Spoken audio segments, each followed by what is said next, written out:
right? Similar to Abuja and others. And then there's a second one that we know, and it's known for East Mountain. Which one is that? It's the city of Cape Town, am I right? Now, and then there's a city in between of those. Normally, it's not that well known, but it's the most important city in Africa. It's called city of EThekwini. Why you are important is because despite the importance of the city of Johannesburg in terms of the entire growth of the continent, we are the only city that controls the growth of the continent. And then if you doubt that, I'll give you one thing. If for some reason people living in EThekwini Municipality and then those who live in Mooi River decide to close N3 for whatever reasons, maybe to allow their cows to cross the other side for grazing, I can tell you, the harvesting machines that would have landed in EThekwini port to go to a Kivu in DRC will be delayed. Simply meaning that the harvesting time will be delayed. The fertilizers from Ukraine and Russia that would have landed here, meaning will not be in that place at the right time. The medication that would have been landed in King Shaka Airport or equally in the harbor will not go to Malamlela in Limpopo, and a particular Makoko will eventually miss her medication, chronic medication, and may eventually die. So that's how important we are.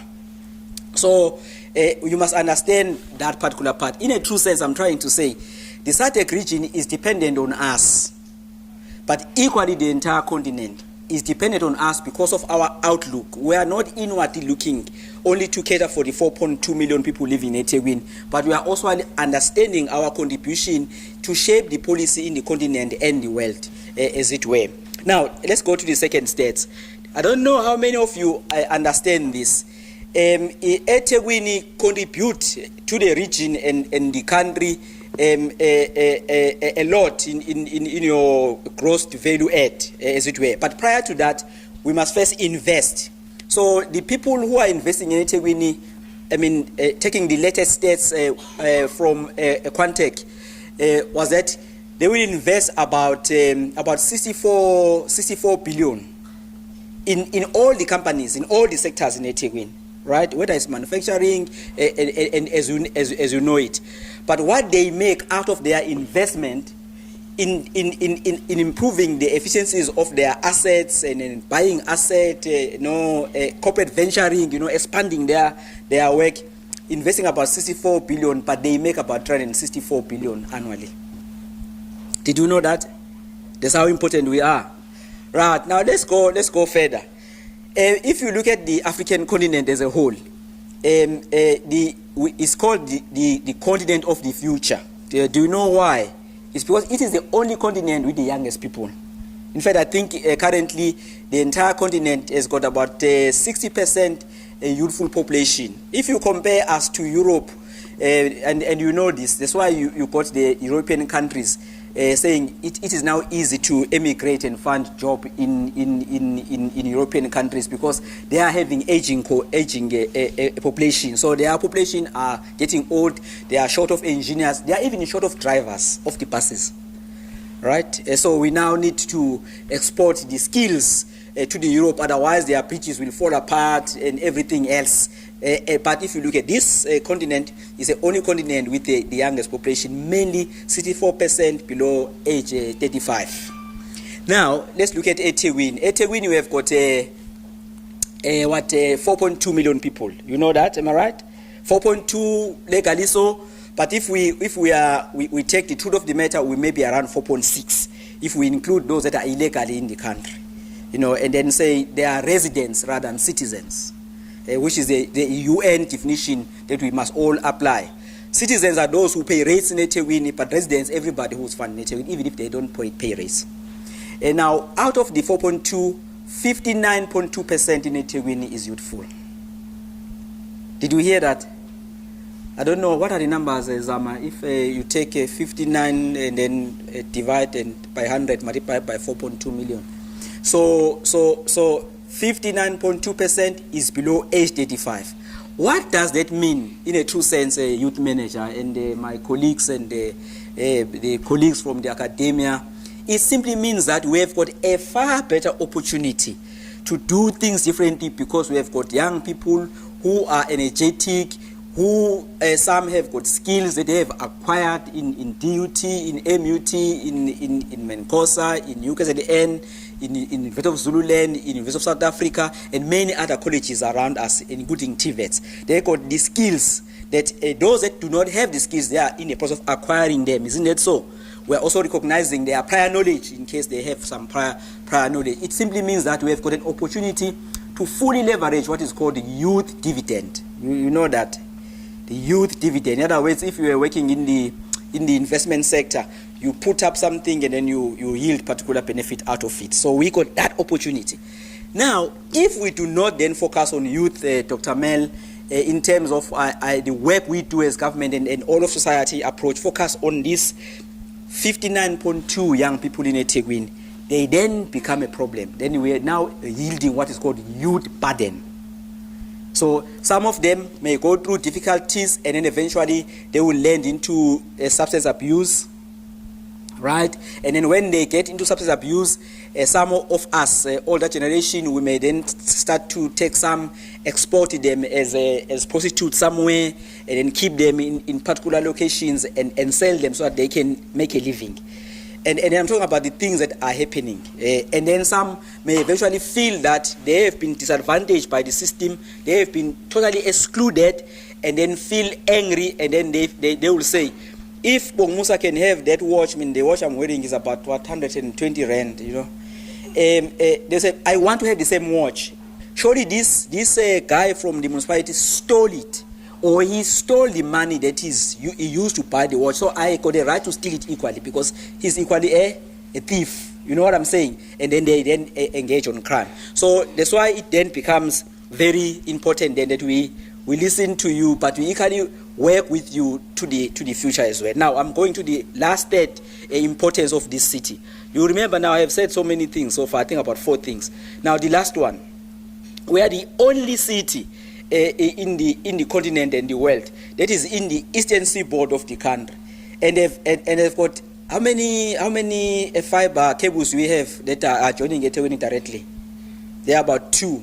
There's one that's joining Emlalazi Municipality. There's one that's joining here in Umhlanga. There's one joining in Eto. And then you know what happens with that. Last year when there was a challenge, no, not even last year, this year, when the Toti line had the problems, you saw your ex, it's called ex now, am I right? Which was cheater before. Yes, yeah. Your ex did not work well, and then you get started to stress and say, but I want to connect with my fellow peeps and whatever you call them, the YouTubers. Where they are in front of us, they are 1 hour in front of us or 1 hour behind us. So it simply means that we are the perfect location in the eastern seaboard. How many hours it take you to fly from EThekwini to the east? Who knows that? They fly Emirates and they also fly Turkish Airways. And then Dakar Airways. How many hours? How many? No, it's 9. Right. So if you fly to the east, so in east being the Middle East, so it means you are flying Emirates. It is 9 hours. Now if you fly to Doha, it is also 9 hours. If you fly to Istanbul, it is 9 hours. Right. Now let's go further. How many hours it is to fly from EThekwini to the west? Now I'm talking about Brazil, not west in the northwest. It says exactly 10, depending on the seasons, right? So if it's winter, it may take a bit longer because wind system will have shifted a bit, and then the aeroplane will take a bit of a delay because of the centrifugal winds and other things, geostrophic winds. You learn them in geography, exactly that, and then there will be some delays. But in a good day, without that, it's 10 to land in Brazil from EThekwini, without going through a King Shaka. Just straight from EThekwini across, and then Botswana out. 10 hours, we are in Sao Paulo. Now, it tells us that we are the best located city in any way that you can look. And then remember, the power of the African continent is in 2 parts of the continent. It is at the top of the continent, Cairo, and then the right tip in the eastern seaboard, EThekwini. How great you are. Please clap your hands that you have invested here. Right, now I'm coming to the last part that brought us today. Now, in all these endowments that we have, right, I mean, I haven't mentioned the others. I didn't mention the corridor of N2. You know the corridor N2, because we are using transit-oriented development and investment. And then our corridor from South Coast, from EThekwini Municipality passes through us right to Mozambique. Isn't that so? Through N2 corridor. And then the T corridor from N3 to Kivu in DRC. Leave it aside. Despite all these things, we are the only city that has been bruised and battered by the changes in the weather, and equally we are more vulnerable in terms of the disasters. Meaning that we then we are a living experience of this, right? In 2011, we saw something, some rains. Okay, we said okay, and then it goes further. In 2019, 84 people passed on the rains that happened on the 19th of April. You remember that? We saw Umlazi house in the G for the first time. Those who have learned about landslide, the house moving to the other and then causing all what happened. And then we got surprised. But in 2017, for the first time, we saw cars learning to swim. You remember that October rain? It rained for about 1 hour or so. And then in the airport, even aeroplanes could have started to rise if they were not already in King Shah International. So we said, oh, there's a problem. But it wasn't. Wait until we landed in 2022 on the 11th of April, and when we had to see containers. Of course, they are meant to be lighter because they are carried by the vessels in the ocean. By design, they are. But it was the first time that we see them starting to flow. But let alone the devastation that we experienced. Now it tells us that we are the city of multiple benefit but equal high risk, right? So today we are coming to look at this high risk, and you got an experienced scientist who will talk about what is it that we are going through. Whether we are looking at Dr. Sean Otonayu there, a friend there, he will talk about dry spell and wet spell. What do you call them, Sean? There are two terms you use. Remind me.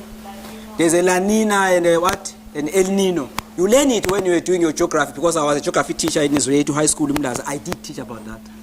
So it was part of climatology, and all your tropical cyclones and other mid-latitude cyclones, your initial stage, anticipating stage, you know all of these things. Even you know about Dumonia in Yoga, the 1970 cyclone that came from the east, right? Now, we are equally exposed to those things. So it simply means that we need now to think, how do we protect this endowment we have through working together, design particular way how our city will function. But in that, understand that there is two things happening at the same time. People are moving to cities. It is called urbanization in other parts of the world. In our case, we call it metropolitanization, because they are not just moving to cities. They are moving from Waduza to EThekwini, from Lwamaspalo Senzasla to what you call it, a Harding. What do you call that municipality? Harding municipality. Umuzwabantu, yes. And then Loa Okashabisa, they are coming this side. And others from Gwabulawayo, of course, they are coming home, because they are descendant of King Umziligas. So they are coming home to EThekwini. So there's some form of what is called metropolitanization, as it were.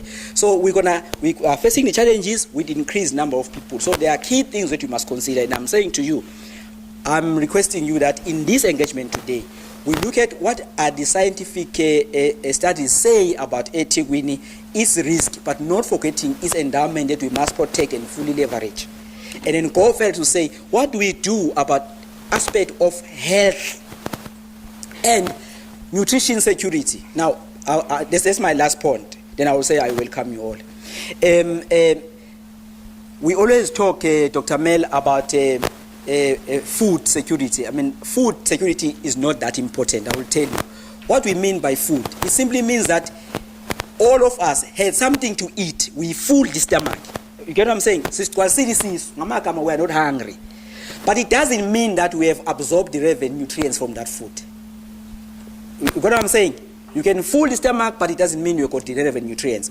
What it means that we need to focus on nutrition security. Right, Dr. Sean, you will explain this further, because I'm not a scientist. And then there are many, Sabelo also is a research scientist, and others, there are many others. The issue is that how do we ensure that we grow the food in a right way without poisoning the food from growth, but equally ensuring that the water that the plants get is not depositing the water from your water cycle, evaporation and precipitation, whatever you call it, right? I'm reminding you these things because you learn about them, you forgot about it now. So how we do not pollute the air, and then eventually precipitation happens, and then we got rain that is acidic and whatever the case may be. And then from there, what are we using as fertilizers? So we avoid nitrogen-rich fertilizers because they are dangerous. And then how do we prepare the food? Because others will claim, I only buy food from Woolworth and veggies, but he forgot that how we cook them, it destroys everything else in the pot. And then he said, but I'm the healthiest person. I buy from a local Magogo who planted herself. And I have seen what he does. He uses ash and this and that and umkuba for me mbuzaki. But when he cooks it, it destroys everything in there. So we need then to talk about this nutrition. How do we feed the ever-growing urban population within the context of compounding shocks? That's a very important part. Now with that, we all people will listen to you. You are all welcome. Thank you.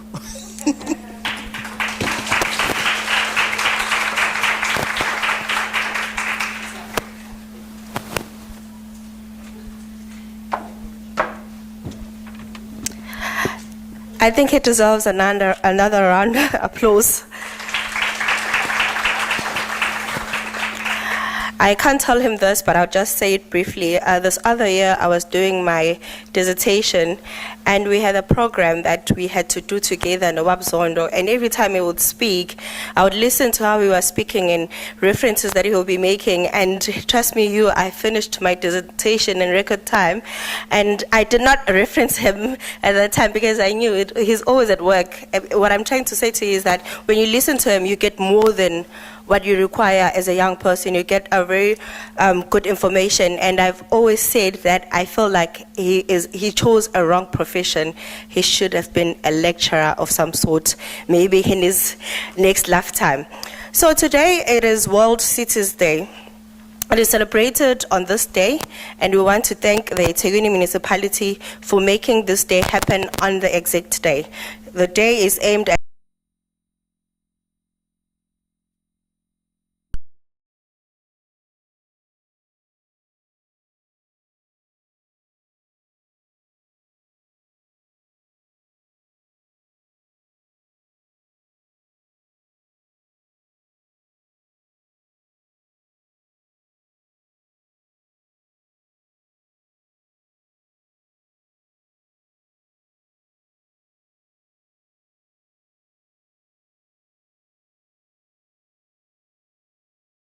So I wanted you to see her. That's Alice over there, and she's too short. Can she kindly stand up?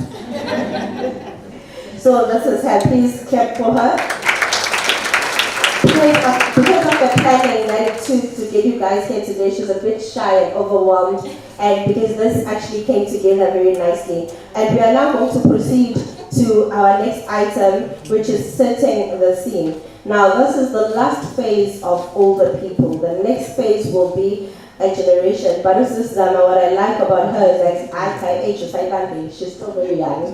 Very, very young. I would like to call Ms. Zama Kuzwai on the stage to set the scene for us. And when she's done, we'll then allow the panel discussions to begin. Thank you very much. Please give her a warm welcome as she's coming on the stage.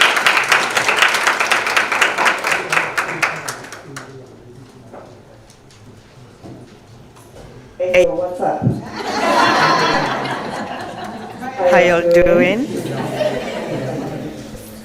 How y'all doing? Sure. Okay. Shout out to my boss. That was my boss. Like, it's stage.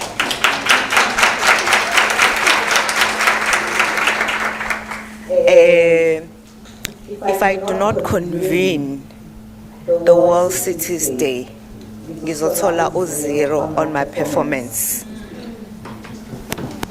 My boss takes World Cities Day very seriously, and he wants it to be on point.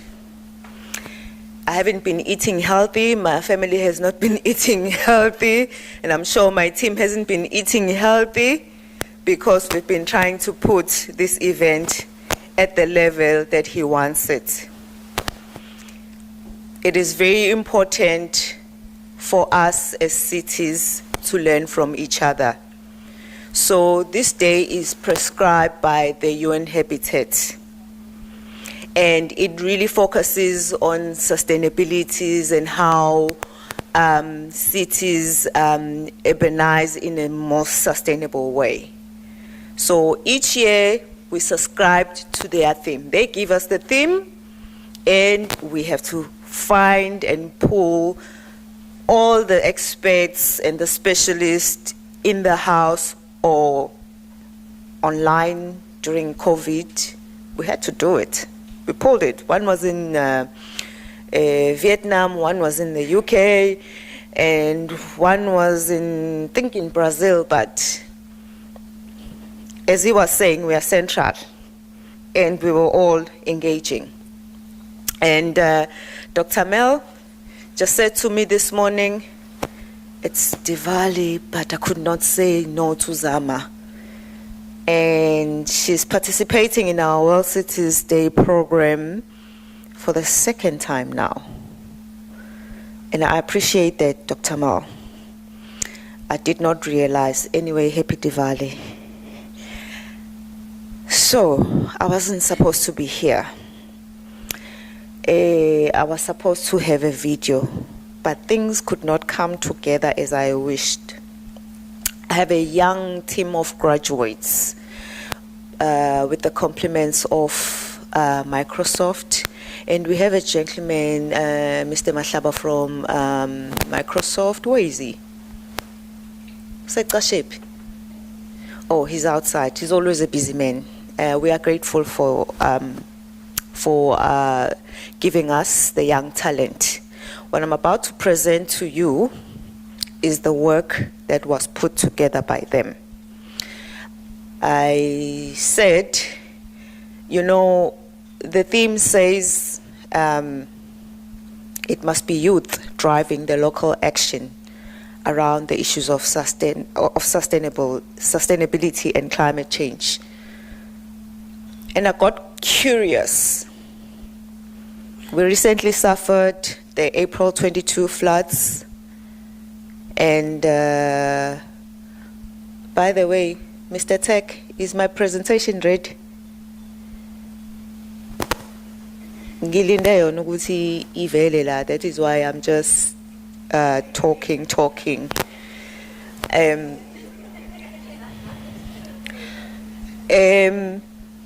I got curious and I called one of my colleagues from Wood Disaster. Is Miss Ndlovu here, or Brand? Oh, she's not here. But Sis Novoy, I called Brand and I said, we have a data of people that passed on. Can I look in terms of that data? Can I give it to my team, my graduates, to analyze that data? I'm going to share with you that data later on. I just hold it for you to see it today. Some of the lessons, please bear in mind, it's not perfect, because I know during that time it was overwhelming. So we are going to learn in terms of improving how we also collect our data. Most of you know that we had about over 400 people that passed on during the April floods, and around about 76 or 79 are still missing. And obviously we assume that they are no longer with us. And we still haven't amalgamated them with the 420 or 430. But with the data that we had the data that we could use was about 110. I don't like the lighting because I don't think uthi niyayibona le nto le. Is there a way we can switch off the light so that bazobona kangconywana? Okay, he's going to make a call. But what you see in front of you is a number of destroyed structures in EThekwini. You can see 6,040, which were totally destroyed. We have 4,327, which were partially destroyed. And most of you will assume that all these numbers, mostly of them, maybe they belong to the informal housing. Mr. Zondo did not mention this. He should be reflected in that statistics that says partially destroyed. And he lives in the suburbs. He was affected. Equally, for myself, I belong in the other 60-40. My house was written off by my insurance, but at least we had insurance. There was something that we can do with ourselves, but unfortunately, for some, namanje, they're still in transit camps. They're destitute. They lost everything. They couldn't recover like we were able to recover. And you can see the distribution in terms of the areas. Umlaz wawushayekile, Inanda yayishayekile, Isipingo sasishayekile. You can see Durban North, balapha phezulu. The numbers go lower and lower and lower as pelele in terms of the list of the areas. But it's just for you to appreciate in terms of show the distribution. And you can see in terms of the map where there was a bigger scale in terms of destruction. You can see it becomes a little bit bigger in terms of those bubbles or circles. This is the part that got me really, really, really curious in actually having this data to be analyzed. If you look in terms of our data, we look at the generation. So we split it. We had the 0 to 3 years, 3 to 34 years, 34 to 64, and the seniors or the elderly. And you can see there are some which were not identified because data was not that perfect. So if you look at the majority of the people who passed on, or not this one is just the affected, you can see that most of them were seniors, and then followed by the youth. And we mustn't be shy that some of the houses are households that are child-headed homes. And then you find the grays in terms of, the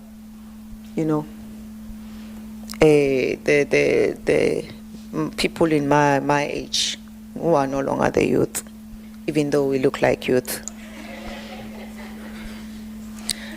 This is another distribution when you look in terms of the children versus the adult, or should we say the youth. And you look laphayana futhi again in umlazi ukuthi how things were distributed. You can see that there were 8,754 adults and 2,479 children that were affected. And if you look in terms of the genders, in terms of the adults, you can see majority was female. We are going to talk about that today. And then you can see then the males and then those who are not identified because our data is not perfect. Again, we looked in terms of those ones which we are saying are the children. Most of them, again, they were females.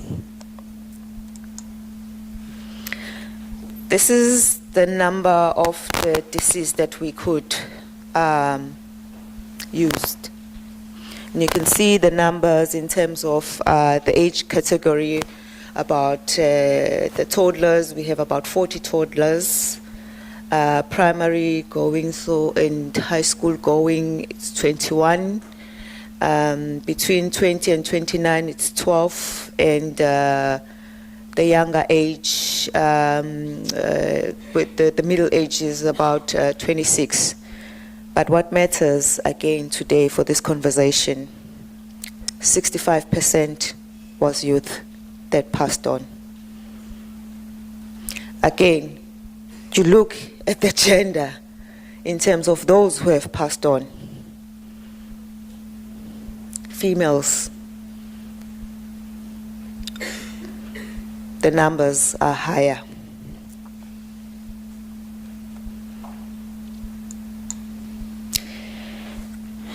Something that we don't pay attention to, we don't talk about, that you hardly see on TV. This is a courtesy from our Provincial Disaster Management Center, because we also invited other municipalities. This is a learning session for everyone. Of course, number of schools. They gave me a lot of photos, but obviously I cannot show them all. I think this one is in Herigwala.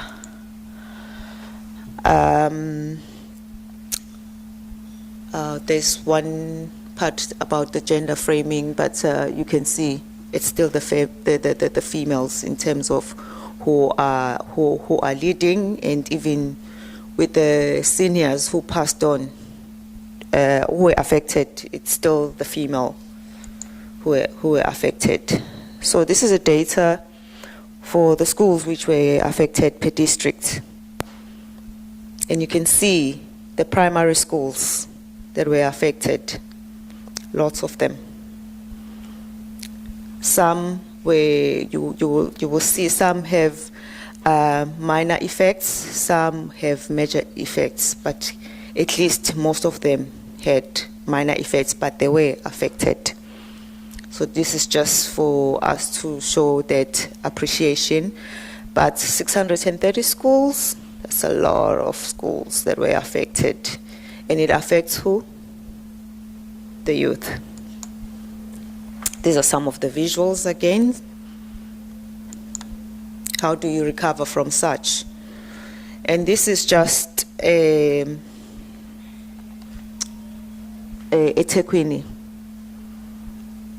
EThekwini alone, 305 schools. That's a lot of schools. And how many children go to those schools? A lot of kids.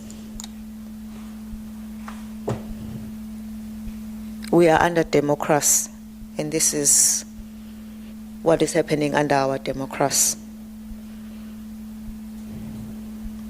I'm not going to say, the picture says a lot. Another picture saying a lot. It's exams time. Probably I will do this as well for my matric. I will choose to do this and not miss my matric paper. As you can see, some contingency, I'm sure, being done by the community to ensure that, kids gain some access to go to school. If you ask me to do this now, I wouldn't do it. But if I was a child having to write my matric exam, I will do it. I will ignore that awareness chart written. I will prioritize my matric exam. That awareness picture will not matter if I'm writing grade 12. Even on school transport, it's a reality. I just wanted to share with that and emphasize, why are we here? and how the picture looks like and how it really matters that we have this conversation with the youth. My graduates, Ami Aqua Microsoft, so that everybody can see you. You did this. I gave you the instruction, I gave you my vision, but we are here today and everybody can see it. Bapi. Namba lapha ngemuva. They're a bit shy.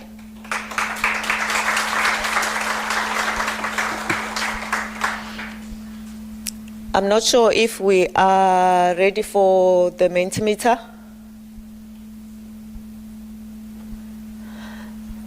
I'm not sure how we're going to do this, but after this presentation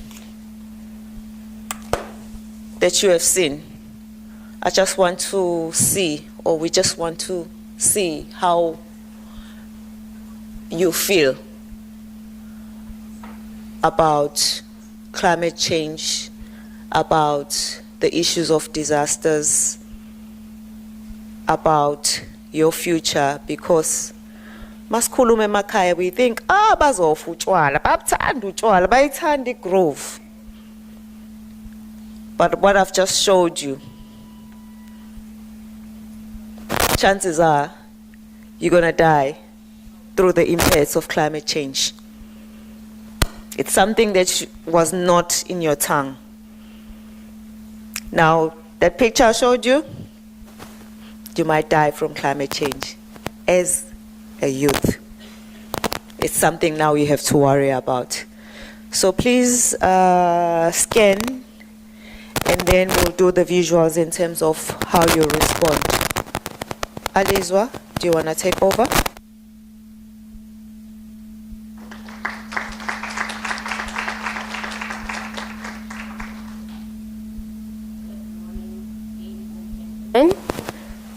I had hoped to use that mic and stand right there, but I'm realizing it's not working right now.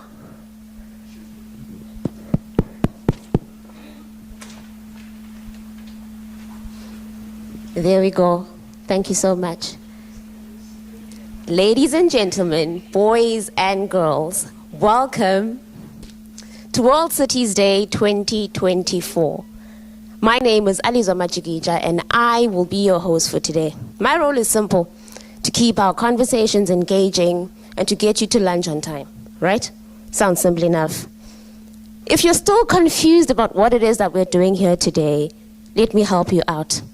So the city observes World Cities Day every October, and every year the city gets a different theme.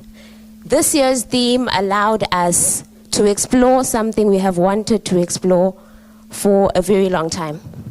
To bring under one roof young people that are active in the space of climate change and disaster management in the presence of the actual decision makers, the people who sit in boardrooms and make the decisions, the rooms that we do not necessarily get to enter and make the decisions with them in. And so what we are here to do today is to express our views, tell them what we think, tell them what we want, and then theirs is to listen and make a commitment. And then in a year's time, they'll be back here telling us what it is that they've done and how far they have come. That said, I would like to start by saying thank you to our dignitary Babong Musa for honoring our invite and being here with us.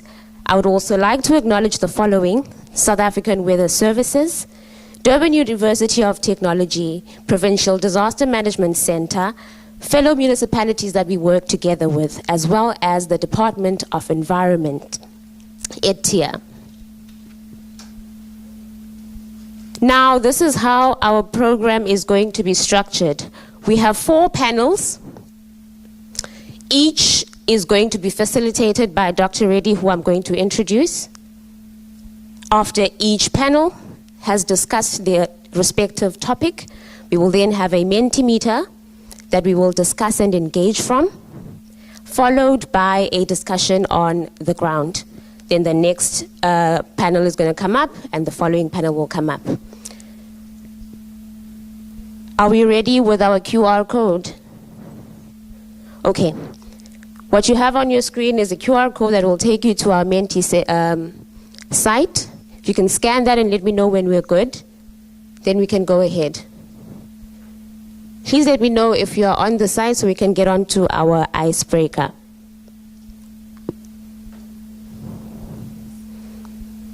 How are we doing?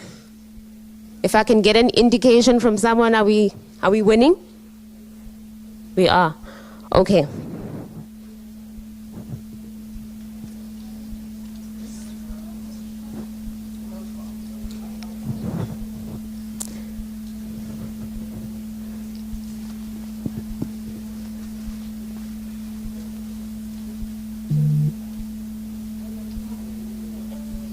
The question there says,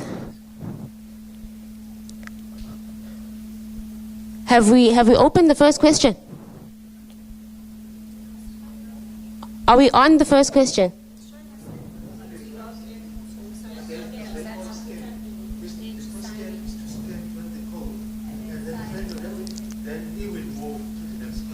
Okay, can we have the next question, please?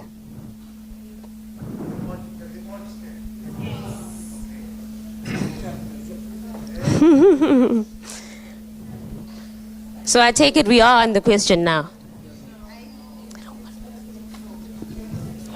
Okay, I'll give everyone 2 minutes to get onto the question. It also should be showing on our screens. So what I need from you is to just type one word that comes to mind when you think or when you hear the word disaster. A single word that comes to mind when you hear the word disaster. And the answers are supposed to pop up as you give us the responses.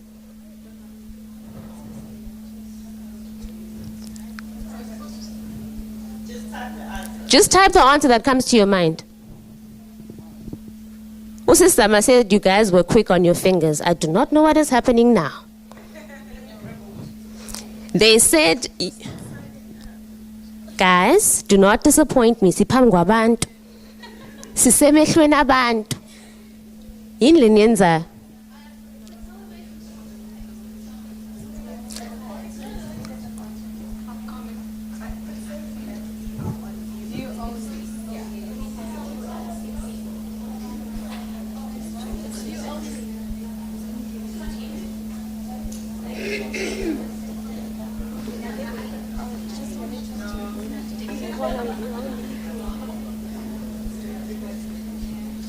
Okay, perhaps we can improvise.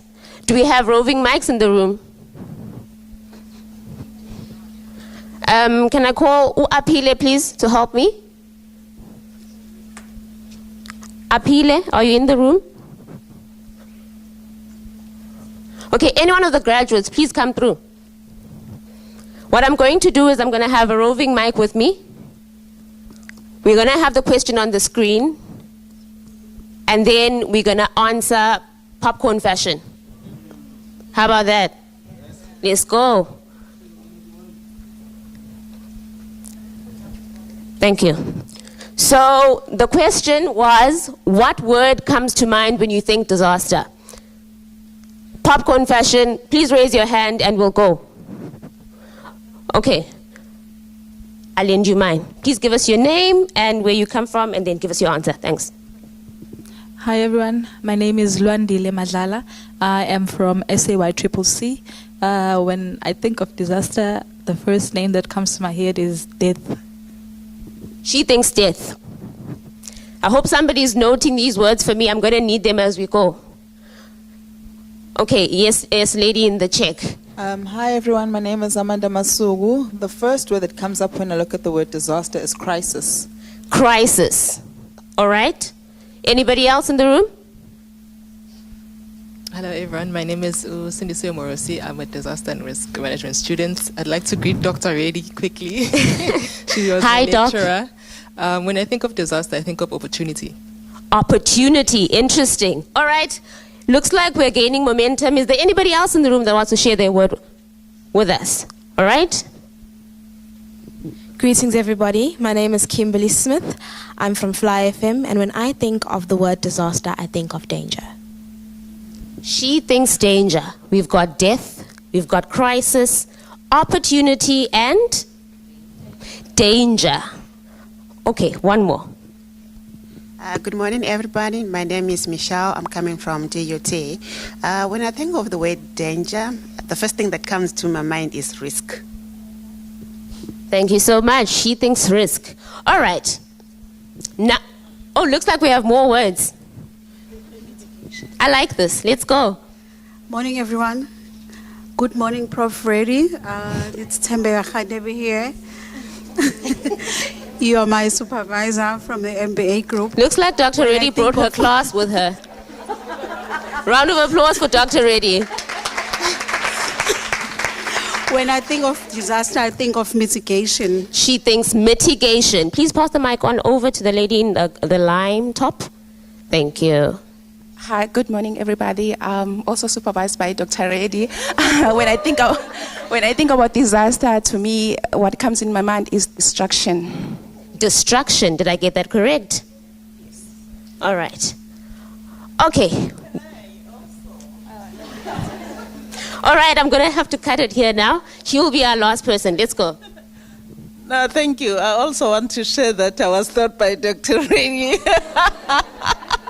I think it was the early days of disaster management. I'm a senior manager at the Disaster Management Center in EThekwini. When I think of disasters, I think of the disruption to community, environment. It can go all over the world, as in it can distract every aspect that we have. Thanks. Thank you so much. So I take it you think disruption and you think destruction on a global level. All right, that was a nice icebreaker. Can we take it over to our next icebreaker question, please? If you can just move on to the next screen.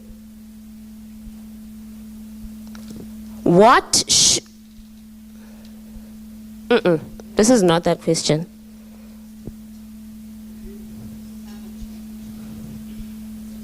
It's something about climate change. Okay.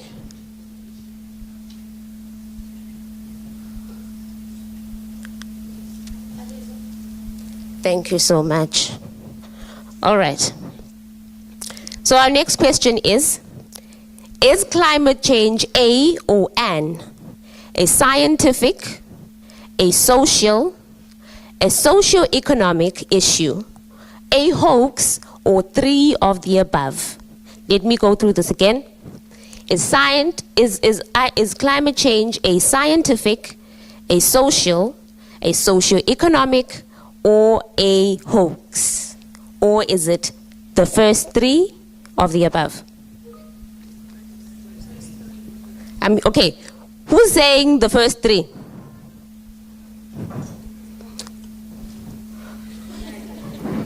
I just heard somebody whisper, what is hoax, God?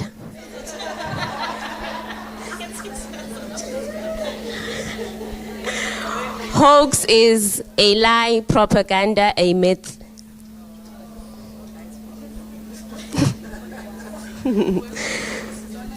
Okay, let's see hands for scientific. Is it a scientific matter?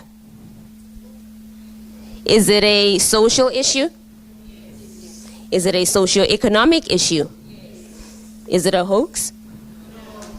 Okay, so I'm taking it we're saying that it's a socio-economic issue. I heard a lot of noise for that. Are we agreeing on that one? What about the fact that it can be a scientific, a social, and a socio-economic issue? So which one are we going with? The first three? I do not get that, sir. Scientific. Please, in a paragraph of 8 lines, please support your answer. Well, basically, it's purely scientific, but then from that it affects the below, because the worst countries are not affected by socio-economic, including the US, which is killing all of the world. So the rest follow from scientific. But now my question would be the fact that the rest exist, even though they follow, do they not then contribute to the nature? They do. No, they do. They do. They do, ne? Which means our answer is the first three, right? I am saying this because it's common to hear people say that it's a scientific issue, but I like to think that science just backs it. Okay, we've got a comment from the lady there at the back. Oh, okay. Good morning, everyone. Yes, ma'am. My name is Zamakumalo from JCI. Just to summarize it into the discussion that you're just talking about, it's the first three because it's a domino effect. One affects the other, just like you just mentioned now, just to summarize it. So, yeah. Domino effect. I love that. Thank you so much, ma'am. All right.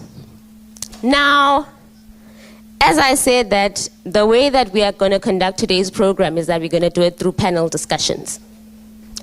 We are going to have 3 panel discussions on 3 different aspects of climate change and disaster.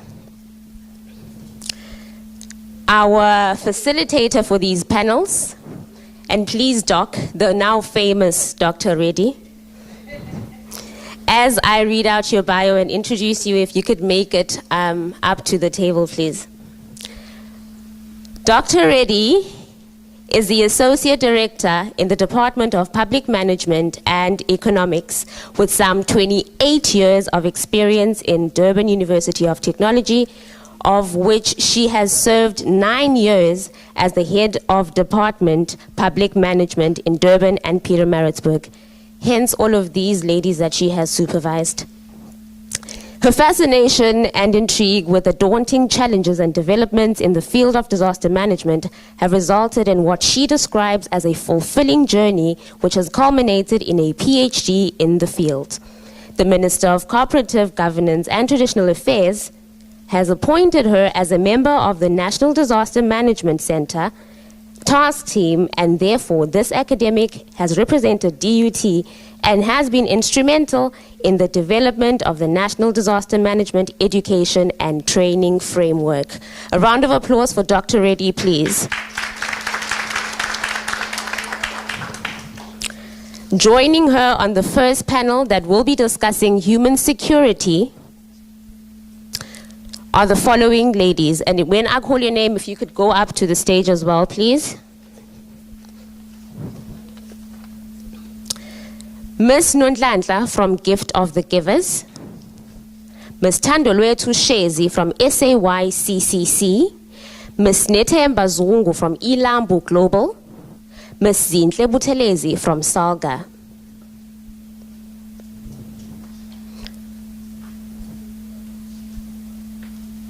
That is Ms. Nondlandla from Gift of the Givers, Ms. Tandolwethu Shezi from SAYCCC, Ms. Nethemba Zungu of Ilambu Global, Ms. Zinhle Buthelezi of Salga.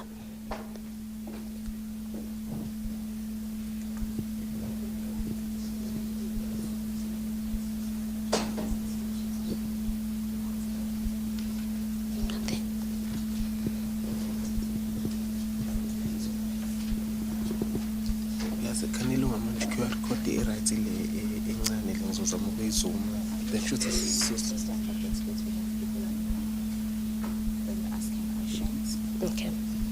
Who's manning that? Okay. All right, it looks like we're missing one of our guests. At this point, I'd like to hand over to you, Dr. Reddy. Okay, thank you very much, and thank you for those very warm words of welcome. Again, a very good morning to each and every one of you. May I start off by saying, and with due protocol, greetings to the esteemed leadership, dignitaries that may be present, friends, colleagues, dear ladies and gentlemen.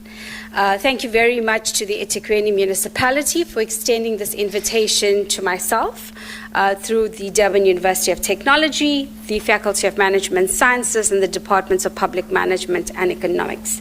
It is indeed my privilege to be with you this morning, and yes, a very intriguing session, may I say, in terms of the role of youth in climate change. And I think what's so special is the fact that we come together on this very epic day to celebrate World's Cities Day. And I'm hoping that this particular event, this celebration, will spark off many more events of this nature. So the discussions, the dialogue, the exchange of ideas, the thoughts that you would be providing should not be just confined to us. It should not be confined to this particular panels that we have across the day, but it should go beyond into our communities. And more importantly, we need to start investing in ourselves and our communities in terms of making the change and the difference that we want to see. I'd like to draw on the relevance, and I know my learned friend did indicate earlier on the importance of this event, the importance of us being within the city, and the importance of yourself as youth. The International Day for Disaster Risk Reduction 2024, actually, if you look at the theme, is so apt, and it's apt in relation to what we are doing today and in relation to the celebration of the World Cities Day. It looks at empowering the next generation for a resilient future. How much more relevant can we be?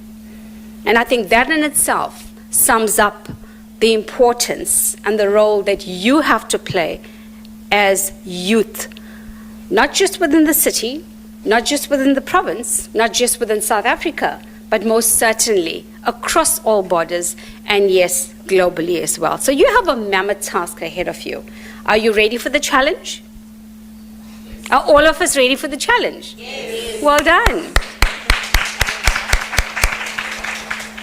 I also just want to hone into the fact that approximately 2.3 of the youth, or 2.3 of the population of the city constitutes you, which is a youth. So if we do the maths, can you see the significance that you have within the city itself? Okay, so I'm just putting it out there in terms of a reality check. And another important reality check this morning for all of us, and I think it was a very nostalgic moment for all, if not many of us, because we have been living through many of the disasters. You know, often when you talk about disasters, and when you talk about emergencies, it's like, okay, it happened out there. You know, it was in Asia. Okay, it was in Europe. It was everywhere else, or somewhere out there in Africa. But of recent, we have been living through these. Would you agree? So how much more real does it get? And if you look at the statistics, and I'm not going to bore you again, but I trust that you had taken cognizance of the statistics that was shared with you this morning.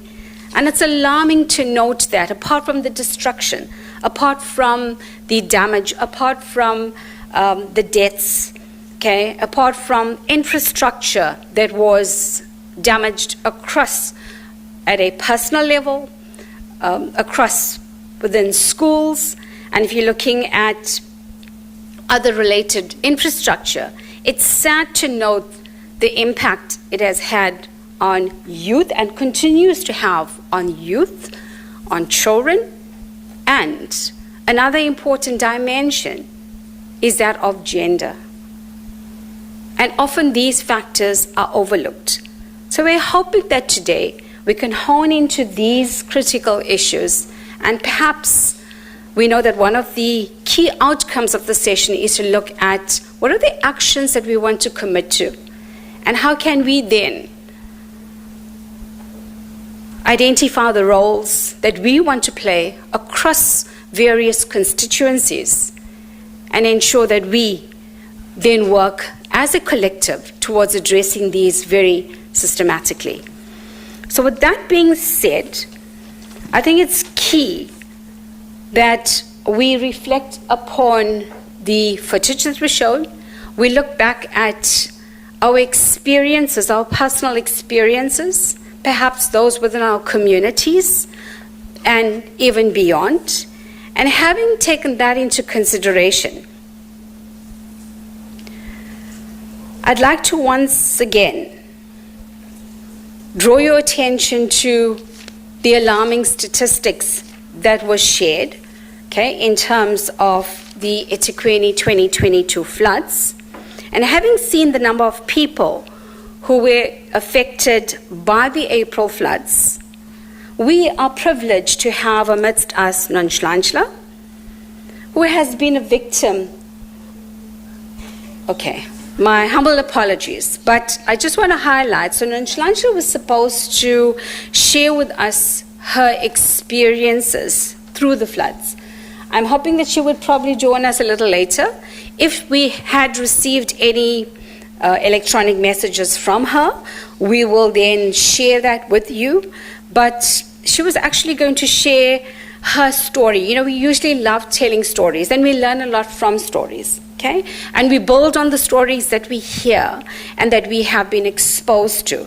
So she was going to tell us the details of her incidences and how she had basically managed through that, if I may say, ordeal. But should we have further information, I most certainly would share that with you. I'm going to move on then to Thando. So having looked at again the statistics, having lived through some of those, could you kindly share with us, okay, Thando, could you kindly share with us your geographical perspectives? And you can also then highlight to a greater extent some of the critical challenges that you may have been confronted with within your area of jurisdiction. Thank you. Okay, hi everyone. My name is Thandulwethu Shezi. It's unfortunate that Nonhlanhla couldn't help me set the scene, but I'll just take over from what I was actually supposed to speak about. So from the statistics that we saw that there's varying effects of the current disasters that we're seeing in eThekwini. And this is mainly due to the fact that we are already naturally vulnerable to disasters as eThekwini due to our topography, those physical characteristics such as hilly terrain and the many rivers that intersect our landscape, which means that we'd have more floodplains also existing there. So some of the disasters associated with this would then be things such as landslides and things such as flooding. So what we have seen, well, what I have seen from a academic perspective is the fact that areas are not affected in the same way, but even if we're facing the same disaster. So different areas are more vulnerable to certain disasters than others. So if we take the instance of issues such as landslides, where you'd see that you have landslides existing in Umlazi, Belito, and Lemercy and Gwandengezi, and these areas are very far apart. But the geography of these areas is so similar in the fact that if we do experience rainfall, extreme rainfall events, they have the same disasters occurring in those areas. So what we can do from a spatial analysis perspective is then say that, okay, we've seen landslides occurring in this specific area, such as Umlazi. What about Umlazi makes it vulnerable? And are there any other areas in eThekwini that share those same characteristics, so that when we do experience these extreme rainfall conditions, it isn't a surprise, where we could actually be more prepared for it, knowing that areas in Umlazi share those similar, in the whole of eThekwini share those similar characteristics. And that also applies to things such as flooding. We'd normally associate flooding with things such as floodplains, but then what happens if you have an area that is not even close to water bodies, but they're still experiencing flooding? And that could be mainly due to the fact that we have so many areas that are now developing and have more impervious surfaces, meaning that water cannot flow in its natural ways. So you'd get flooding in those concentrated city areas. So to think of realizing that because of the ways that we've changed the landscape, the way that disasters are affecting us is different, and we're not adapting to it and meeting communities halfway. So I actually did have a bit of experience, but not in a disaster where, unfortunately, I don't have a story to share with you guys. But in terms of research, I've actually approached the Disaster Management Center. I can see someone I presented to in the crowd, where we looked at the case of Umlazi, and now we're looking at basically expanding the study across eThekwini. But on top of the physical characteristics that we're seeing, we also need to acknowledge the socioeconomic factors that contribute to our vulnerability, where we know that certain communities that exist within the city are not as affluent or as rich as others. So that means that they will not be able to survive, prepare, or even respond to those disasters. So it's a matter of understanding that as much as the physical characteristics are at play, we also need to look at how our population demographics and how we spread out across the landscape is affecting the way that the disasters are occurring over the area. So I think, yeah, that's it for me now. Thanks. Okay. Okay, thank you very much, Tando, for sharing with us your current experiences and more specifically around some of the engagements you've had and some of the studies that you're undertaking.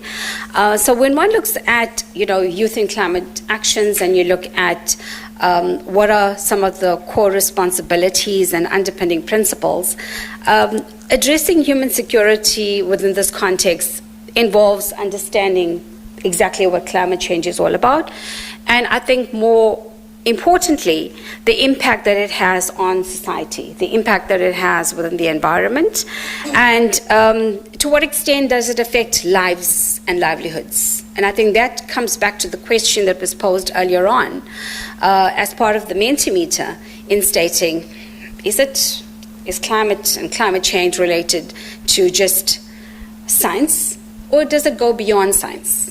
And I think that is a very deliberate question. And we need to interrogate to what extent is it science, and to what extent do we as society actually ignite what's happening within our own areas, within our own communities, within our living spaces. And if we are contributing to it, then what actions can we then invest in terms of overcoming it? So our panelists would also provide us with some recommendations and suggestions. And you're also free as, delegates and participants to also kindly jot down some of these points and questions for discussion a little later on, or to share with us some of your thoughts.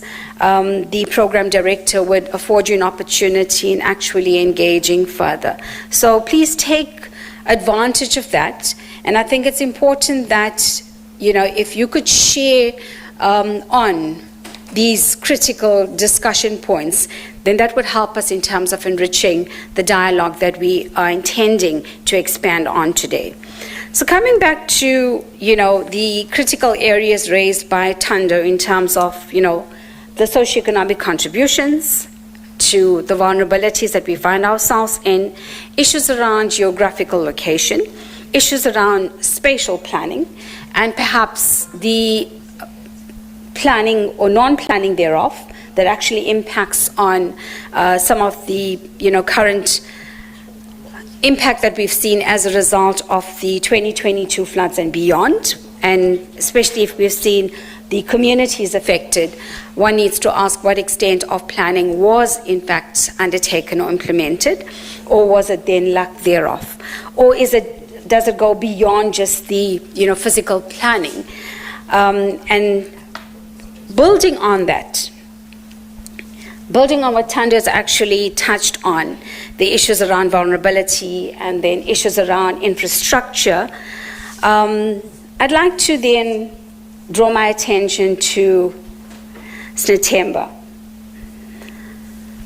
What are your observations around human settlements, and how will the current status quo have impacted on sustainable future, or how does it impact on a sustainable future, especially around human settlements that we want to see, knowing and understanding the vulnerabilities that exist within communities, and also taking into consideration the projections around climate change and the current realities that we seem to be exposed to within the city itself. So what are some of your thoughts on these issues around infrastructure, human settlements, human settlement development? Thank you. Thank you so much. Lovely question. Again, a very topical question around human settlements. So firstly, I want to just draw back to the presentation that was made by Usis Zama. She touched very much on informal settlements. And I think looking and observing, I'm from Esankonje in Hammersdale, which is on the outskirts of EThekwini Municipality, literally on the border of the next municipality, the last line of defense. Again, I come from an area which is under traditional authority. And within my own experience, I have a very hectic background in research, but I also love to relate back to my experiences because that is practical. And I love relaying research with my practical experience. So when I look at my community previously, we didn't have so many households within our area. Indawo zasemakhaya, essentially traditional areas, there's quite a lot of space between your neighbors. But as time has gone, you've gotten a lot of people who are now building within that space. And it's getting more and more dense as time goes, which highlights the demand for land and areas to build in. Relating back to the urban area, it's the same situation. You've got a mushrooming of informal settlements. People want to essentially be near to economic and social amenities. With the climbing economic pressures that we're all facing, we all want to be close to our to the economy and the economic hubs, essentially. So that is our reality. That is the status quo at the moment. As we move towards how can we then look at sustainable housing, I'm not going to sit here and I will suggest so many alternative housing typologies and mention those, because I think that is very well written about by our academic institutions. We've got UKZN right here in EThekwini, we've got DUT. I was in a conference recently that was speaking about innovation in the post-COVID world. And there were a lot of presentations on papers that look at alternative housing technologies and using alternative housing materials for sustainable housing. So I'm not going to dwell too much about that, but more speak on how the world is changing and how fast we need to adapt to the changing world. So that's in terms of policy. We look at a lot of things that are changing. For example, there is 3D printed housing. The Department of Science and Innovation has recently piloted a project on 3D printed housing. I challenge you to go to YouTube and have a look at that 3D printed housing, the future of housing construction. And I want to be able to raise that in terms of engineering, using sustainable materials, recycling materials in order to build those houses and how they implement that. And what I want to pose is also, is our public sector ready for such technologies? And I think my contribution would be innovation. There's a huge, I will say, talk around design thinking for the sustainable development goals. There is innovation. How are we implementing innovation in order to harness those ideas from the ground roots? Do we have anybody here from Innovate Durban? No one from Innovate Durban. I would be interested to also know what's happening in the grassroots. What innovations are coming out from the grassroots that encourage alternative building technologies? I believe our youth is very clever. There is a lot happening around in terms of startups around that. I would also encourage, I think in terms of our EThekwini Municipality, how do we work with entities such as Innovate Durban to harness those grassroots innovations? How are we absorbing those innovations that will move us forward, that will help us to create that sustainable housing, that will be resilient towards climate change and any disasters? I think I have a lot to say around that. I'll be happy if the mic can come back for recommendations. I don't want to take too much time. Thank you. I'll stop there for now. Thank you very much. Okay, thank you again, Sne Temba, for those perspectives. Very interesting indeed. If I may just pick up on some of the key issues that you've raised as a flash forward. By 2050, 64% of the developing population will be urbanized. So the message is in capitals. And I think you drew on that to say that as a result of urbanization, increased urbanization, the demands of the city has escalated tenfold. And are we doing sufficient in terms of innovative, sustainable human settlements? To what extent are we using or drawing on or capitalizing on technology as well as innovative spaces in supporting sustainable human settlements? And this also brings to the fore the role of you as youth, technologically savvy, absolutely innovative. Give you a creative space and you can come up with wonders. And we talk about job opportunities, you talk about economic factors, and you talk about those as being some of the stumbling blocks in us achieving what we set out to achieve. So can we not then start reconsidering how do we promote the circular economy by being more inclusive in terms of bringing in the youth around discussions for future sustainable human settlements that we want to see? So perhaps we could just reflect upon that, and we would pick up on that discussion a little later. But kindly allow me to proceed then to the fourth panelist of this session, and that is Zinhle. I trust that you've looked at the numbers around those that were affected by the 2022 floods. And if you've looked at the generation affected, we said whilst there was 6,069 adults that were affected,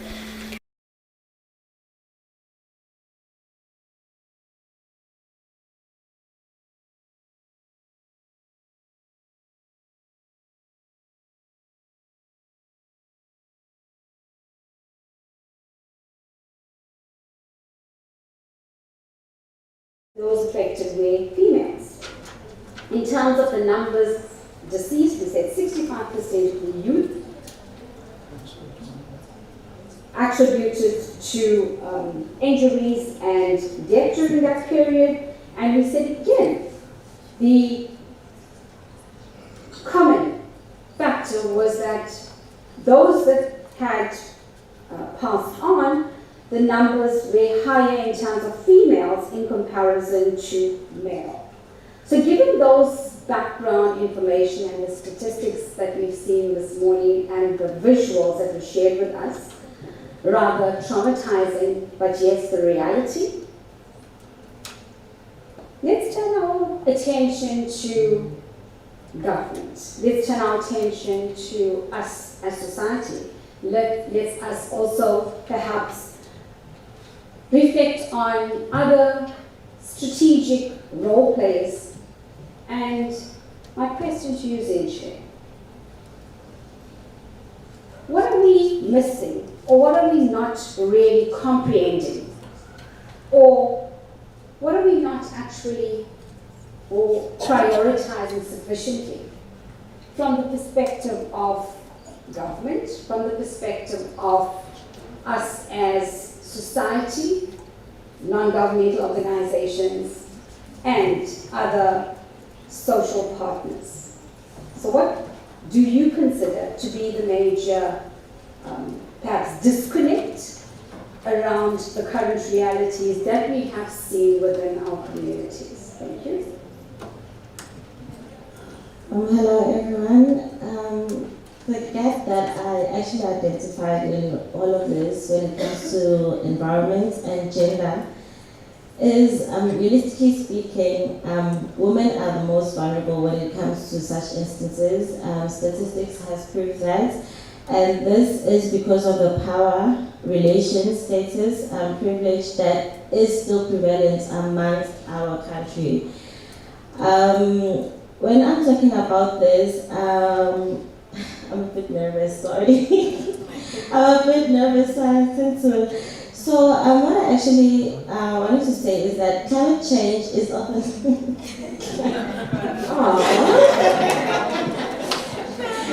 You guys are so serious. Anyways.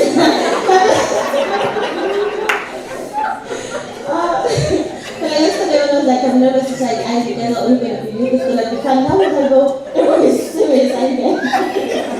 So anyways, climate change is often called the great multiplier as it intensifies resource scarcity and worsens existing social, economic, and environmental factors. So going back to our main topic, human security, human security means safety from chronic threats. However, climate change is increasingly impacting human security around the globe, particularly women. And as I mentioned initially, that it's due to the power dynamics that women suffered and are still prevalent. That is through the gender gaps that are in females and males. So what I wrote here is, in the Constitution, we all equated to equity, but there are still gender gaps, not even in precise of the environment, but even in workplaces, pays and stuff. The statistics shows. So this goes back to the patriarchal nature of some societies that suppresses women's voices and needs and denies them equal rights. The societal and cultural construction of gender assigns women subordinate positions in social relations in society. This is even seen through gender roles, like women are caretakers, they generally just based on that. So in most cases, the vulnerability lies where they are based to stay at home, take care, nurture like livelihoods, sustain them, and so now women's experience a heightened vulnerability to impact through environmental disasters. Women are likely less to survive and more likely to be injured due to long-standing gender inequalities that have created disparities in information, mobility, decision-making, and access to resource and training. These practices increase women's chances of poverty and afford them less adaptive capacity in events of natural disasters. So through all of this, the human security is compromised, especially since women rely on the backbone of agriculture through sustainability, through livelihoods for their families. So this creates a problem through competition of resources. It affects food production and drives up hunger, displaces people, and also still increases the poverty and inequality that still prevails amongst genders. So I would say it's the historical impact that women suffered that are still added right now, with gender gaps specifically. Thank you. Thank you, Zinhle. Thank you so much. The gender gap, innovative infrastructure, vulnerability due to geographical location. A lot has been said on this panel. I hope that we are ready with our next mentee. Tech. Okay, if you could still, they have let me know that they had the wrong QR code at first. Hopefully this one is going to take us where we need to go. Whenever you're ready. Okay, so whilst we wait for the Mentimeter, Okay, we just want to also do a time check in terms of the first break. So after the Mentimeter, we will then afford our panelists an opportunity, at least a minute or two, just in terms of a summation, and to provide us more so in terms of perhaps some recommendations or some critical points for further deliberations or actions that they want to propose that we should consider in relation to their reflections this morning. But I also want to, highlight what Zinhle has stated. The historical imbalance, historical inverted commas, and, how long are we going to be the shadow? When I say we, as women, as females, going to be construed as shadows? Or is that the reality that exists out there? I'm just asking, okay? It's for us to perhaps debate. It may not be the forum for today, but perhaps we can call a session to reflect on this. And I'd love to hear the voices from our counterparts, the men, the male. How do you feel about this? Why do we find ourselves in this precarious position? What brings us on? And where to from here? Is it around complacency that puts us in that receiving position? Or is it really about the power dynamics? Or have we dealt with that? And perhaps it has, to do with other very critical salient issues that we overlook, which may be our cultural denominations, okay, our value systems. I'm just saying, okay? So maybe we need some soul searching. Maybe we need to find ourselves, and maybe we need a sense of direction as well, just in terms of channeling us on the right path. And I think also very crucial is that, do we acknowledge and appreciate as women, as female? And in many cases, we've said we have youth that are the head of the homes. And we're aware of this. We have families, we have neighbors, we have members within the community that are, where we have homes, we have children that are actually brought up by the youth, that are brought up by their siblings, and the point is, that's a mammoth task on its own, okay? And is that not power to itself? So the question then is, are we overlooking knowledge? Are we overlooking capacity? Are we overlooking the degree of adaptability that we can bring to the equation? And perhaps let's start celebrating those little wins in terms of re-signaling what needs to happen within broader society and within communities in terms of us changing the narrative around females, changing the narrative around the role that youth can play within our society. Okay, so I'm going to pause there. I'm going to hand over to the program director and come back in terms of a recap before we call a close to this first session. Thank you. All right, thank you, Doc. It looks like we've got the correct QR code right now. Can we confirm? Yes. All right, cool. So we are ranking this time. We have switched things up a bit. We're now ranking. Let's see, what do you guys say? What should the city or local government prioritize to reduce the impact of climate-related disasters? Rank the following. Coming up, number 1.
What I want to do is I'm going to just randomly pick.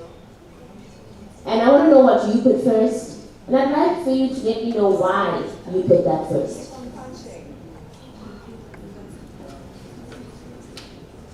Another minute so that you can keep on punching. Change your mind.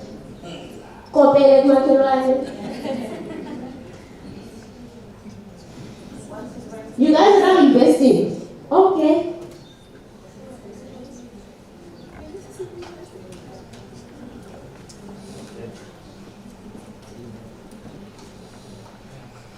As it stands, number one is investing on protecting the environment and adapting and mitigating climate change. And at number 5, number 1 from the back, allocating sufficient budget towards disaster response. Interesting. Now, can I have my mic again? I'm going to need somebody to help me with this mic. Can I have a volunteer to help me with this mic? Thank you, sir. Let's pick someone from the crowd that we want to tell us why they put what they put as number 1, okay? Yeah. You will just pick whoever. Give them the mic, they will introduce themselves and tell us what they put as number 1 and why. Thank you. Please don't be shy. Don't now look down so that it doesn't come to you. Are we still having trouble with Menti? Yes, go. We've spoken to that lady before. We want somebody new, please. Okay. What about her? Okay. That's it. Okay, she's protecting her. Let's go to the back. Oh, to the back. Let's go to the back. There's a hand, finally. Saved by the hand. Saved by the hand. Yes, sir. Please give us your name. Let us know what you put first and why. I'm a lifesaver, by the way. Lifesaver, he says. Morning, everyone. I am Susan Dwane from Department of Water and Sanitation, and I'm a founder of Operation Songamanzi Youth Movement that focuses on water conservation and climate change adaptation. I will go with it is a second for now.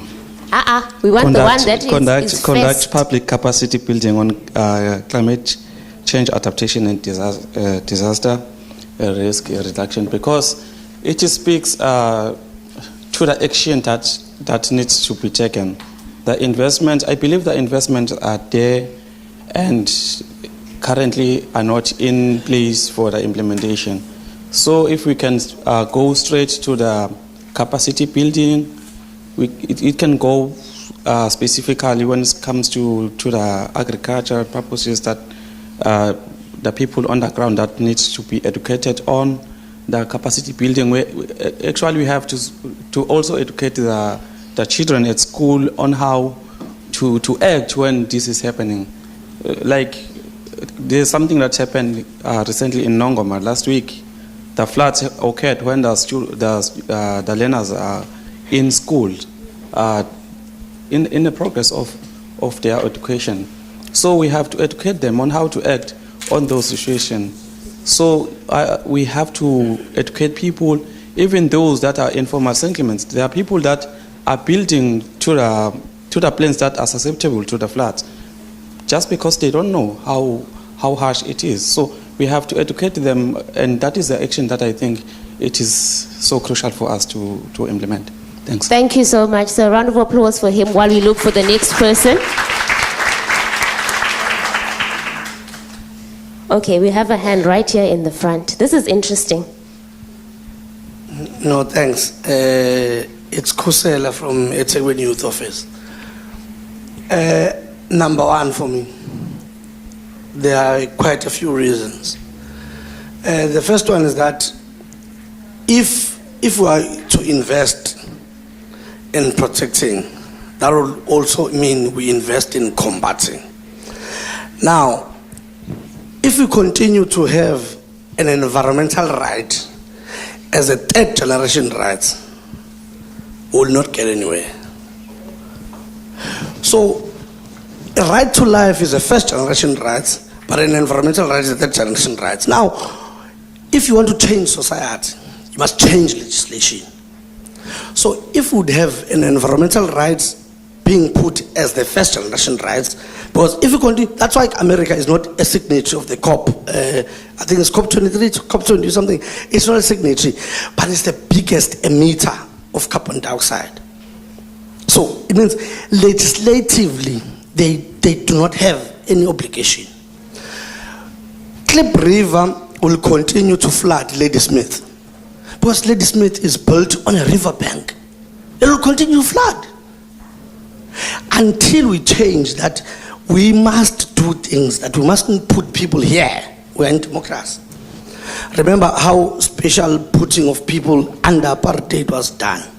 Now we're in democracy. Let us change that. Let's start to allocate people and put people where they are supposed to be. The reason why the sections in Umlas were flooding, those were not meant to leave people. People were not meant to stay there. Kenwood will not flood because it was built for people. Thank you very much. A round of applause for Pusela. If this was church, Benzot, how you kabile data? No, literally, Ram Jui, he's done. Recently, I was at a webinar and this guy said the youth are no longer leaders of tomorrow.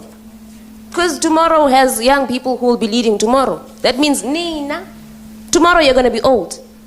You're going to be sitting in a room like this and you will not be able to have a say because you will be old.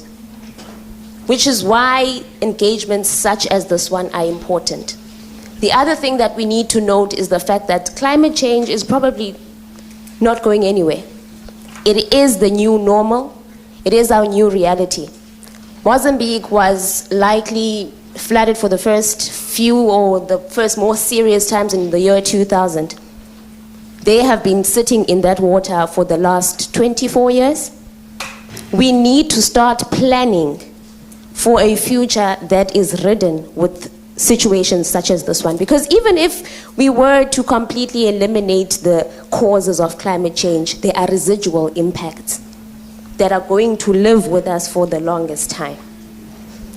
Do we have another question, sir? On to the next. I love how we are working now. What role can the youth play in reducing the impacts of climate change? Let's get tapping. It's an open question. How do we do this? Do we want to see them on the screen or do we raise our hands? My good sir in the white shirt. Oh, okay. We need to collect this data, so can we please get typing? It's open-ended, so you let us know what you're thinking. Basically, go off. The reason why we are requesting this to be typed, I am going to compile an action plan. You are requesting us to do things, and this is the way I can collect information and come back and account to you to say, you raise this as your voices, and now I have to act upon those voices. And for this particular question, I need you to respond to it because I'm giving you the voice. It means if you do not respond here, I was born on a role in this. You don't want me to hear your innovation. You don't want me to know about your capabilities. So please, get those fingers typing. I will collect this data, and actually, after lunch, you will see this data in an action plan. Sizopuma line see committee is the government. So please share with us your views. This is the only opportunity for us to hear your views.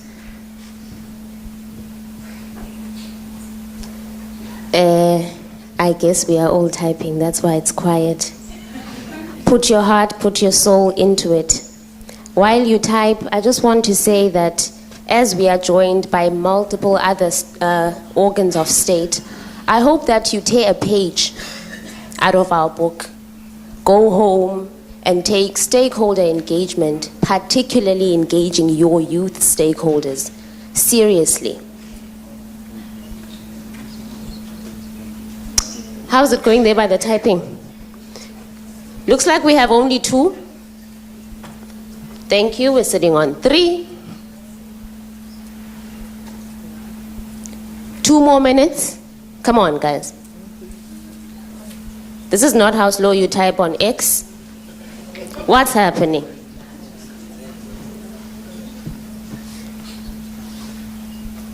Ngicela sithype sengathi sithype ama-comments ku-Instagram. Ngicela nje ukuthi ukusheshe.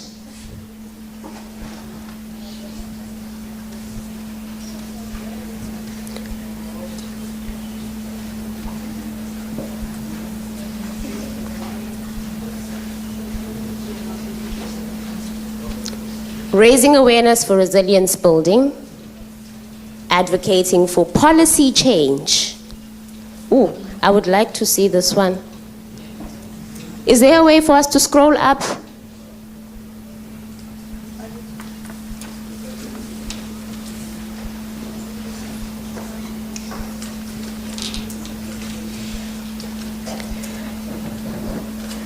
My humblest apologies. How dare I? In the age of the 4th Industrial Revolution, I forgot that there are people joining us online.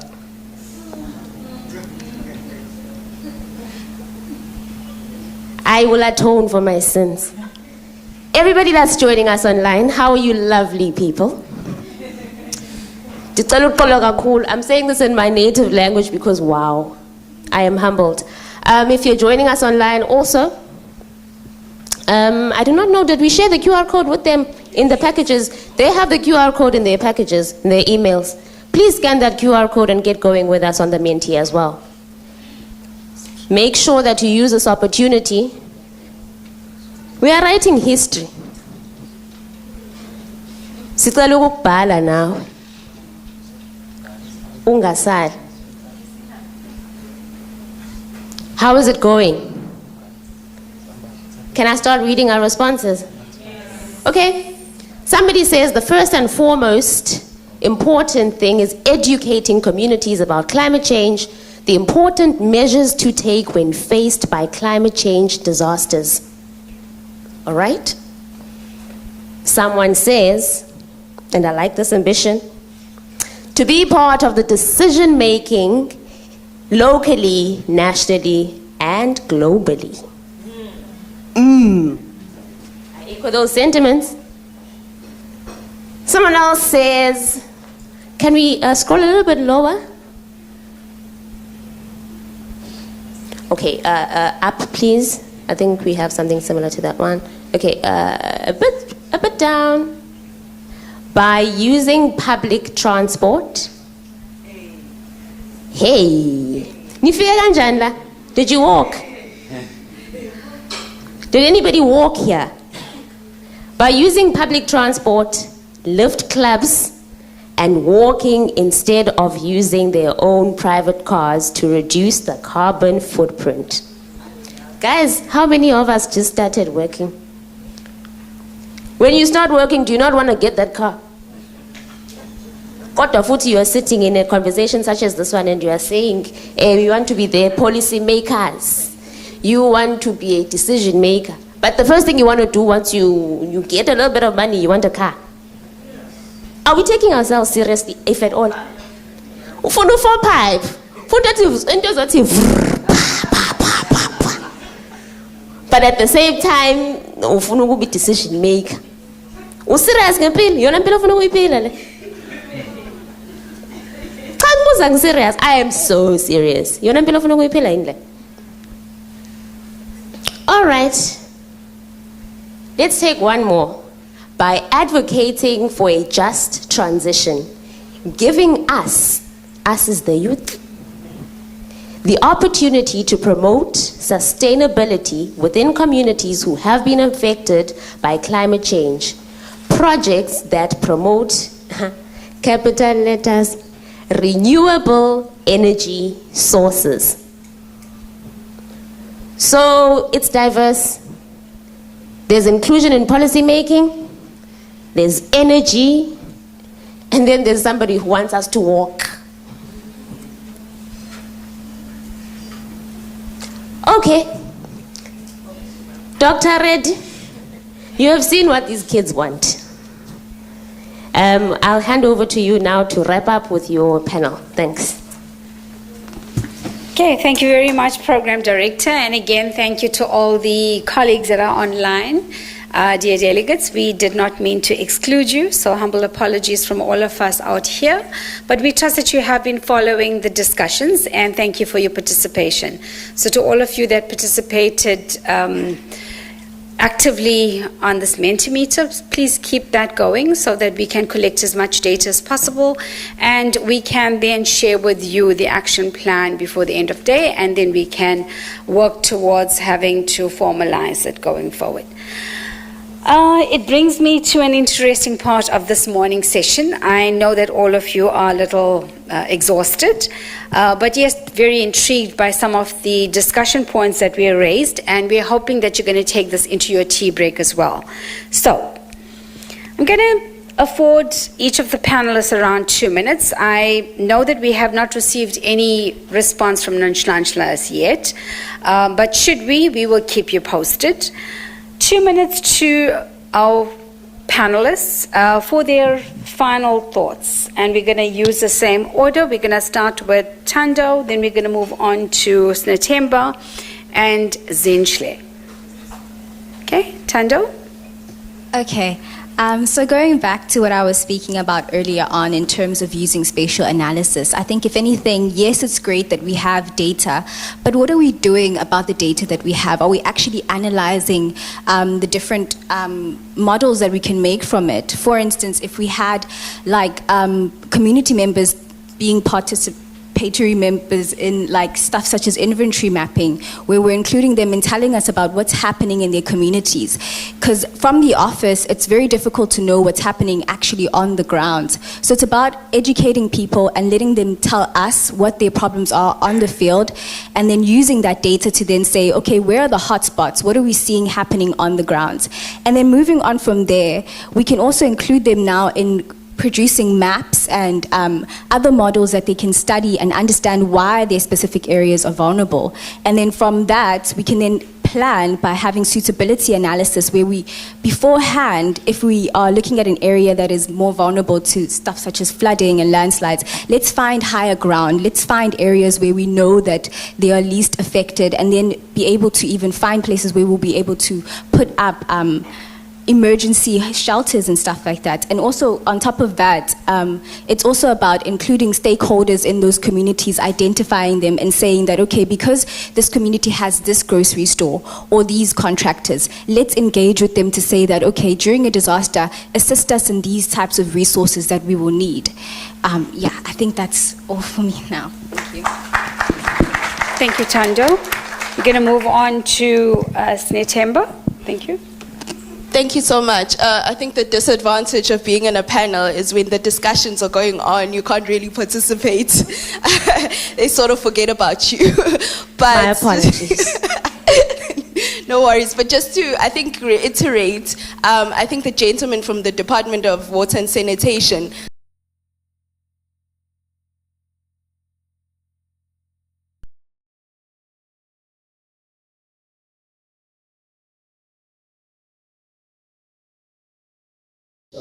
and that is a high risk. Again, and also the municipalities often caught on the back foot with that, because then they are reactionary.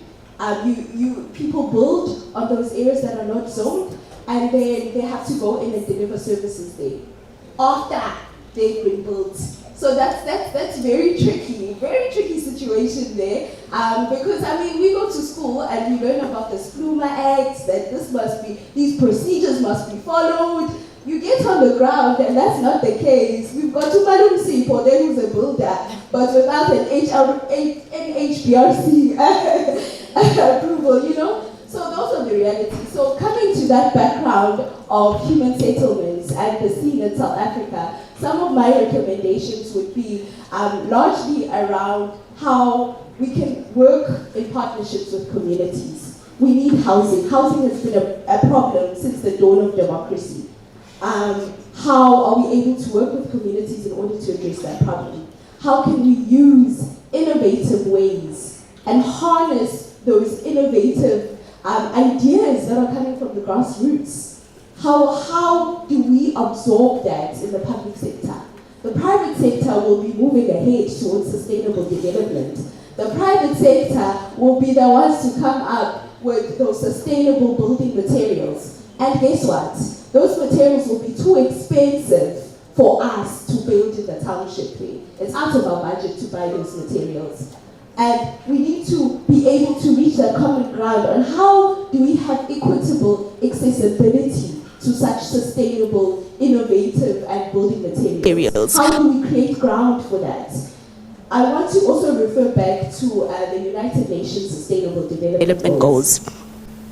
They echo, I want to highlight goal number 9, goal number 11, and goal number 17. Side notes, a lot of the SDGs are interlinked and interconnected, which says we need holistic solutions to some of our challenges right now. We can't have governments who work in silos. You can't get to a government department and say, sorry, that's beyond me.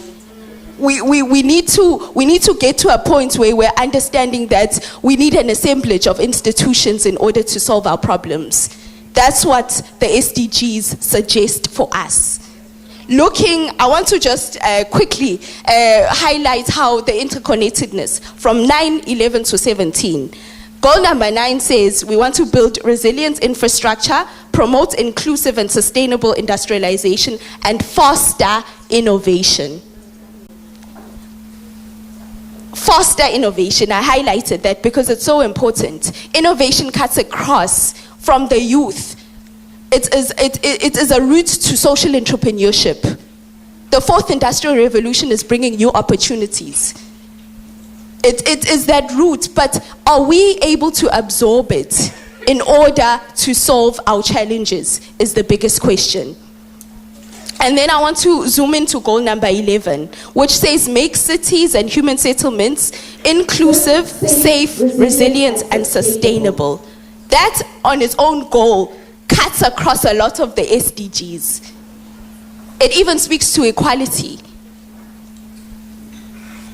So it's looking at, again, strengthening efforts to protect and safeguard. This is 11.4. Safeguard the world's cultural and natural heritage. So again, how are we using our indigenous knowledge in order to improve our human settlements, to even improve our housing?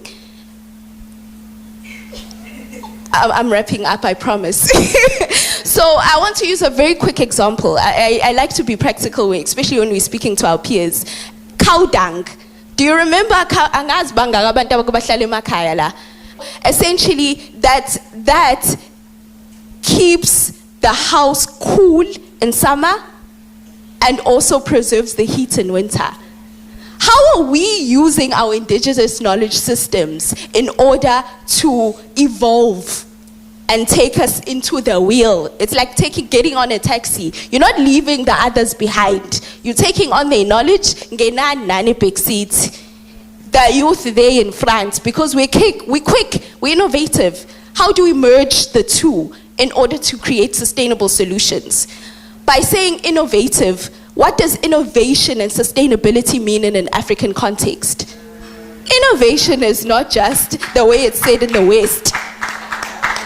It's not the same. We need to contextualize innovation, make it applicable to our generation, to our surroundings, to our context, to our geographies.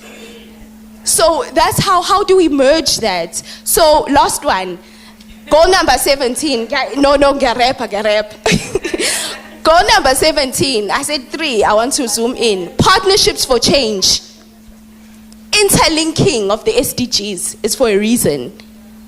The United Nations didn't just sit there and go, here are the 17 goals.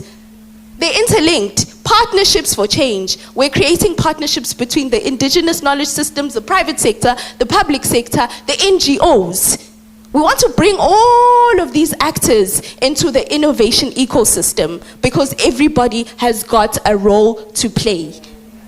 No matter in what niche they are in, but there is a vital role that they must play. And I will wrap up. I'm wrapping up now with let us strengthen the innovation ecosystem. And that's where the root of all our solutions will come in and be implementable. Thank you. Thank you, Snetemba. Okay, let's afford Zinhle the opportunity to wrap up. Thank you, Zinhle. For my part, I was talking about gender and the environment. So I highlighted on goal SDG, goal 5, which centers on embedding gender equitable results across all programming. So in this SDG, they are addressing the inequality, and I feel this is important because it relates to the gender gaps that we touched on. And in relating to gender gaps, this will be essential in transforming gender inequalities in climate change adaptation, demanding planning adaptation policies in a manner that moves women's needs from margins to the center of development planning, resource allocation. It is crucial to incorporate women's wealth of knowledge, as Netemba touched on the indigenous knowledge system. It has been proved that women play a vital role in contributions to that. Then for the aspects of the government, local governments in South Africa play a very big role in ensuring that the transition to a climate resilient and low carbon economy and society is just, inclusive, and sustainable. So by regulating the power, engaging communities, driving local economic development, and fostering public-private partnership, involving also traditional leaders, because they also play a huge role also in the gender gap sometimes that are occurring. So they will assist in creating resilient, low-carbon communities that are well-equipped to face challenges of climate change while ensuring that no one is left behind. Empowering municipalities' leadership to be proactive in climate change mitigation and adaptation, and also touching on the disaster risk that you touched on, or educating in results to how do you actually pick up from how do people manage along the disasters. So encouraging of community engagement related to disaster preparedness programs. This includes teaching coping strategies for dealing with stress during emergencies, as well as fostering adaptability in changing environments, intersection of climate change, adaptation, and gender mainstreaming with the aim of fostering vibrant community of practice, sharing knowledge and building capacity to ensure gender equity is integrated into the climate adaptation strategies. Such experiences does not only enhance practical knowledge, but also instill sense of civic duty and community resilience against individuals. Also, I wanted to make a reference to I'm sure you know Wangai Maathai from Kenya. So she enforced the Green Belt movement, and that helped in environmental protection.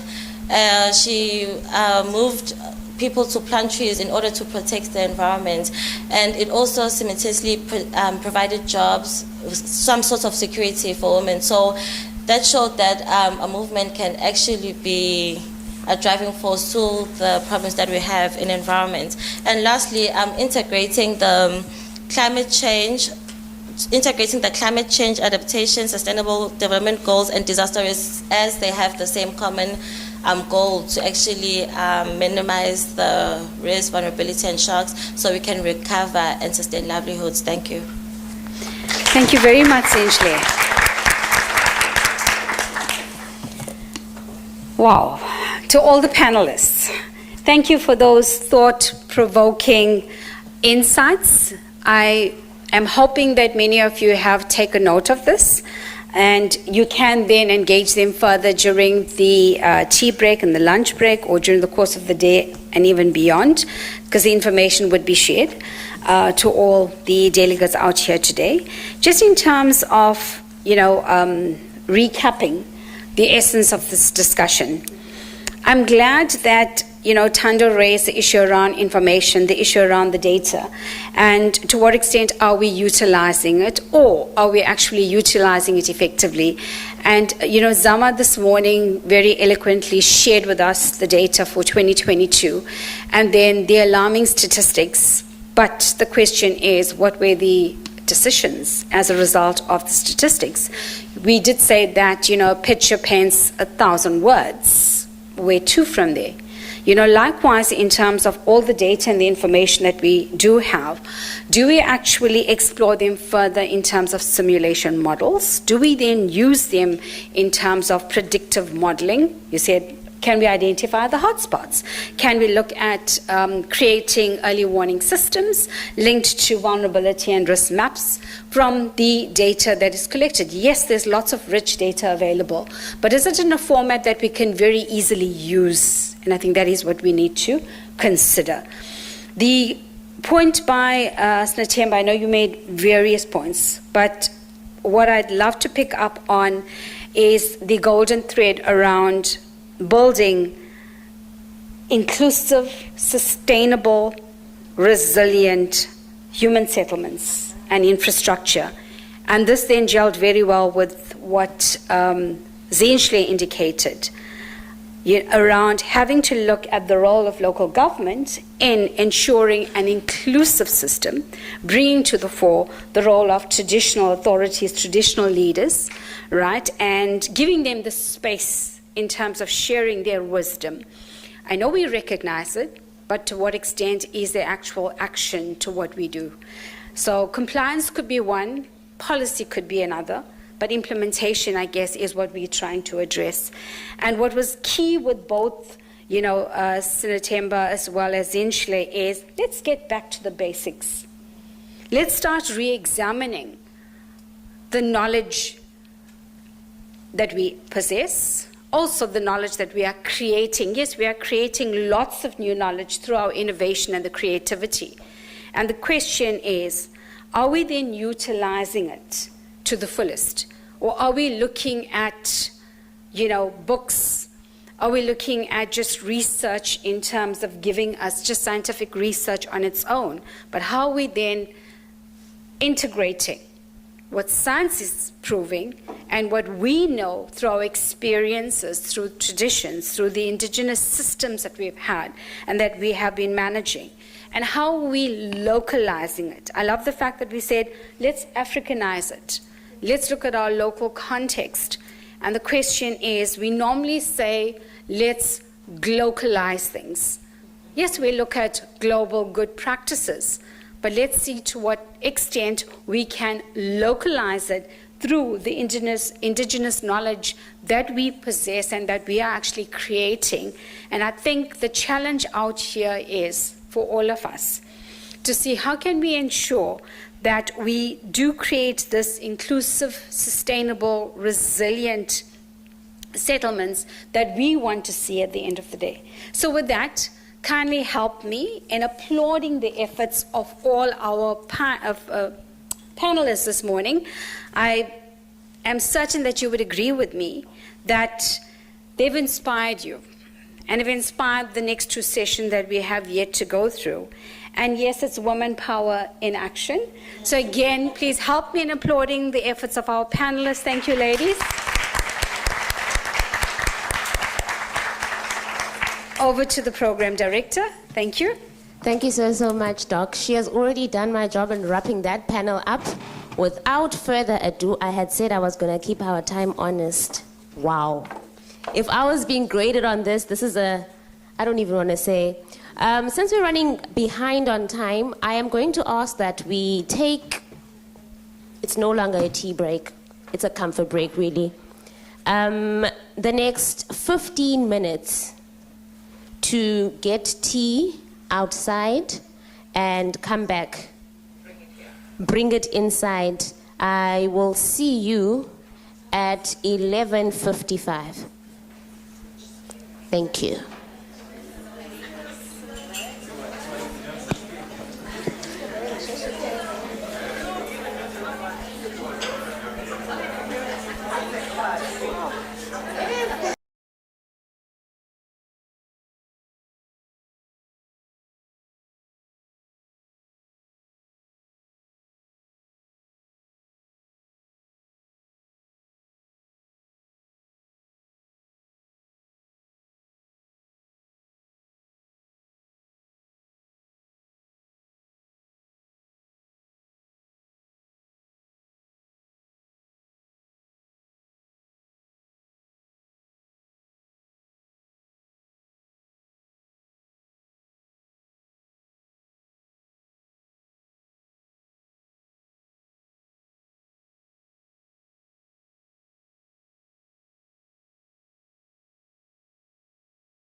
Thank you so much, everyone. If we could settle down, please, and get back on with our program. I hope that that short tea break has allowed us enough energy to continue. We have a long road ahead, and we are behind on time. I'd like to ask that we switch our cell phones to silent, please. We've had a couple of disruptions with those.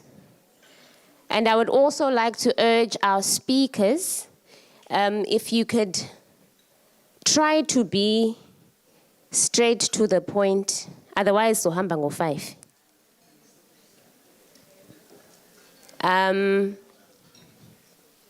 That said,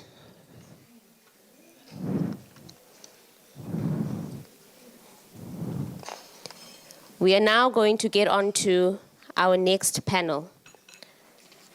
According to our programs, panel discussion 2 is going to focus on gaps in policy, capacity, tools, and knowledge from the youth perspective. We often complain that policies do not include us. We often complain that we do not have enough tools. Let's put context into that in the next panel. Joining Dr. Mal on the panel will be Mr. Lindani Mjali of SETSI, Ms. Zama Kumalo of JCI, Ms. Lindile Shozi of SAYCCC, and Ms. Vanessa Nzimande, former ocean champion EThekwini. Everybody that I have called, please make your way to the stage for the next panel. I love the energy, it's already showing. I'm loving it.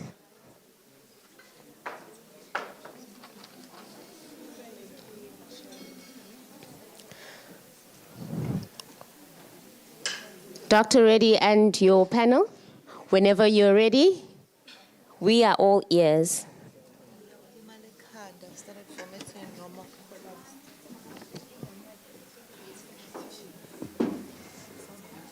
Thank you very much, Program Director. Again, welcome to this being the second session. I trust that you are invigorated after the little break that you had, and more importantly, after the discussion we had during the first session, which was on human security. We move into, very swiftly, the second session, which looks at gaps in policy, capacity, tools, knowledge, #youth. It is indeed my pleasure to welcome again the panelists for this session, and we would then use the program to direct us. So we'll start off with Mr. Lindani. Kindly note that we're trying to manage our times as indicated by the program director. So dear panelists, I trust that you would assist me in managing my task. So I would afford you 3 minutes, and at the end of the 3 minutes, if you are proceeding, I would kindly request that you pause. So we allow the next panelist to continue, and I will give you an opportunity at the end to recap or summarize or highlight the points that you want to draw to our attention. Mr. Lindani. The South African Weather Services has the sole mandate of issuing weather warnings. In some instances, the community will complain, often they do that they did not receive weather warnings or have not received it timeously. On the other hand, and in particular, I think most of us can recall this, when we had experienced recent snowstorms in EThekwini, KZN province in particular, and I want to draw your attention to the N3 and the saga that we had on the N3. Rightfully so, the South African Weather Services, together with the Department of Transport, together with Disaster and Risk Management, had sent out an alert in terms of the anticipated snow protocols and the response by us as communities at large. Still proceeded in terms of their vacation or their weekend plans, which then resulted in a very desperate and a fatal situation. Okay. Again from South African Weather Services, Lindelani. Do you think that there's a problem with the way in which we are managing the early warning systems? And if so, what are the shortfalls, if any, in our system? And later on, you're going to propose some recommendations for us. So with that, Lindelani, the floor is yours.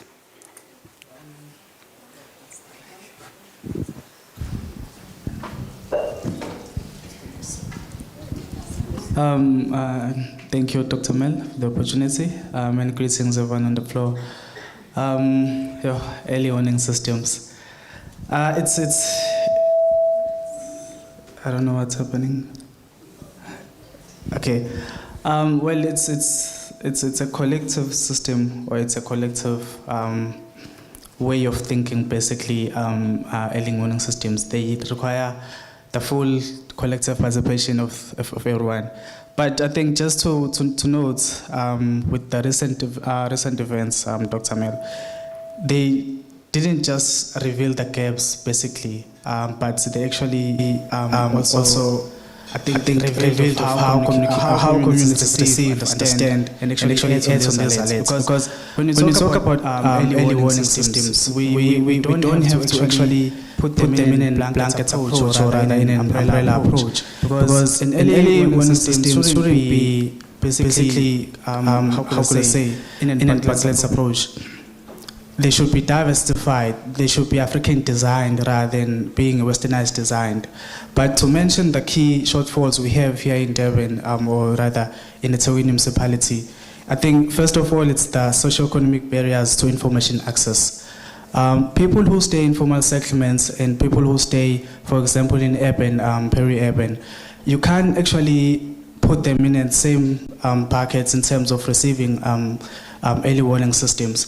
People who stay in informal settlements, when it's actually heavy or heavy rainfalls, they lack access to smartphones, they lack access to internet, they lack access to probably good infrastructure for the municipality to give out response to them. So these early warning systems shouldn't be in a blanket approach. I think my best inlets in that. And then secondly, the early warning systems we have, I think they are over-reliance to the digital platforms rather than being really tailored around how communities are in South Africa. And then I think the third point, it's actually the delayed response and the resources of response from the municipality. Because one of the settlements, for example, in Northlands, in Quarry Road, there's a lack of access to the community. And then you'd find that people there are stuck, and it's probably there's fire and there are floods, but the municipality can't actually get there to help the community. So it's actually the lack of good infrastructure to the community, or accessibility to the community. And lastly, the inconsistent policy and the implementation of policy. We have policies as the municipality and Durban as citizens, but there is a very significant lack of implementing these policies. I wouldn't actually dwell much of that, and actually without this, there is just lack of coordinating the roles or responsibilities between institutions. South African Weather Services, the Department of Disaster and Risk Management, and the municipality. So there is also a gap there. I think Dr. Mel have answered your question and those, but yeah, I'll fully put more on the recommendations. Thank you. Thank you, Lindelani. Thank you for those responses. So in particular, I think we just want to also reflect upon, thank you for the reflection on the early warning systems and possible gaps that we need to consider. The question around the recent incident that we encountered. Who was affected? Why were they affected? what could have been the critical reasons as to why they had still embarked on those journey that resulted in them being trapped for a prolonged period of time, and the devastation in relation to that. I hear the fact that one has to very carefully decide on the early warning systems and the compliance or the criteria that needs to be met, which is that being fit for purpose. So who are we designing these systems for? What do we want to, what messages are we conveying? How swiftly would that be conveyed? And what are the assumptions that we often make? The assumptions that we do or do not have access to certain devices, and does that then inform the type of decisions we take in terms of the early warnings that we submit? So maybe later on you could just share with us some recommendations around these things. I'm going to move on very swiftly with those thoughts to Zama. Zama, we've just discussed or reflected on early warning systems. So let's assume, we're starting from a very safe space. We're assuming that we have access to early warning systems. We as society, as communities, have access. And that we do understand these messages that we receive when we receive it. Given that as a background, do you know what decisions need to be taken or made? What are the precautionary steps that you need to embark upon? And do we understand the necessary protocols that needs to be adhered to? And in particular, who do we call? Who do we reach out to? And what type of report may be anticipated in light of the incident that we may be experiencing? So Zama, kindly share with us your insights. Thank you. Thank you for the opportunity, Dr. Reddy, and I must say that you're doing a fabulous job as our program facilitator. Thank you so much.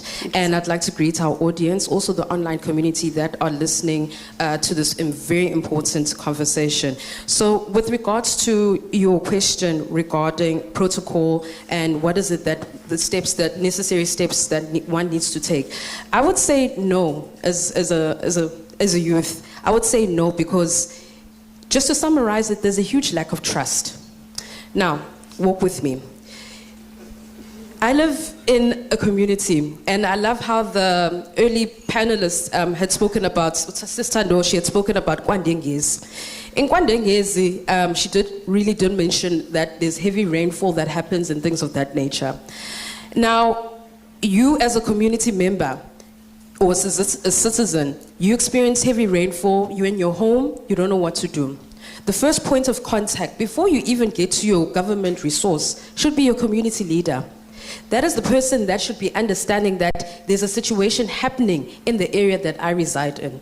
If I do not have access, or I do not have a way in which I can communicate that I am in danger, it's going to be very hard for me to even actually explore more options onto going to government entities or even speaking to my neighbor as well, that in that sense.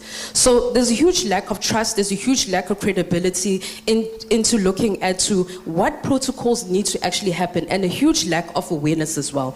In as much as, yes, you can say that, no, the youth should be informed. How, when they don't even have the resources sometimes? How, when they don't even know who their community leader is? I'm not going to lie to you. It's hard for me to even know who my community leader is when they don't even live in the area that they're supposed to be working in.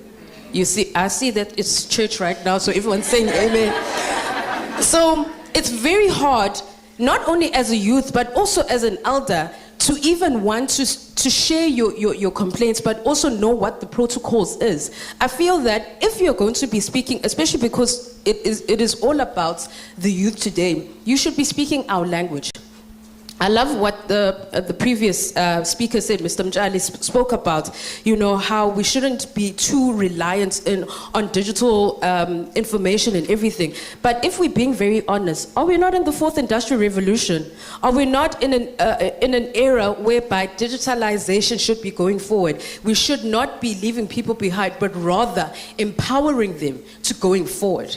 Should we not be doing that? Shouldn't that be the question of how is it that we can explore our options, of what is it that we can do to digitalize and make sure that even if if a person is in Ngoto, for instance, it's a rural area, they are still able to contact the municipality if they are in danger. They should be able to have resources, digital ones at that, in order for them to be empowered and not feel in danger of losing their homes, most importantly, losing their life as well. So it's important that we actually do explore what options there are in order for us to include more awareness of how is it that we can empower not only ourselves but our community, because at the end of the day, truth be spoken, we are the future leaders. But how are we going to be future leaders if we do not have the most important thing, which is the element of time and element of knowledge into the protocols that need to be obviously imposed onto us, or rather shared to us, but most importantly for us to help one another, because that is the spirit of Ubuntu. I thank you. Thank you, Zama. Okay, so you can see the passion from the experience that Zama has had. Zama, it's important that you noted the lack of trust. And I think that, many of us had similar experiences, if not, that still seems to continue, together with low confidence, if any confidence at all, and the issue around awareness. And the challenge then to the sectors within the House itself. Yes, is around awareness, education, training. The question is, perhaps we need to look at the relevance and the who we are addressing. If the major gap that we say 2/3 of the city is made up of the youth. And this is the voice of the youth in terms of us not being aware and us not being alert to, what needs to be done. And most importantly, the reality check. Do I know my councillor? And that's your first point of call. And the question is, where to from there? In the absence of having local leadership, where to from there in terms of the critical connect between us as community, our representative, and the city, and the authorities that may be. So that is a major gap, and I think we need to explore that even further.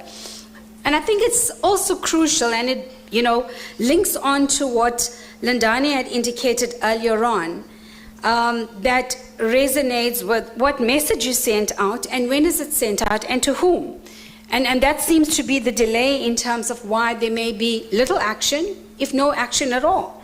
And the question is, are we tapping into the digital divide, into technology, into AI?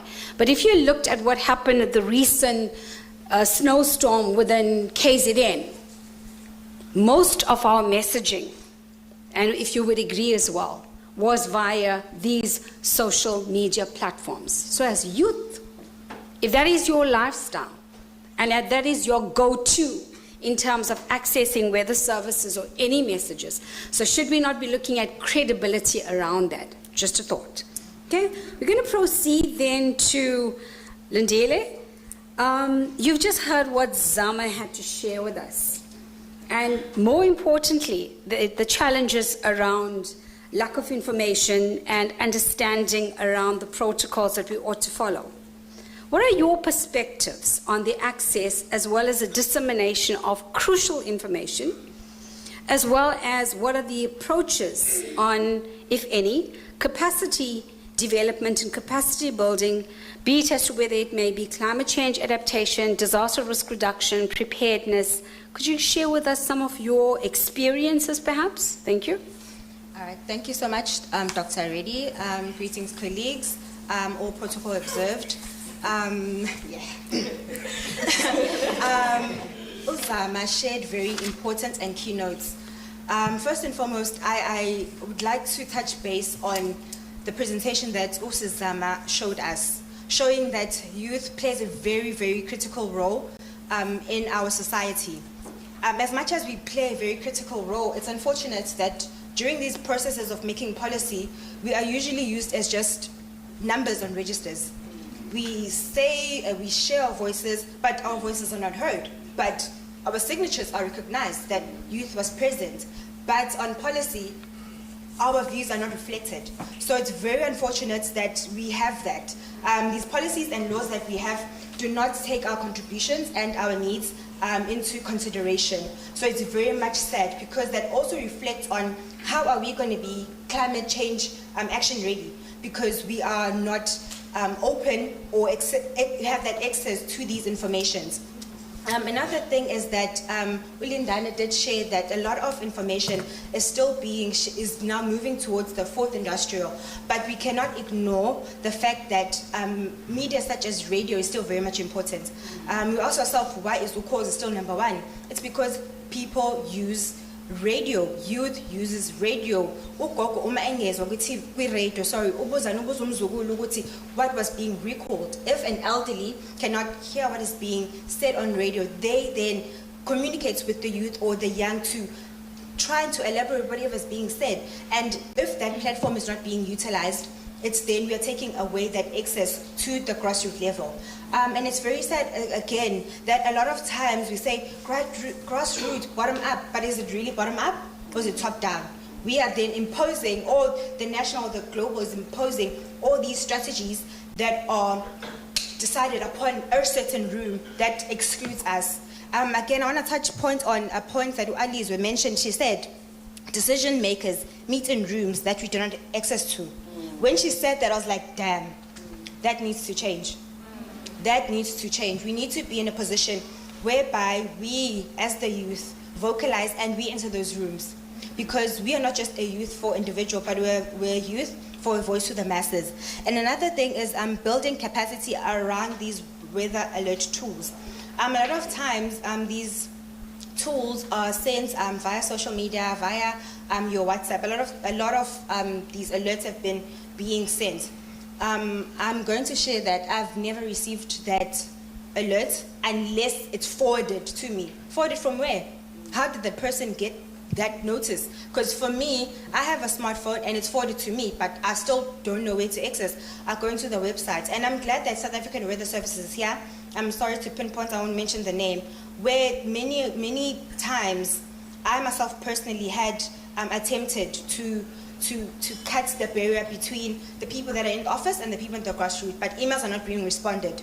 So how are we supposed to function as a government? How is governance and policy supposed to be implemented if people are sitting in the offices and I'm trying to reach out, hey, I'm here in the farms, there's no network, I'd like to make the work at least easier for you, but my emails are not being responded.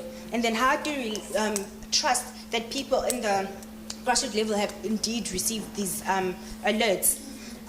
More or less, these alerts need to be also communicated in a language that is understandable by many. English is still a struggle for a lot of us. Even I, there are some words that I do not understand, no pronounce. So I think the mindsets need to be very inclusive and not just very formal and technical. Oh, he's gone. He was mentioning that it's climate change is scientific. It's not. It's not. Break it down in Sulu, umuntu ayizwe into eshoyo. Break it down in Sotho, umuntu ayizwe into eshoyo. Break it down with Xhosa, umuntu ayizwe into eshoyo. English, fine, is the medium, but not all of us have the power to understand English. So then again, you're taking away my right to have this information.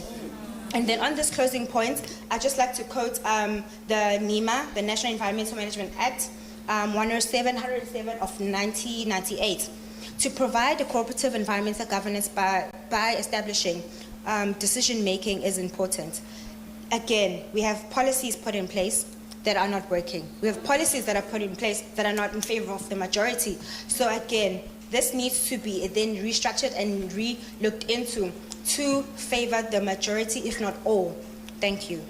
Thank you. Well done. So thank you very much, and thank you for once again connecting with the other two speakers in relation to inclusivity, in relation to relevance, the fit for purpose. And I think what's also very key that you raised is the youth are feeling voiceless. And that is why you have this platform. And we're hoping that this can become the turning point to what you're wanting to see in terms of elevating your voices, in terms of expanding this dialogue that we have commenced with. And I think what's key is that, yes, we have participation, but the question is, what is the extent of that participation? If it is just merely at that level of compliance, okay? So where you are, being part of the process, but it's very limited because you have access to information. Information is being shared and disseminated. But what about your thoughts, and what about your insights, and what about your suggestions? Is there any value to that? And how does that then blend into the decision processes? And this is going to take us to the last stage where we're going to look at the policy and we're going to look at decisions. We're going to look at youth in leadership. And I love the fact that this is creating that foundation that we want to see and build on in the third and final panel discussion. I think also key is localized tools. You said, are we using tools that are relevant to the people that we are trying to reach out to? Or is it just tools out of convenience? We have a uniformed approach because we need to send out these messages as quickly and promptly as possible. But how valid is it? And then, yes, social media has a critical role to play. Media has a vital role to play when it comes to disasters and incidents because of the energy that it has. But at the end of the day, there are certain set criteria that we need to agree upon because of the quality of the information, the credibility of the information. And we are saying, can we bring that together? And can we as a youth guide you in terms of the power that we may have on these platforms using these technological interfaces to try and alert as many as possible? So thank you for those thoughts. We're going to come back a little later for a 1-minute reflection, right, as a way forward. But Vanessa, if I may turn our attention to you. EThekwini Municipality and the Provincial Disaster Management Center has shared their link and QR code, right? With a file that consists of, we're hoping that this is part of your package. They have numerous policies, strategies, plans, awareness programs, initiatives, and the list goes on.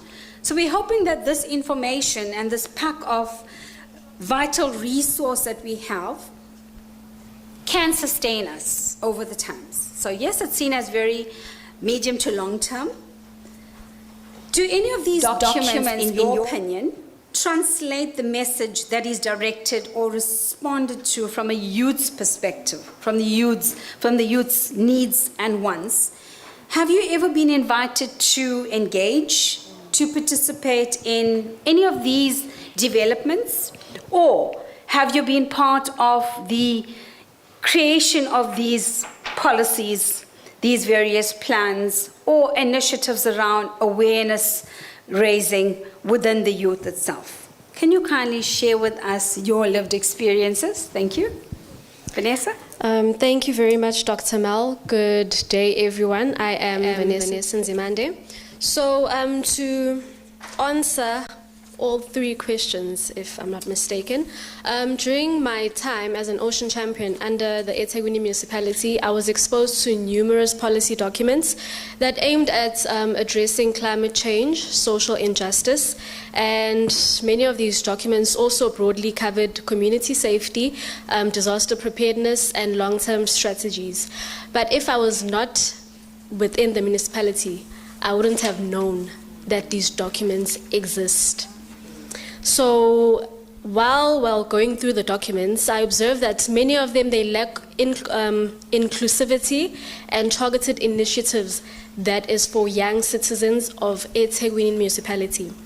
While the municipality is trying to take steps to tackle all these issues that we're facing in the city, young people are often left out in the process. This may be due to many reasons, such as they think that we lack experience, we lack knowledge to contribute meaningfully to these documents, or that decision-making should just be left for the older generation and we should just be yes people. Yes, you're going to do. Thank you very much. It's exciting to see that progress in these areas, such as gender representation, where women such as Usizama now hold roles to amplify their voices, and inclusivity across races and backgrounds. But this progress, is it enough if the youth is not represented? We frequently hear that the future belongs to the younger generation, yet there's really a conversation about what the young people envision for their own future. How can a future be planned for us without any meaningful impact from us?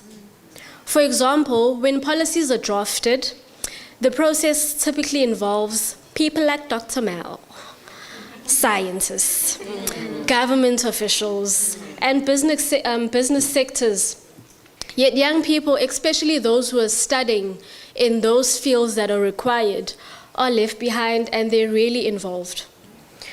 I myself have only been involved in one development of these documents. During the implementation phase, the youth are often absent as well. Work is assigned through tenders to businesses that already have their own employees and staff. This means there's also little space for youth to physically engage in these initiatives. So if I, as a resident of EThekwini Municipality, am excluded from the drafting, the planning, and the implementation of these policies intended to shape my future, can I truly call that future my own? Thank you very much. Wow. Thank you, Vanessa. I think that's nearly summed up the way in which the youth feels. How could I claim ownership for something that I had no, if any, input on? So it's like, designing and developing outside of the youth and expecting the youth to implement. And that is the sentiments that's been shared by the youth today. And the question is, how am I to then ensure that this translates into action when my voice and my feelings and my experience taken into consideration? How many of us feel that way? By show of hands. I know you're tired, it's been a long day, but it's worth the effort, okay? But please feel free to populate your comments on the Mentimeter that we have going, so that at least this can be a true reflection in terms of what you want to see happen. And also share as much of your experiences, as you can, because that will also help us in terms of shaping and addressing some of these challenges that you want to bring to the fore. So Vanessa, again, thank you very much. So it's about being at the right place at the right time and with the right people, or knowing the right people, to then provide you with the access to engage or even to participate in these processes. Again, the notion about it's being, an exclusionary process where youth feel that they are excluded, and yet within a democracy we talk about let's be as inclusive, as democratic, as participatory as possible. So where are we going wrong? And if so, why? And the question again is, does it necessarily mean that the technocrats have all the answers? So why are we then confining it to an expert process where it's just professionals, persons with the necessary expertise? And, yes, we often say it's qualifications and knowledge that will then denote the skill. So maybe it's time that we start debating that as well. Okay? So that we can be as inclusive as possible and then start providing the youth with the platform in terms of designing and developing and creating this innovative future that we want to see. So thank you for all the input. I'm giving each one of the panelists just 1 minute, a very quick summation or one key word that you want to throw out in relation to your area of focus. So we're going to start with Lindani. Can we go with the same order? Are you good for that? One quick minute or half. Thank you. Thank you. I think for me, just now it's to highlight the collective approach from this. I'm glad also the Department of, or the South African Weather Services are also in this room. I think my approach is to have a collective work when it comes to this, because you can't do things alone, and we, as the municipality, you can't do things alone, and as probably officials, we can't also do things alone, and as youth, we can't do things alone. So everything we do should be collective. I think for me, that's my 1 minute, Dr. Mela, actually emphasize on that approach. Thank you, Lindani. So we're calling for a very integrated approach. Okay, thank you. Well done. Could we move on to Zama? All right. Thank you, Zama. Thank you. There's a beautiful Zulu proverb that I love using so much. It says, "Izandla ziyagezana." So basically, one hand is helping one another. Like when you're washing your hands, that's exactly it. And within that, why I say that is because us as leaders, within our own rights, whether it's a leader in your community or whether you're a leader at in your workplace, each of us need to be held accountable in the roles that we play. And that goes from what the previous speaker had just mentioned now, that we start at grassroots levels and then we go up. Each person has to be held accountable so that in order for information to be shared, in order for there to be action, for action to be implemented, we all have a role to be playing, but in the same sense, we all need to be accountable in order for there not to be loss of life, loss of information, loss of knowledge and things of that nature. So we need to all be held accountable in everything that we do. This speaks on to a system that EThekwini Municipality use called FUSE, which is Forecast Emergency Weather System. And the goal that I want to emphasize on is sustainable goal number 13, which is climate action. In order for us as a society to move prosperously and to move effectively, we need to be moving in a collective manner. Thank you. Thank you, Zama. Okay. So Zama's highlighted the fact that, yes, it's about governance and leadership, the issue around being accountable for your actions or your inactions.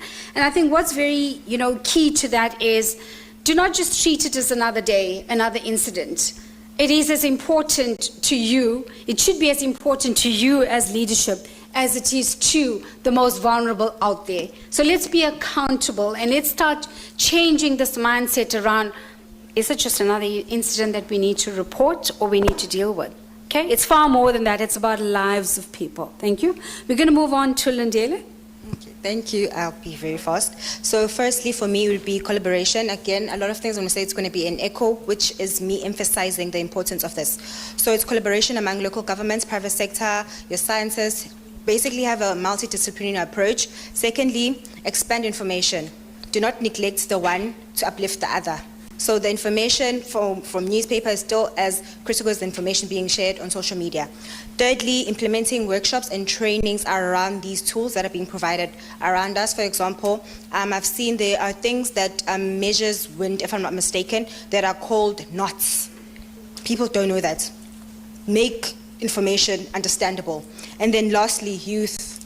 Let's continue. Hlanganani as the youth of June 16. Thank you. Okay, thank you for that. Okay. I think the important point there is that let's keep it simple. Let's keep it clear. Let's make whatever information that we want to share and disseminate as accessible as possible. And then we can gain access to this via this collaborative, partnership, coordinated approach. Why do we need to reinvent the wheel? Okay, let's look at what's out there and let's build on that. Thank you. We're going to move on to Vanessa. Okay, to respond to the needs of the youth and to ensure that our future is really in our hands, the city can cater for the youth in their strategies by involving them in policy contribution and decision making. And they must also ensure that the youth initiatives are picked up and they are supported in the correct manner for it to prosper in its full capacity. So with this being said, my top 2 initiatives that I put on the table is for the EThekwini Municipality to consider including youth in policy drafting committees by ensuring that young people, particularly those studying or working in the relevant fields, are part of policy drafting committees. And this would enable them to have, input and fresh perspectives from the younger generation. And secondly, the city also needs to have a youth advisory council where there's a representation of diverse youth voices from various backgrounds and neighborhoods with different interests, such as the proposed Durban Youth Climate Council. This would be a great long-term opportunity where the youth continuously works closely with the government officials on issues affecting young people. Here, there could be an allocation of specific seats for young people on the key municipal committees, ensuring that they have an official role in discussions and decisions that impact the future of EThekwini Municipality. There are other things that the municipality can do to ensure that the youth is involved in decision making, because at the end of the day, the saying goes, we learn decision-making skills through making decisions, not by having decisions made for us. Wow. Thank you very much. Thank you. Thank you for that, Vanessa.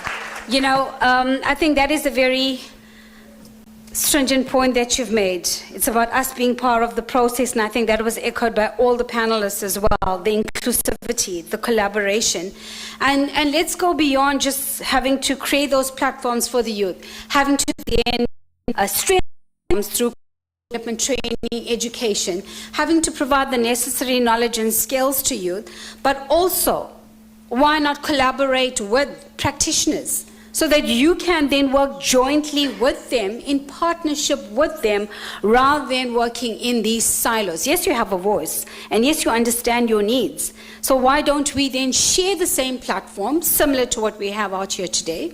So we need more of this so that we know and understand and learn from each other.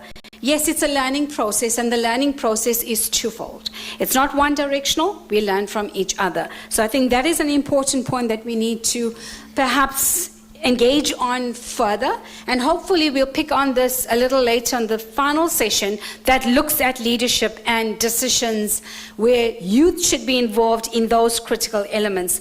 So please help me in again thanking our panelists for those wonderful insights that they shared and experiences, and for the take-home messages to all of us. Thank you very much. May I hand over to the program director?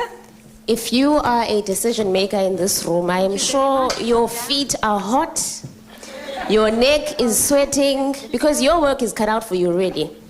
We are in the presence, the city in particular.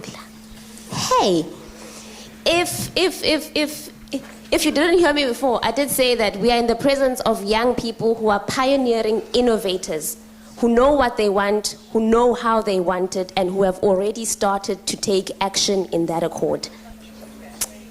We will move on to another mentee. While you get ready, sir, I would like to, they've already alluded to the presence of a representative from the South African Weather Services. Sissy, since they've already shone the light on you, your comments, please. No, you're not. Please press it. Please help us, comms.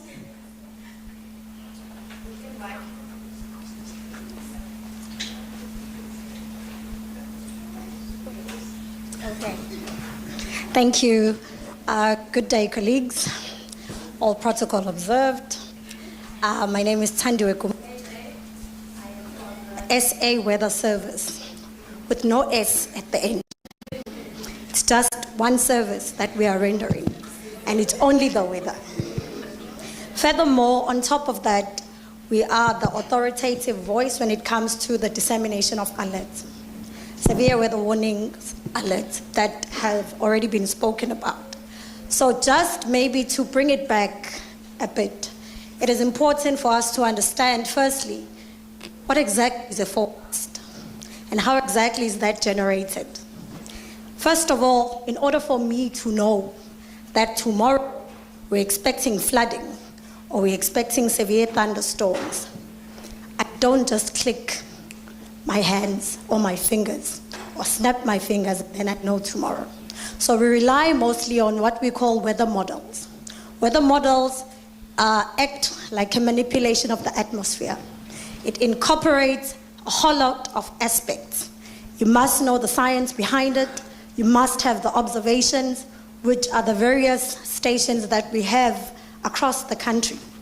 But it is important to also note that weather models are not 100% accurate. And that is why we have various weather models. I'm pretty much sure that all of you here have access to a weather app. You can check the weather on your app. But if I can ask you now, which app is this? What model is this app using? How reliable is this app. You cannot tell me that.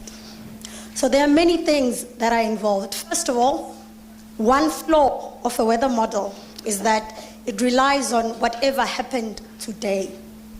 So if I'm saying tomorrow it's going to rain because today the wind would have come through from the east and the wind did not come through today, do you think it's going to rain tomorrow? It won't rain tomorrow. And hence, the constant improvement that we are trying to work on a regular basis when it comes to those forecasts being generated. However, I must also commend some of my colleagues that over the years, we have improved quite significantly from what we were using before. Before, we were relying on global models. Now, imagine using a model that is going to give you a map of Africa in order to forecast for Durban. What are the odds that you are going to be correct? But we've had some of our colleagues that have improved on that. And now they're looking at weather models that can zoom in to a 4-kilometer resolution, to a 1.5-kilometer resolution. And that is why now we are able to provide you with more or less what you can expect in reality as to whatever was being forecast before. I'll move from that and I'll go to the early warning system that we were talking about just now. When it comes to early warnings, we do acknowledge that there were flaws prior. There might still be flaws even now. I'm not disputing that. But the system that was used prior was only focusing on 3 things. It was giving you an advisory, a watch, and a warning. An advisory was saying, beware that something might happen. A watch was saying, be prepared that it might be close to you now. And the warning was saying, it's happening now. But the gap there is that if it's already happening now, how are you and me going to be protected? How are you going to escape, or how are you going to ensure that you are safe or moved to safety on time? And hence, the shift in the paradigm completely with the work that was done between the South African Weather Service with the colleagues from UK Met, where we introduced a new system that is called IBF, which is impact-based forecasting severe weather system. That system now is no longer just talking about the science. The panel at the front spoke a lot about everyone being involved, a collaborative effort and everything else. IBF says, rather than us focusing on what is the weather going to be, let's rather focus on what is this weather that is coming going to do? Or rather, what impact is this weather going to have on people that are living in Durban? How am I going to know that if I'm just a forecaster? Now that means we are no longer working alone, and that's where the collaborative effect comes in. Now I must have a vulnerability map of Durban. Now I must know that Umlazi is more vulnerable than Mount Edgecombe. Now I must know that Mount Edgecombe, it doesn't matter even if they get 200 and something millimeters of rain, they probably will not flood, but Umlazi will. And hence, in order to try and make things more simpler, we introduced a matrix table where we use a combination of colors and numbers. I'm sure you're aware that we have warnings level 1, level 3, level 5, whatever it may be. And then we also have yellow, we have orange, we have red. I think from an early age, we are all familiar with the concept of a robot. Surely we all here know that if it's green, it's not dangerous. But if it's red, it is dangerous. If it's yellow, yes, there's some danger to it, but maybe the danger is not so bad as compared to if it's amber or orange. And that's the whole gist behind it. But furthermore to that, impact-based does not only talk about the science, it looks at different things. I'll refer back to the case of the snow that we had recently. That case came out at first as a level 4 out of 10 levels. And as time, or rather as days started progressing, we could tell that it's a long weekend. Children were closing schools, if I remember correctly, or something like that. People are going to be on the road. If people are not going to be on the road, people are going on holiday. Other people have family commitments to attend to. There are major routes to be affected. So we look at all of that. Is this an important day? Is it a public holiday? If it's a public holiday, surely there are things planned. So the levels that we give to the public are not only speaking to the weather that is expected. And hence, sometimes maybe there is that lack of understanding from the public that a level may be high and you might not necessarily be affected. But now, look at the bigger picture. The level is high not because we are only focusing for you. The level is high because we're looking at the bigger picture that should anything happen, how many people can lose their lives? Because the whole point of the system is to try and combat the loss of lives. Furthermore, I'll elaborate further on the collaborative part. I think some of the colleagues at the front spoke about they get alerts, but they're not sure where they're coming from, if I remember correctly.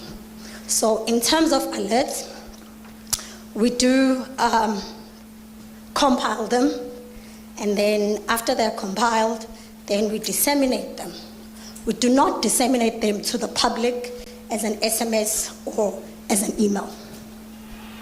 What we do for the public is that we are in constant communication with the various radio stations that we are servicing across the country. And in that space of using radio stations, we are able to communicate in a simple language that Umako at home can understand. We are not giving Ukoko the fact that kune cut-off law or whatever. Sithi Ukoko mawuhlala eduze komfula, amanzi ayeza, umfula uzogcwala noma umfula uzongena. Wena nomndeni wakho thola indlela yokuthi ninyukele endaweni ephakeme ukuze niphephe. Secondly, that is in layman terms. And then we also have other platforms. The social media, unfortunately, is taking the world by storm. But it does not only end with social media. There's social media, which is X, Facebook, Instagram, whatever it may be. But that way of social media, so sebenzisa ngoba quick in terms of us getting feedback and responses. Now, if we get feedback from you on the ground, that will help us in either knowing what's okay, this alert that we sent out, is it effective? Is it not? Do we need to upgrade? Do we need to downgrade? We cannot upgrade if there's nothing reported. So unless you report something or we get something from the ground or we see ukuthi khona okwenzakalayo somewhere, then we can upgrade. Furthermore, on top of that, we have a slot on television every single day. I'm sure all of you are familiar. Some of my colleagues in Yabazo Mkushulwa, you see them every day. Be it there is severe weather or not, they will be on television to provide you with the weather, because that is a mandate that we have to provide, be it sunny or cloudy or raining or not. And then on top of that, in order to try and improve and make sure that we are reaching as many people as possible, ngoba we acknowledge ukuthi not everyone has access to social media. Not everyone has a smartphone, and not everyone has access to internet. So what we are doing now is we have a project that we call the Early Warning Roadmap. In that project, we collaborate with Vodacom, MTN, whereby we are working on creating a location-based alerts to say that if we're not usebenzisa Vodacom and you will be in Durban, so if there's an alert for Durban, Vodacom will automatically send you the alert just because you are using Vodacom.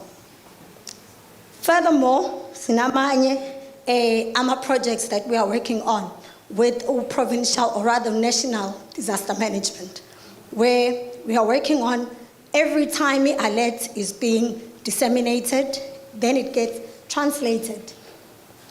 That project is currently in the pilot phase at Western Cape, where they are currently translating only into isiXhosa and Afrikaans.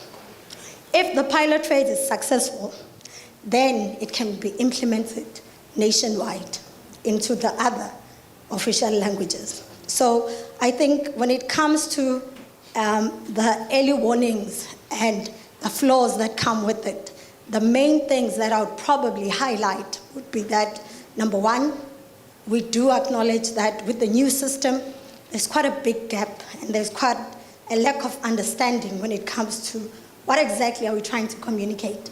And that is an improvement that must be done on our part as well. And then we also acknowledge that when it comes to these alerts that are being disseminated, we do not all understand what is being communicated, and we must try and communicate ngendlela yokuthi kube straight, kube simple, kungabi too much diction, scientific jargon, but maybe rather than using documents where the youth must read a whole PDF document, rather just create a 1-minute video where you're going to hear what I'm saying. And that, if you follow the South African Weather Service, you'll know that we have a YouTube channel where we do that. So for every time there's an alert, when I decide to, I'm not interested in reading, there will be someone on that YouTube channel who will be able to that small video, and then you'll be able to have access to it. That's it. Thank you. It looks like church is in session. In fact, school is in session, and everyone is teaching and everyone is preaching. With that said, I really should have told everyone to keep it, I don't know, to 1 minute, or rather, let's just take the last section of the action plan online, because at this point, we cannot miss this gold that we are having in these conversations. But we also need to get to the action plan. I do not know. We will figure it out as we go. If you could please display the QR code and we can move on to our next mentee, please. Oh, Sen Khalil. I love it. Please display the question for my benefit. What needs to be addressed in our weather forecast and early warning system? The options are weather forecast, alert, and warnings to be further simplified, to use local vernacular language. Over and above the warnings, provide guidance or recommendations on actions to take. This involves now disaster management and response. To add more media platforms, for example, TikTok. She has already mentioned YouTube. Shuti ke manje sis Thandi. Sicela niwafake TikTok ke manje. Oh, guys, once you're done with the mentee, get onto TikTok and follow the South African Weather Service. Not services, service. Thank you. It looks like we have weather forecast and alert and warnings to be further simplified. As she's mentioned, the project is in the pipeline. They are simplifying it. They are also translating it to our vernacular languages. Next, we have local... Oh, okay. She's basically told us that they're working on the things that we want to be worked on. Perhaps you can ask for an ETA? Joking. Joking. Do we have another mentee for this session? Can we please move on to that one? There's a call for policies, plans, and strategies to be youth-orientated and sustainable. How can this be achieved? Let's get typing.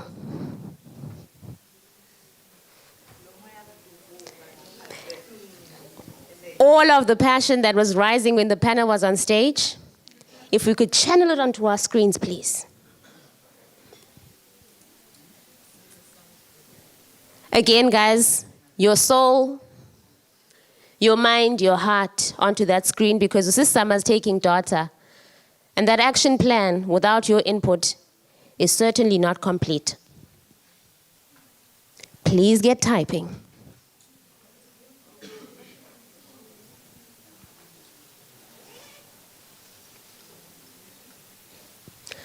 For our community joining us online, you're also welcome to participate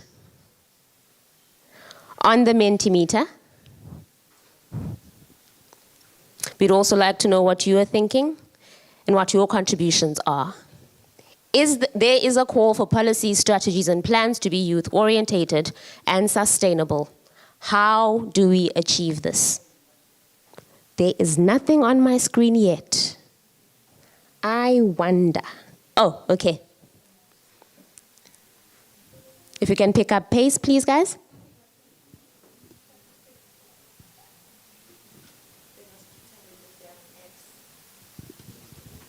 Pretend as though you're commenting on your best friend's picture and she's slain. Youth inclusion in policy development.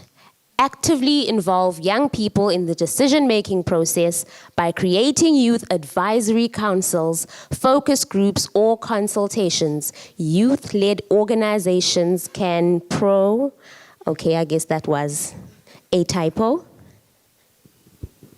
I'm sure Vanessa's happy to see that response. Someone else is saying, allow youth more opportunities to have a voice and for authority to hear them.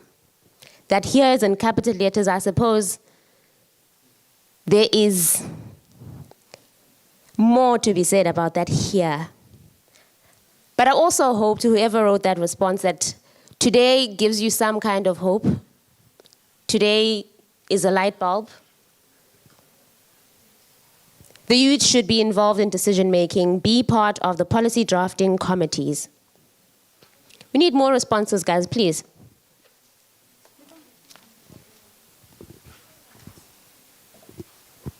Okay, there we go. Engagement and participation actively involve youth in the decision-making processes, forums, surveys, and focus groups. What I like about these comments is that they are coming from people who are already on the move. They are already doing something about all of these things that they are talking about. It's not just talk. For some of us, it's our daily bread. And that's lovely. To be able to say that in the southern region, as a black person, in a room predominantly, dominated by fellow black people, really is a flex. Someone else says, a youth task team should be created in, you could scroll down for me, please. In flood-prone areas where they are monitored by local municipality, this task team can conduct disaster risk management education.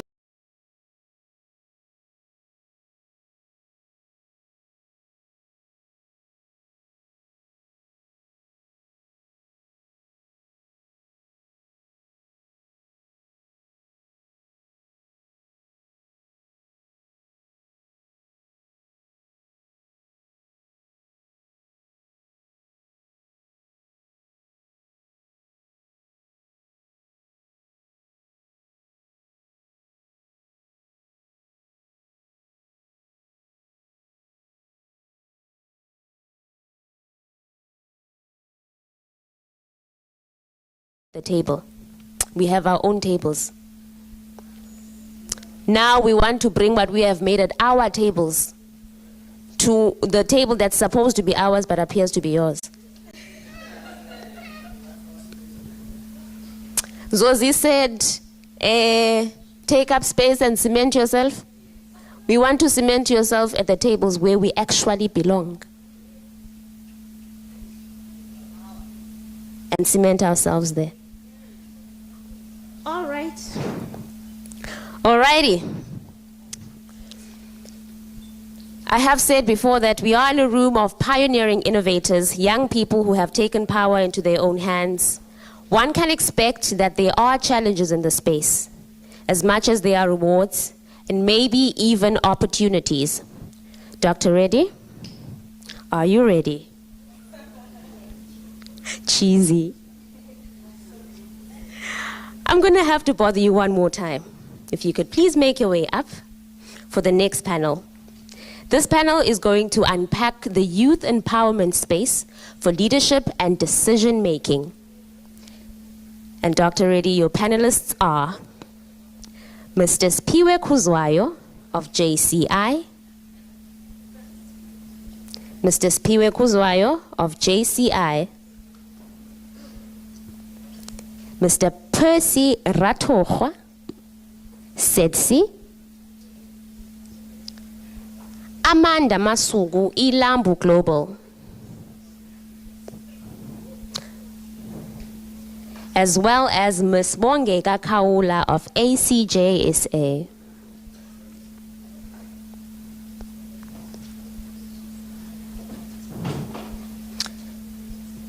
As I've said, this panel is going to be talking about youth empowerment. There are so many initiatives that say we are empowering the youth. Please settle down. There are so many initiatives that say empowering the youth. Let's see if they are in fact impactful. Let's see if they achieve what they are said to achieve. Over to you, Doc. Program Director, thank you. Sorry about that. Yes, rather enlightening indeed.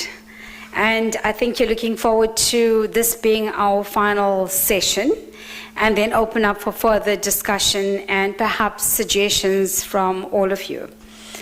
The previous session questioned the degree of youth inclusivity, the issue around tokenism in participation, and leaving us or begging the question, does this translate into representation or inclusivity? We're going to then transition from that into this being the final session on empowering the youth in leadership and decision making. And thank you again, and welcome to our panelists for the final session. I'm going to start off with Superior. We're going to be looking at the digital divide, and I think this has been raised across from the morning around, are we tech savvy? To what extent do we exploit, in inverted commas, technology, digitization? And as youth, with the energy and the passion that we have, being also aware that I think 90% or 98% of our time we are on our devices. So yes, technology, and more technology. So, Superior, in this day and age, we often assume or say that everyone is digitally savvy and has, to a certain degree, access to smartphones or smart devices. This will then translate to the fact that everyone should have access to information at the palm of their hands, and literally at the palm of their hands. Is this really the case? Do you believe that this is currently the situation? What are some of the struggles, perhaps, in the digital drive as youth? We assume that youth is technically savvy. So could you share with us perhaps experiences around challenges that youth are confronted with from the digital era? Thank you. Greetings, colleagues. Thank you, Doc, for that question. Thank you for the opportunity to the EThekwini Municipality as well. So I'll be very brief, coming from a background in the technical space as a software developer myself. So this question has been going on for quite some time now, where we look at digital divide.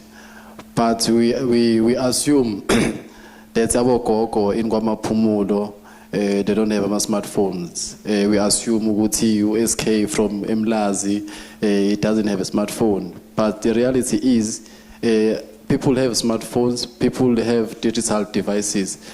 But the most important thing that people are failing is to digitalize those devices. Hence, you will find people being stuck on the road during the snow because when they are on their devices, they only attend as those pop-up about TikTok. They don't attend a pop-up from South African Weather Service, not services.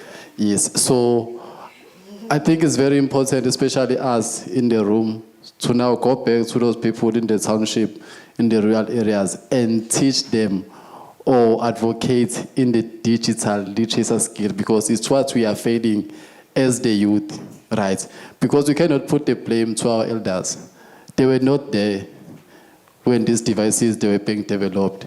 So now it is very important to understand the digital literacy first, which are the skills that will then be able to come into place or into play when decisions. Now we are using Mentimeter to communicate. That's a digital tool that we are using.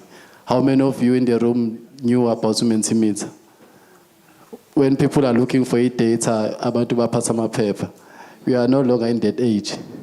We use our MS form, our Google form to capture data. We need to adapt to the age of the fourth industrial revolution. We need to make sure that we enhance into the space, because the reality is, if Tina, we gonna then now say, no, this is not for us, then who is this for? The city is looking to be digitalized by 2030. I don't know how many of you in the room knows. Us as a youth, are we contributing in making Durban a smart city? So those are the most important things. So to close, I will say the digital divide, the lack is in the digital skill set that people are failing to have. So we have access to smart devices in schools, even at church, but it's the way we use them, this is not correct. So we need to understand and be able to use them in a correct way that will better and benefits our community and our country as a whole. Thank you very much, Sipiwe. I love the fact that you started off with the reality. And, it's once again checking back. Is this the truth, or is it assumed that we don't have and we don't understand? So yes, there's lots of assumptions that we often make, and based on assumptions we take decisions. And it's scary that it comes back to haunt us at the end of the day.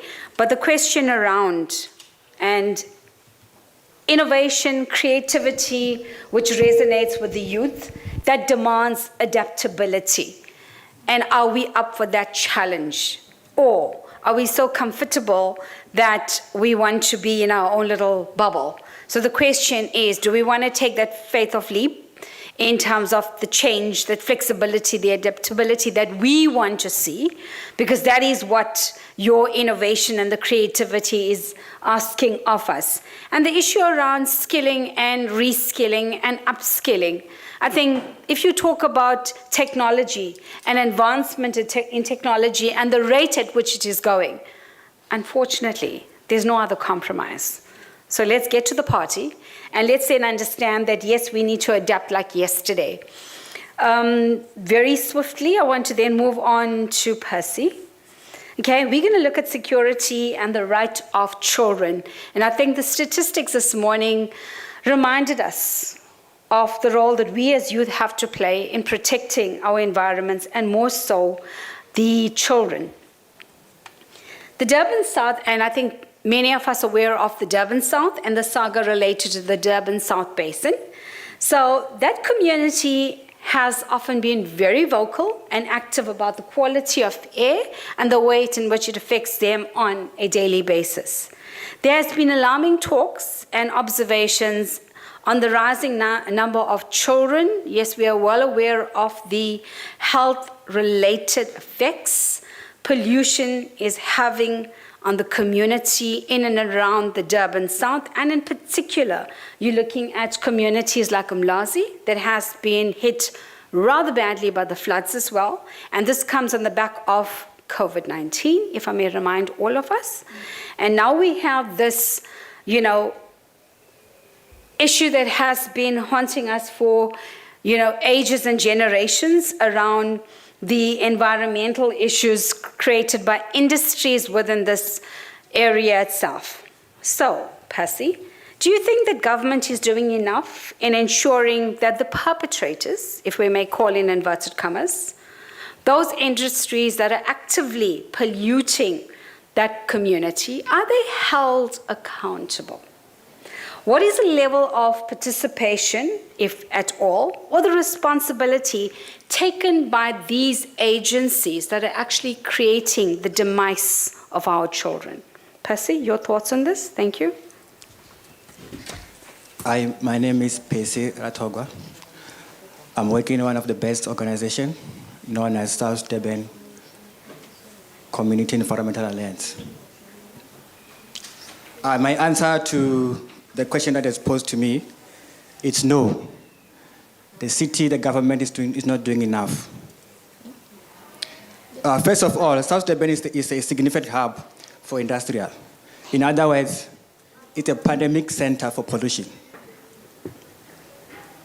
Collective study done by SETSI, which is the company I work for, and Grandwork, UKZN University, and Michigan University, have highlighted that a high number of children in South Durban has been impacted by chronic respiratory diseases, such as asthma, and it is a children's right to live in an environment that is free from pollution. But now, children's rights has been violated. So now, how do you find out that the city is not doing enough? Because of inadequate enforcement, lack of resources, which is number one, lack of capacity. Our youth there, they don't have a job. But the city has got enough funds to create opportunity for the youth. Like, for example, they can create, as part of EPWP, for youth to monitor the pollution in these industries. Will to enforce regulations. I'll give a practical example with the South African pulp paper industry. They have violated the environmental law by exceeding sulfur dioxide emission.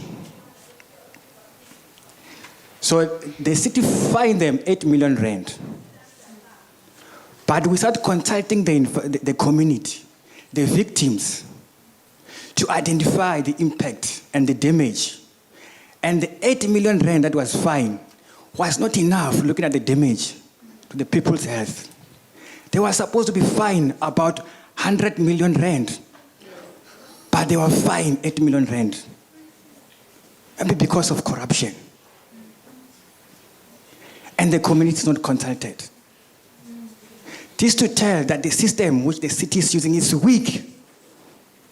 It doesn't speak for people, but it speaks for the pocket of few individuals. And for decades, those pockets will never be full. I once borrowed one of the trousers that they use.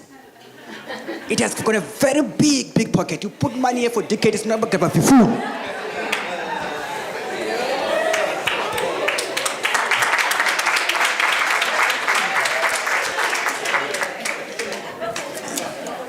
It's very painful, seriously. Number two, it's fine. They find them 8 million rand, which is fine. Where does this 8 million goes? It doesn't go back to the community. You go to clinic there in Umlazi, all over there in South Durban, they will tell you there's no medications. Our children there, they are sitting under the trees. But now the company, the company said they've paid fine of 8 million rand. Where is that 8 million rand? We want the answer today. Even if not today, you have got emails, you can email. We need the feedback. Where is that 8 million rand? It must not go to tenders. It must go back to the community. Identify the children that have got asthma disease, all those respiratory diseases. And then the city must have a system which they record all the children born in South Durban. By so doing, immediately when there's a child with this respiratory disease, they check the system. She's from South Durban, she was born in South Durban. There must be fund for her or for him. And this fine that this organization are paying, it must be used for children and the youth when they want to raise awareness. It must use for that and support them for those actions. They will do a peaceful protection. Thank you very much, Percy. One more. Inactive public participation. The public participation is not enough because the city officials don't want to give full report about the monitoring information, the data, the stats. They don't want to give all the information. So that's where the problem lies, because the community is not engaged with. When the community is engaged with, the only thing they talk about is a simple thing. They talk of opportunity, missing the important part, which is health. They talk to them about opportunities, and we want them to talk about the first issue, which is the health of the people, which is more important. And one more, as I wrap. Half a minute, Percy. Lack of transparency. That is very important. When the civil society report this matter, the government will say, it's in our hand, leave it, we will handle it. And it will never be handled. So we want transparency. Thank you. I will round up on the next time. Thank you. Okay, we noted your passion in your response, and I know that you are very close to the community, and we have faith that you are representing the issues within the community, and we take note of that. You unconditionally said no. Government is not doing sufficient. Agencies are not being accountable. They're not doing enough. The moral question is, how do we balance the economic development that comes from this industrial hub that you started off with, and versus the social vulnerabilities and the devastation created by this industrial hub? How do we balance that off? And I think that has lots to do with some of the discussion points that you raised around, are we enforcing regulations effectively? Because we are, but to what extent? And the issue around accountability and the transparency. Yes, I love the idea around the recommendation you made, create green jobs for youth. There's lots of opportunity, and that's one of the way forward that we should be perhaps, engaging on further around the circular economy, looking at green jobs for youth, and looking at your case study in particular. And thank you for again reminding us of the capital C, the disease around corruption, and how that affects issues around governance and leadership. And that is what you highlighted as being one of the barriers to some of the good opportunities that we can actually explore for the youth within that particular community. The inactive public participation, and I'd like to just play devil's advocate, but why? Are they not active? Or are they being silenced? So that is a question that I'm going to leave you with, whilst we then move forward. And I want to then, Amanda, in readiness, who's going to be looking at the youth's position in communicating and equipping their community with knowledge. Okay? So Amanda, the African continent is very youthful. Okay? Well, we said more than 2/3 of the population comprises of the youth. There's an expectation for the youth to bring innovation and new, as well as unconventional ways of doing things, bring technology into the mix of things. Is the youth given enough opportunities? Do they have sufficient opportunities, platforms, initiatives to contribute meaningfully to climate change, to share their knowledge and perhaps their expertise as well? One, youth to youth, and two, youth to community. What are your thoughts on this? Thank you, Amanda. Thank you so much, Dr. Reddy. Thank you for the opportunity. My honest reflection is that there aren't enough opportunities, but at the same time, there are platforms for the youth to use to voice out their opinions. I would rather say that, are we utilizing these platforms in the best way possible to disseminate information? Also, having said that, we have to understand that climate change is not communicated enough on these social platforms in a simplistic way on these digital platforms where youth can easily share this information and easily understand it.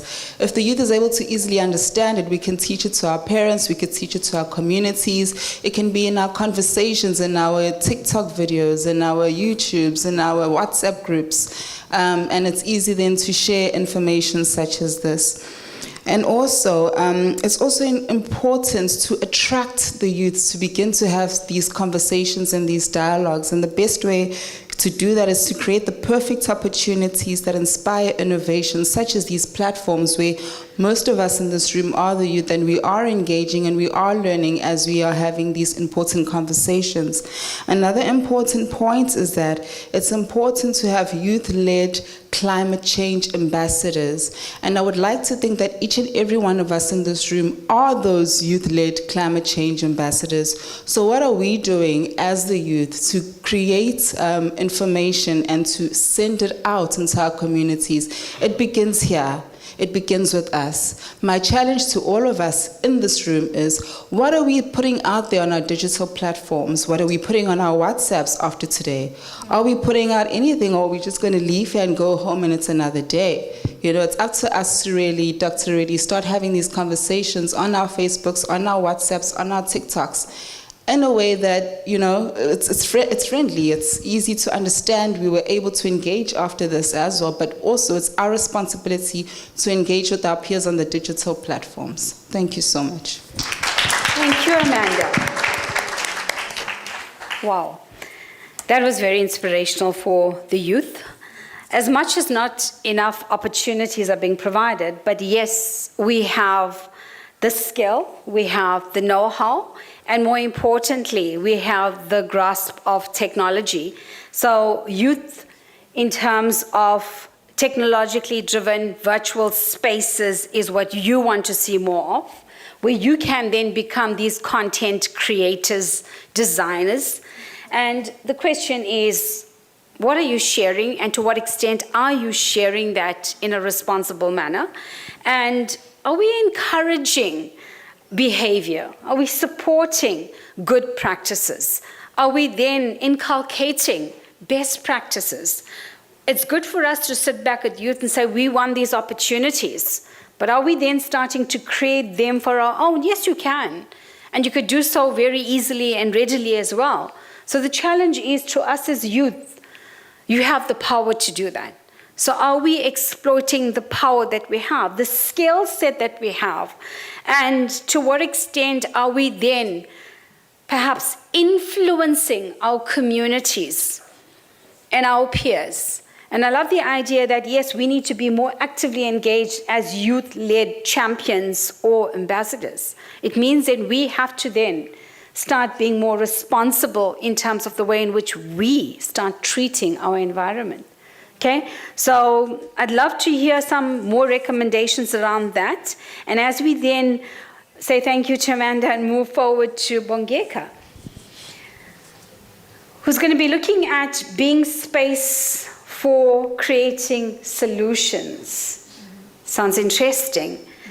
Bongeka, today we are surrounded by a multitude of organized youth. And I think we're very privileged to have so many youth with us today. And I know that you may have cleared your busy diary just to spend and to celebrate this day with us, so we thank you all. I was not aware of many of them until I met many of you today. So thank you for this opportunity again, and thank you for engaging with me. I really appreciate it, and I'm learning a lot from you as youth. You are in a very creative space, and at the same time, actively involved in, I trust, the circular economy. Bongeka, do you receive any support from government in this regard? Is there any platform provided by government to share or for you to communicate your climate change, disaster risk reduction, aspirations, ideas, and perhaps certain initiatives that you yourself may have already developed? So kindly share with us your experiences in this regard and highlight for us critical challenges that you may have encountered. Thank you. Thank you, Dr. Mal. Greetings to the floor, greetings to the peers that are online. To answer the question, I don't think that we do receive enough support. Mainly because I strongly believe that there are gaps within the space of the environmental industry and trying to work within the industry and accessing information. So gaps in accessing information as well as gaps in receiving support are there.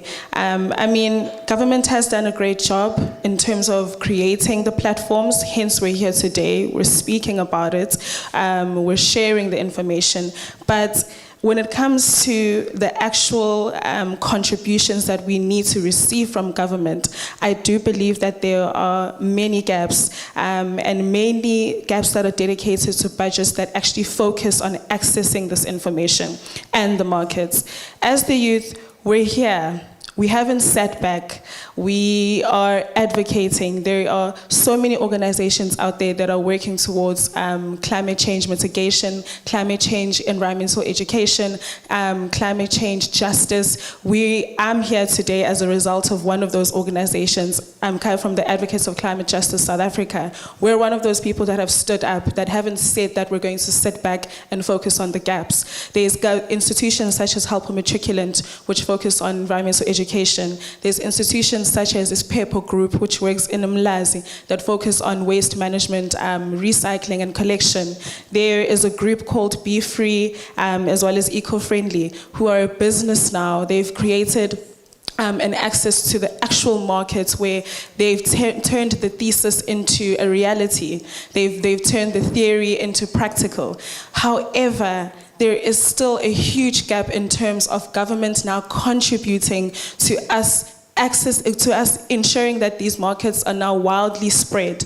We've spoken today of so many people that are there that have these smartphones, but they're still not receiving the information. They still don't know what to do in terms of climate change mitigation. Yes, we receive our weather alerts, but have you ever received an alert that will tell you about waste recycling?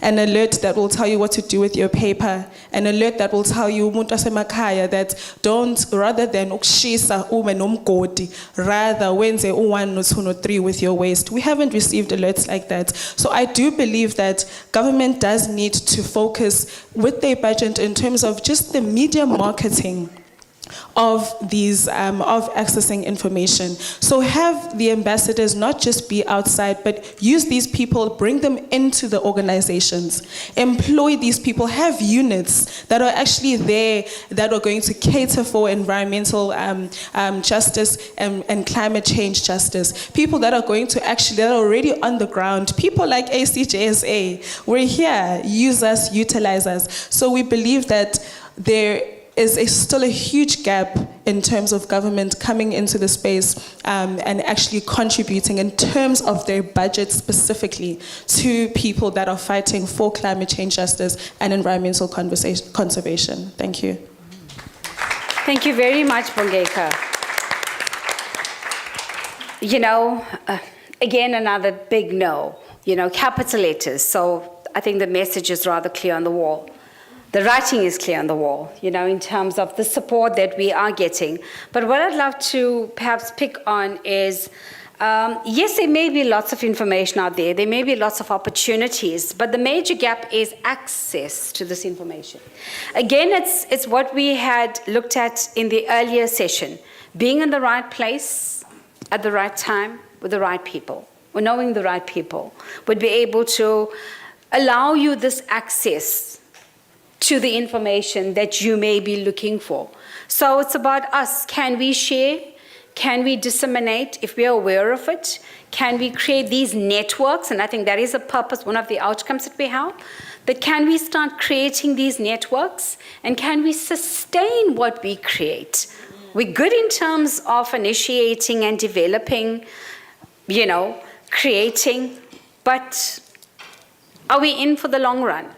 And I think that is a commitment we want to see. Can we sustain such networks so that all of us are in the know? It's no longer about competition. No. Resilience is beyond competition. It's about us having to be there. I love that ideology that was used earlier on. Don't ask me to repeat in the vernacular. Okay? So the collaboration, So at the end of the day, are we committing in terms of ensuring the sustainability of these networks so that all of us are in the know? What was great is that, yes, there's excellent good practices that you had highlighted. I wasn't aware of many of them. How many of us are aware of these initiatives? Okay, so they are out there, but to what extent are we getting the necessary visibility? The support in various forms, be it financial support, be it guidance, be it skills, be it the know-how. And the know-how not just for yourself. That was not me. But the know-how in terms of expanding across communities, across society, beyond eThekwini. Don't we want to be recognized as a flagship? And I think that is what we as youth want to see. Okay? We want to be recognized just not regionally, globally as well, for the good that we are doing. So the question is that, how do we then start prioritizing this? And how do we ensure that government then provides us with these respective platforms to share, to learn from each other, and then to start expanding further? Where to from here? So thank you again to all the panelists. I'm going to give you, Program Director, if you would allow, just 1 minute each for a quick wrap-up. If they could just highlight one key word that comes to mind to capture, to summarize your take-home message. Is that fine? Strictly one word, and that is not 1 minute, guys. Okay, so tough negotiations. So could we have one word that you would want to leave us with this afternoon in terms of summarizing your message to this platform? So thank you. We're going to use the same order if that's fine with you. Sipiwe, may we start with you? Thank you. One word. One word. Let me just take a sentence. I will say developing leaders for a changing world. That's what JCI stands for. Thank you, Sipiwe. Percy? 1 minute, please. Okay, to wrap, to hold the pollution industry accountable, a collaboration effort between government, civil society, and industry is necessary. So, SETZIA has been working and engaging with the government and the city for decades, but without that result that we want for our people. So now we are saying, our doors are open. We want to work with you. Last one. No, thank so you very much. So youth, now it's our time. We are reigning now. So this language that there's no budget, it's a lie. So now as youth, let us crush that language. When youth knock doors for opportunity, let us use available resources to assist. Thank you. Thank you, Percy. Amanda? I think my one word is attract. Let's attract the youth to be part of the conversation. Using our social media platforms, let's create the content. Let's work with our local governments. Let's also be not afraid, us as the youth, to attract big brands. Big brands are out there and they can be used to also create platforms for us to share and to have our own experiences where we are disseminating this information amongst ourselves at a global level. And let's not afraid to use influencers to disseminate this information on our media platforms, our radio as well as vision. Let's not be afraid to connect, is another word. So it's to attract and let's connect. Thank you. Thank you. Amanda Bongeka. One word, I think two. Budget support. We have created the space, we've created the personnel. Use us, Sisama. We're here in the decision-making rooms. Bring us in, create the spaces, bring us into the spaces. We've done the work for you. All you need is us as the personnel. Budget support from government. Well done. I hope, Program Director, we're still adhering to what you have asked us to subscribe to. May I just summarize? It looks like it's a DCAB. Sorry, it's been a long morning. DCAB.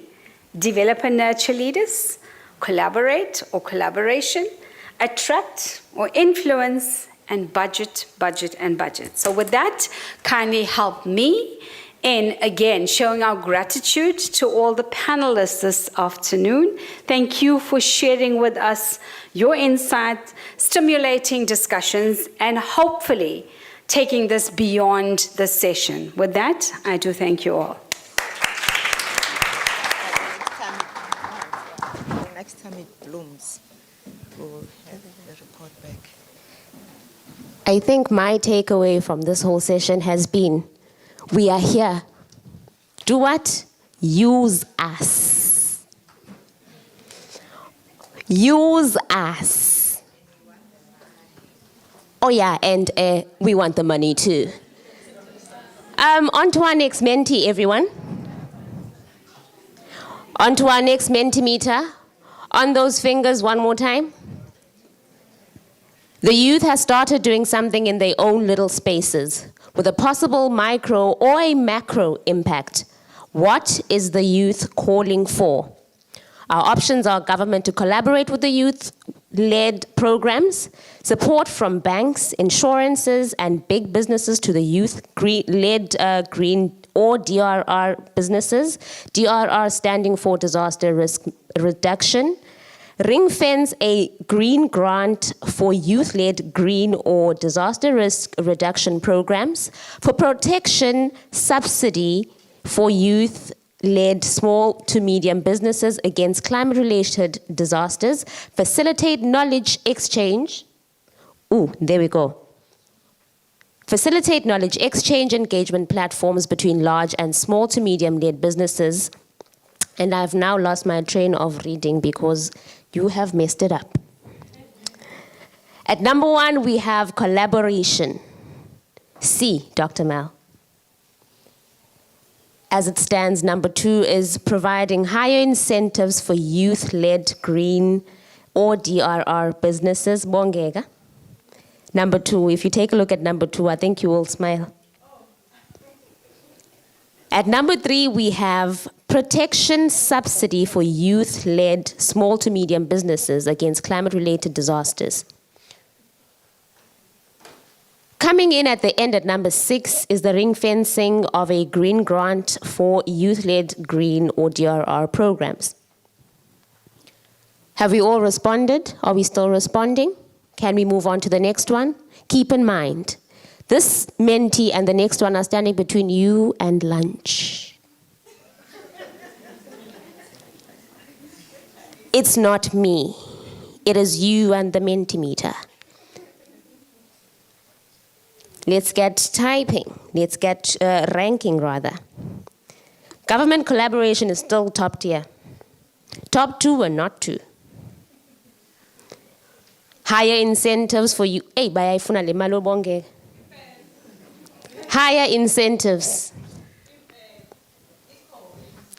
Le ndoda ekuthi uhulumeni better come with that money. Government to collaborate with youth-led programs coming in at number 1. Let's close this mentee. On to the next one, please, comms. I now sound like I am doing a bid. What else are we missing as government on empowering the youth? I love this question. After all has been said and done, we have spoken. Sakeqa magula. Yini esifuna umasipala uhulumeni ayenze to empower the youth? What is that one thing? And I'm guessing this one wants us to type. Let's get on those fingers. And I'm sure you can respond more than once. I want to see what's going to pop up the most. One word answers. What is missing? Take us serious. Yeah. Yes, sis. Jobs, internships. Okay. Transparency. I saw one that said, my goodness. Permanent jobs. There's one that was interesting. It says, we can change the city. We can change the city. Support.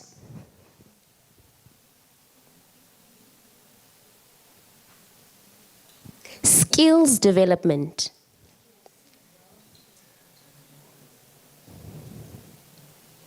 Guidance. Funding. Financial support. The money.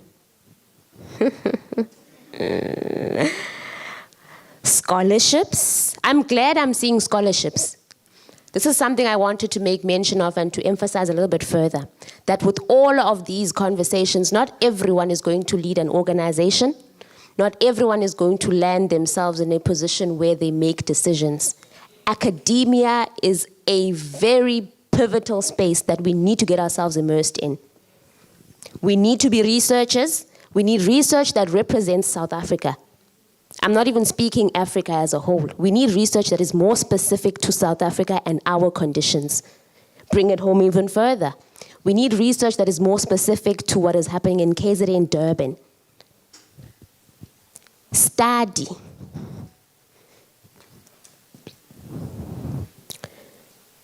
Economic empowerment. Capacity building. Hire us permanently. Inclusivity, development, knowledge. Implementation. Something that's been echoed a couple of times today too. That we have the plans in place, we have the strategies, we do the talking. Where is the implementation? Sisam. Uti, I'm a strategist. Where is the implementation? One more time, I would like to commend you guys in this room for not being young people who are all talk and who point fingers at who is supposed to be doing what, when, and how, but rather for starting that journey and then saying, meet me halfway. A round of applause for you guys. A lot of the time we are labeled as lazy. We are labeled as those who put their hand forward to receive. And we are told that we cannot take certain positions because of reasons A, B, and C. I think today we have changed their minds. And if we haven't, Sister, invite us again, we shall do it. Invite us again and we shall make sure that their minds are changed. Yeah, I think round about now, if somebody can confirm that lunch is indeed ready outside. It is? Okay, then we can break for lunch. Use this opportunity, please. You never know who you're sitting next to. You never know where they can take you or where you can take them.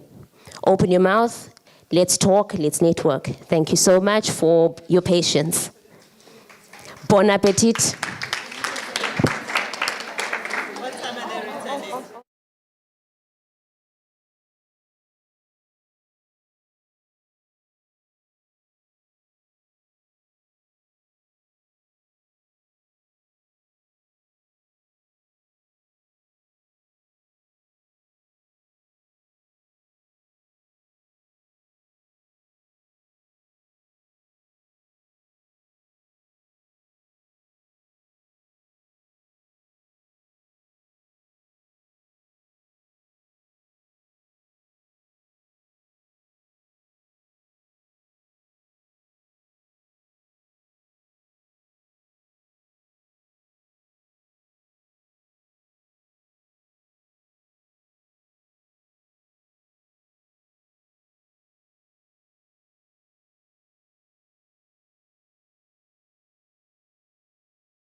Thank you. Thank you so much. It looks like lunch sent a couple of people home. It's good to know they went home with full stomachs, at least. This session is going to be a very laid-back one. Somebody told me, tapped me on the shoulder and said, Alizwa, we are loving the session, but so much information. So right now, we are just going to be laid back, take in a little bit more information, but this time with a twist.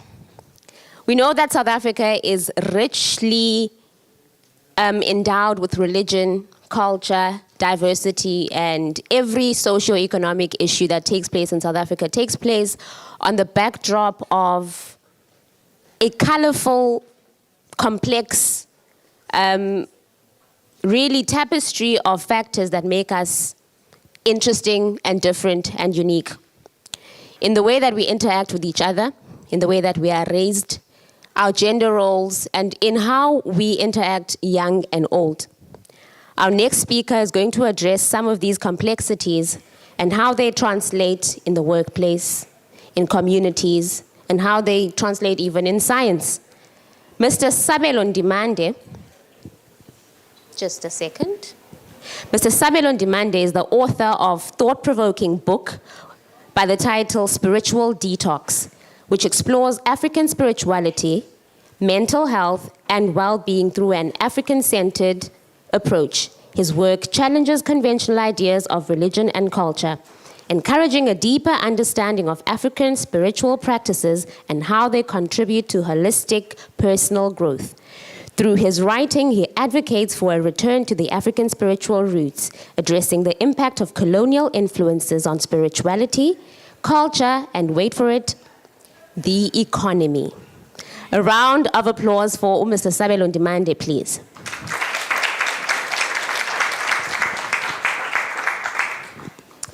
Oh, and while he makes his way to stage, he has got a couple of copies of his book with him. So if what he comes here and presents is up your alley, waste no time, find him, get yourself a copy. Thank you.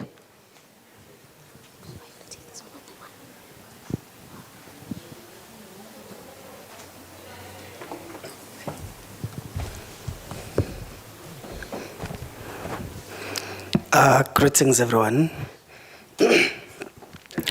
Sanbonani, Dumelang, Absheni, hello. Angazi noma khona enokusele. But ke uma when we greet ngesintu we say thokoza, siyavusela, yeah.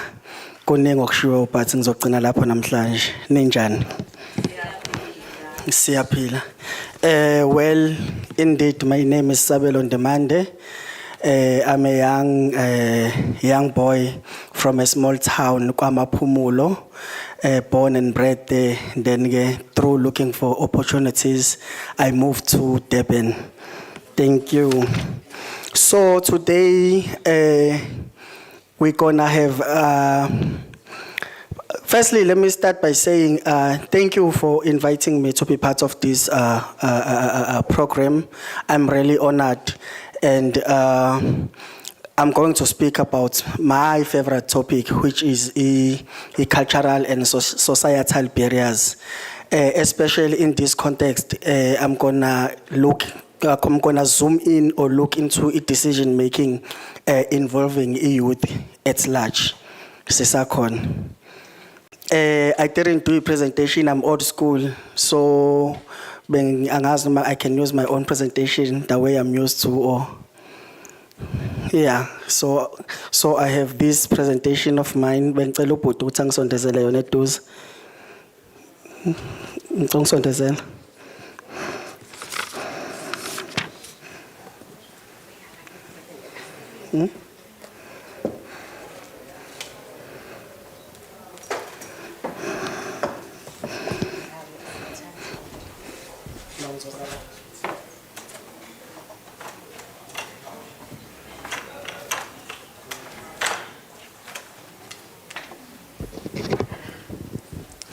One, two. So I heard ukuthi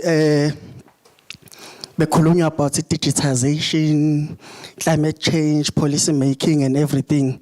But for this presentation, when I do it, ngifuna ibe interactive.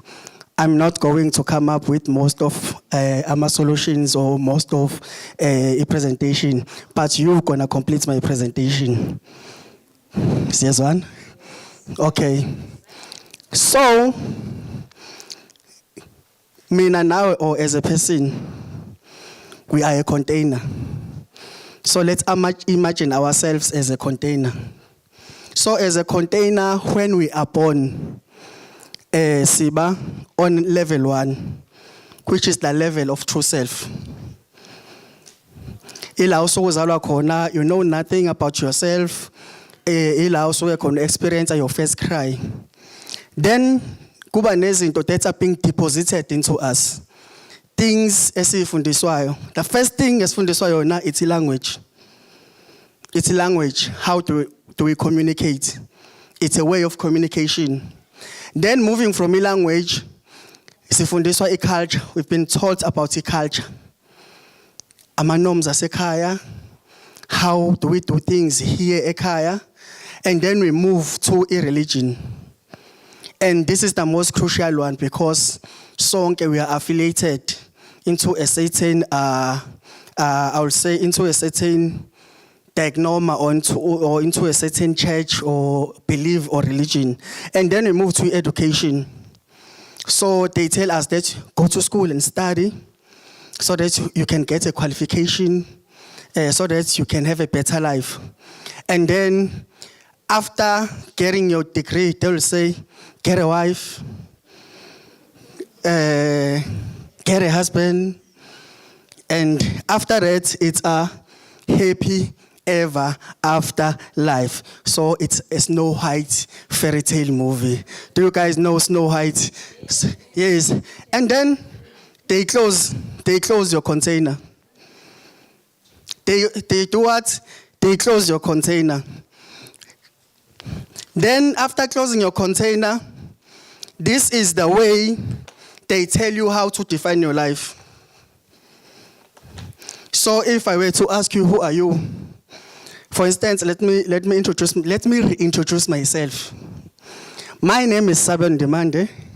I'm a young enterprising leader who is passionate about developing young enterprising leaders. I'm an entrepreneur, a speaker or MC, and also I advocate for African spirituality. I touched in most of these things because this is how I've been told to explain myself. I touch on my education, or by education I mean there's education of qualification and then there's an indirect education. I said I'm an entrepreneur and a speaker. It's part of education because some of those things I thought are influenced by my education. But now I want to introduce something new. Let's have a second container. The title of my book is Spiritual Detox. So we are here to detox our normalities into unnormal. So if you go to my status, I say do even the common things in an uncommonly way. If you go to my status on WhatsApp, you'll find that. So we start with our true self. This one, they told us that we should define ourselves with this. But right now, let's change the scenario. Now, let's say we're not taught all these things. Yini obungayithatha uyifake into this new container? Can I have one person, one or two volunteers to tell me what can you detox from this container and put something new in this container? Angzong? Religion? Okay. So a religion is saifagila. Okay. So what can you put in this container? So this is your normal life. So now we are trying to rebrand you So yini entsha ongathanda ukuyibona into your new container. Let's forget about this. This is the new container. Yes.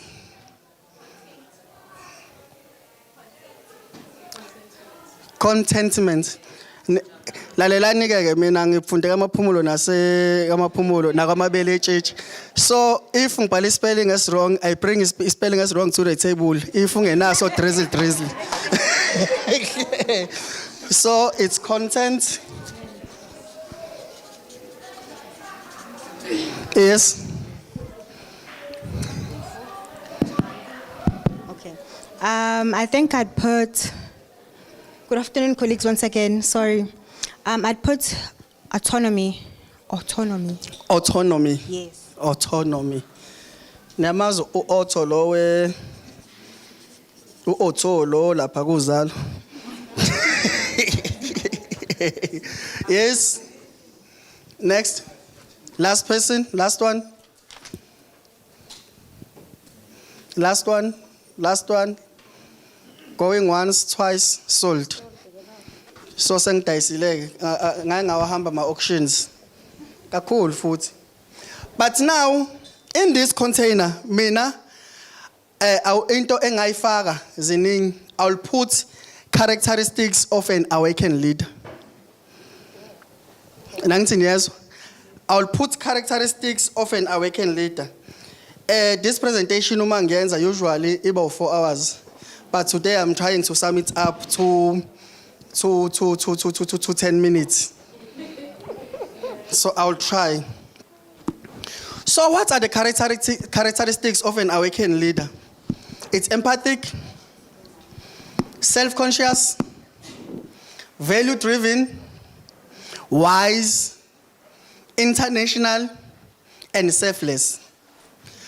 And these characteristics, they speak to us as Africans because they are all aligned to the spirit of Ubuntu. They are all aligned to the spirit of Ubuntu. And then we move to the second part. So I said we're going to speak about decision making. So decision making here too is aligned or is guided by the values of Ubuntu, those values which I've mentioned there.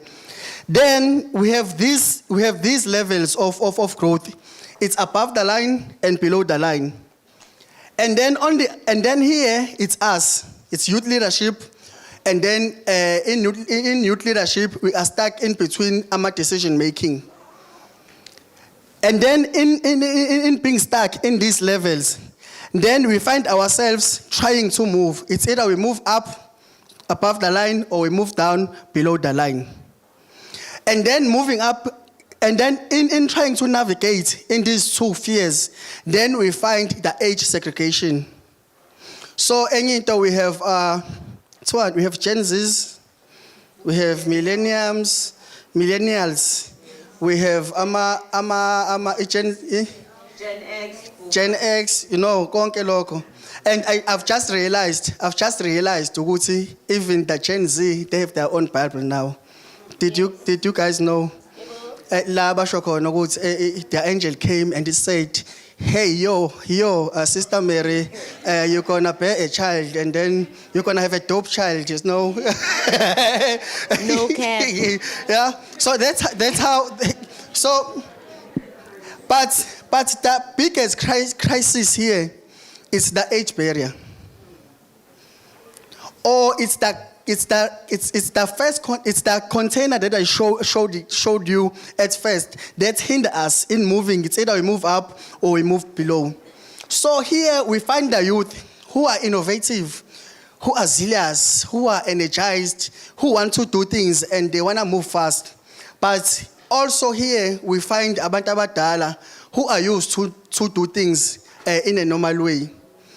Who doesn't want to hear something that speaks about innovation, speak about I wouldn't say progress, but doing things ngendlela emfishane, ama-shortcut.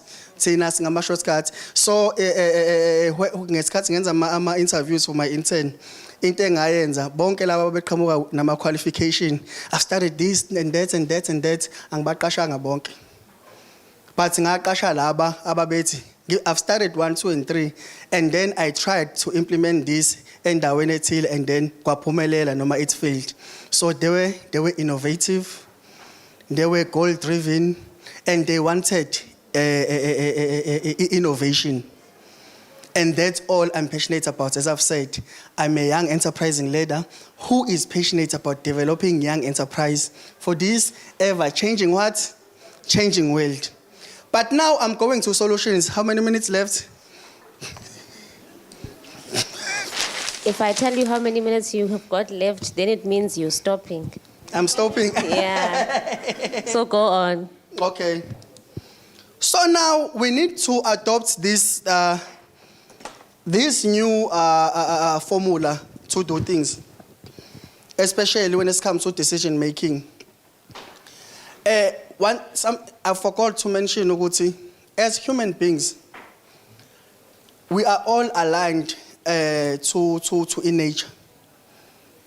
What defines us, or the true nature of us, a true self, is understanding and knowing who we are in reflecting to the Most High, or in reflecting to the true nature of ourselves. Then also the true nature of ourselves.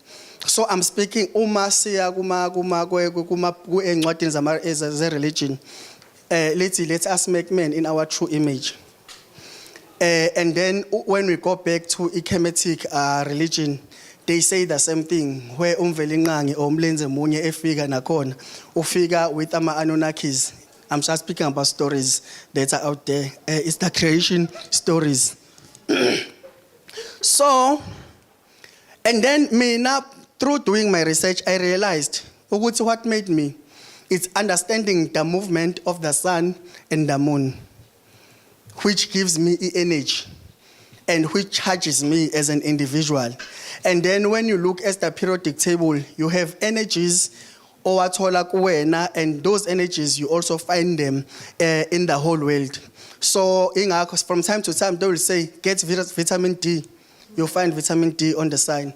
Vitamin C, proteins and everything, because we are a true living being and the reflection of in nature, or the reflection of God. So if we could all change indlela esicabanga ngayo, or indlela we do things, it will be easier even with government to do a decision, or to do decisions that are linked to us. And there's a lady obekhuluma nge-innovation, obekhuluma ukuthi ekhuluma nge-cow duck. Do you know how powerful the cow duck is?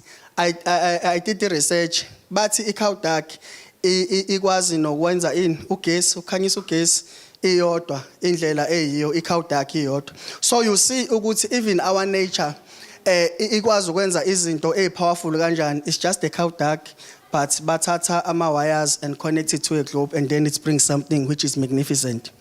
So now, in bridging the gap between the old age and the new age, we need to adopt this system.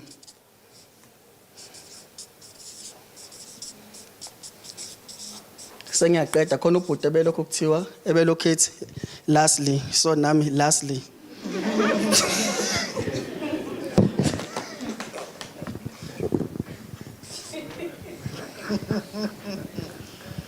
So what do we mean by L? With L, we mean we need to locate.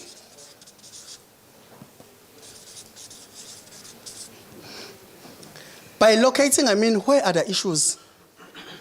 Which issues do we have? Is it thinking as nazo njengabantu abasha?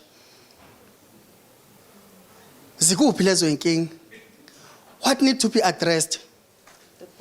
And then moving from that, we move to E, which is explain. Now we are trying to bridge the gap between abantu abadala nabantu abasha. Then by that, what happened?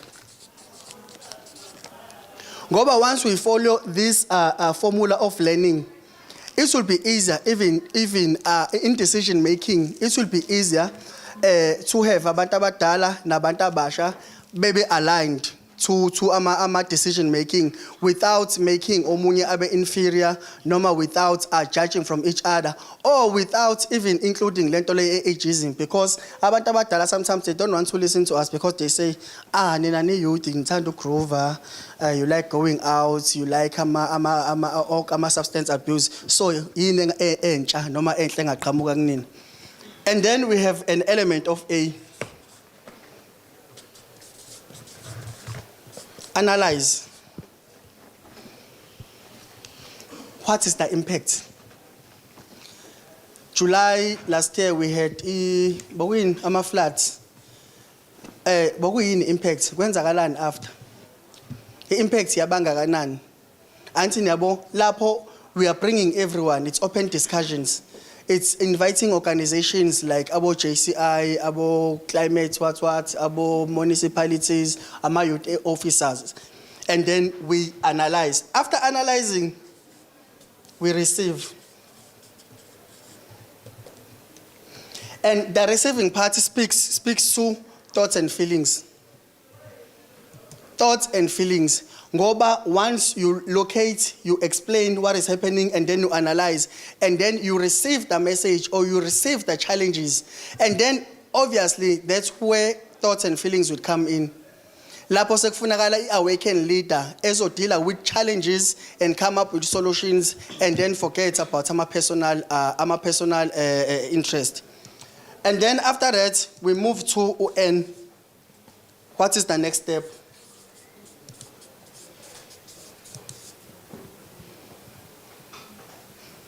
We speak of a feedback. How are we moving forward? From this conference, how are we moving forward? What is the direction?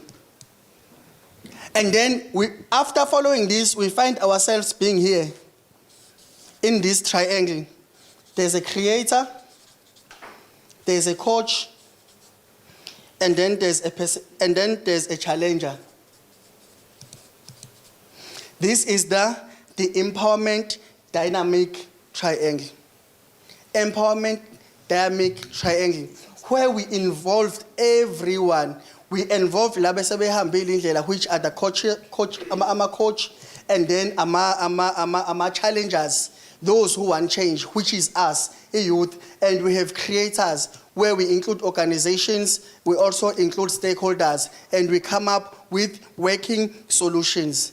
So for now, let me stop here.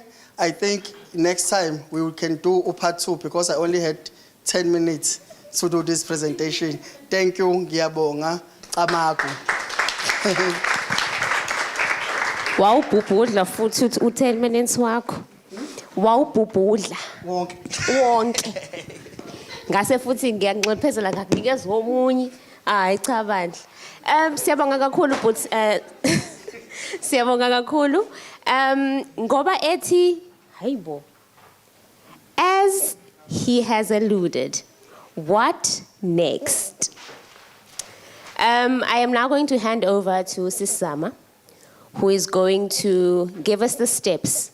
We did mention at the beginning that we are not just here to talk, but rather we want to get to a place where we have action plans and people are reporting back. But most importantly, we need commitment from everyone that is in the room. Over to you, Sisama.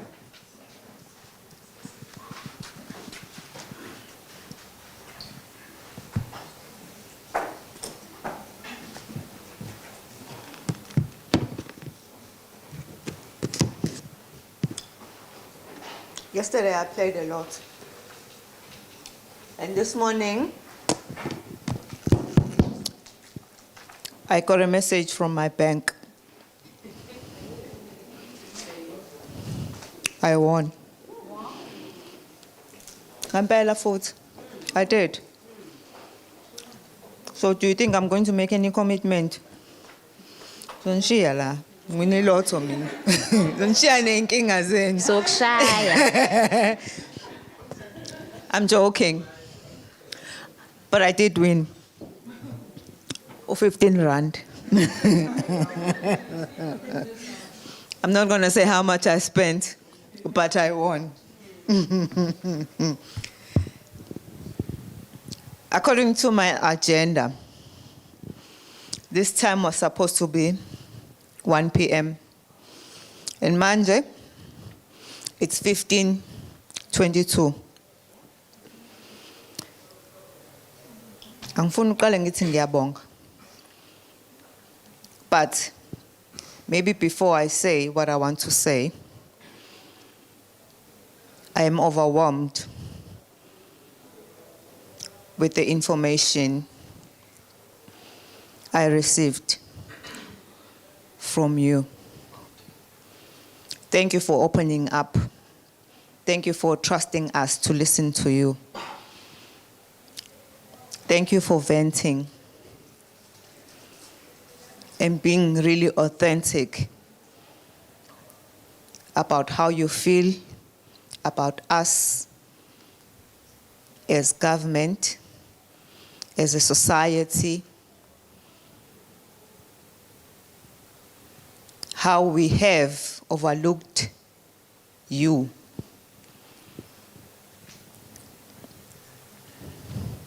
Mina, I know I was overlooked as a child. So I tend to overdo things so that I'm hoping someone is paying attention to me. It's a childhood trauma. I'm not sure if it's a good one or a bad one. Somehow it works well for me, but it's exhausting because then you tend to feel like an imposter. I was lucky to have you here. I know the job that I put behind, but somehow I will always say I am lucky. I was shouting at my team now and again because I wanted things to be perfect. You go back when you're a child, you're like, no, but I'm not that Zama. I am this Zama. And this Zama is not a naughty Zama. That one is a naughty Zama. So if you are all blanketed and branded with one thing, you will always fight for you to be seen differently. I'm a good one. So you, by all means, you try. So I always try, so why do you have to prove yourself? And then I had to learn that it was a childhood trauma. Kuningi is a black community. The black community used to think that depression is for white people. How? Where did you take it? Who gave it to you? That's for white people. We need to have that mental awareness. Because I worry about this particular generation. You like the quick way out. If I'm frustrating you as a government and you have bigger plans, no one is listening, no one is opening doors for you. But abanye bayahamba, they are progressing. And then you want a quick way out. That's not the solution. Be very self-aware in terms of who you are, what you want. Your path will never be the same. Even as siblings and progressing, no matter how rich you are, but there will always be a black sheep. There will always be somebody smarter than you. There will always be someone prettier than you. There will always be somebody who's skinnier than you. So we are just created like that. But today I want to say thank you for not caving in and fully expressing yourself to us. And nangendlela eniyiphathe ngayo. I know when we're still conceptualizing, there was like, hey, you need to control these people because they can go wild. When I'm having an event, mina ngiyathandaza. As much as I work hard in ngiyathandaza. For it to be what I wish it to be and better. And lokho uNkulunkulu iphendulile imthandazo yami. And by that, I'm committing myself, ukuthi, the amount of information that you've given me, I can't do a life action planning. It's huge. The data you were giving me, lapha ku-menti meeting, nkathi ngithi, khulumani, say. It's a lot of information. So my proposal was that I wanted, out of those things that you've highlighted, the challenges that you have, and we start looking in terms of what are we recommending. You've already given me the recommendations in terms of what you want. Remember? You were telling me what I should prioritize, and there was a part which was always saying, what are your thoughts? Now your pure thoughts about that particular thing, and you gave it to me. So you've given me the recommendations. So now I need to go down back to the office and sit down and break it down. I do have a template. Some of it I try to capture. I'll make an example. Unfortunately, ngeke ngisashare screen none because we decided not to give this to the tech. But we had thematic areas in terms of human security, the gaps around our policies, our tools that we have, the knowledge, and then we spoke about the youth empowerment, giving it a space to be leaders. So for this example, let's say we had, Uzama spoke about the lack of awareness in terms of disaster preparedness. And I am looking in terms of what is it that could be done. So obviously, the recommendation, so the challenge is lack of awareness in terms of disaster management protocol by youth and communities. And then the recommendation came out very strongly in terms of making sure that we have robust awareness programs. But we need to unpack that further into actions, because multi-awareness programs, that's a basket full of a lot of things. We can have public awareness where you call out the crowds. We can have school awareness. We can use technology to disseminate. We spoke about it in terms of using YouTube and using social media, change content, any posai. So it's already there. You spoke about the curriculum, just call Kuti. These things must be there. So probably a section of ELO should have a chapter on disaster management, should have a chapter in terms of how to have a voice as a youth, how to be a participating youth, how to be an active youth, to ensure that you push, you have an input in terms of the scripts that are being written about your future. So those chapters need to take place. So then out of that these are 4 actions coming from the recommendation of public awareness. Then you have people who are supposed to lead, like the Disaster Management Center will have to lead in terms of the awareness. Department of Education, I had invited them here. They're supposed to lead in terms of doing awareness. They're also supposed to lead in terms of developing that curriculum, working with disaster management. So there will be then a column saying that the support or collaborating stakeholders. So like I'm saying, to develop that curriculum, there has to be a Department of Education saying that we are proposing a section. But to put the information, we'll work with the disaster management, whether it's National Disaster Management Center or how we do it, and probably also translate it into relevant vernacular languages. And so we also had to identify if this is a long-term matter or a short-term matter. For example, doing awareness campaigns, it's a short-term measure. And izoba ne indicator ukuthi EThekwini Disaster Management Center has done awareness campaigns in all the 110 wards. Then we can mark ukuthi yes, they've done it. But because I'm a strategist, I'm a person who see lapha good.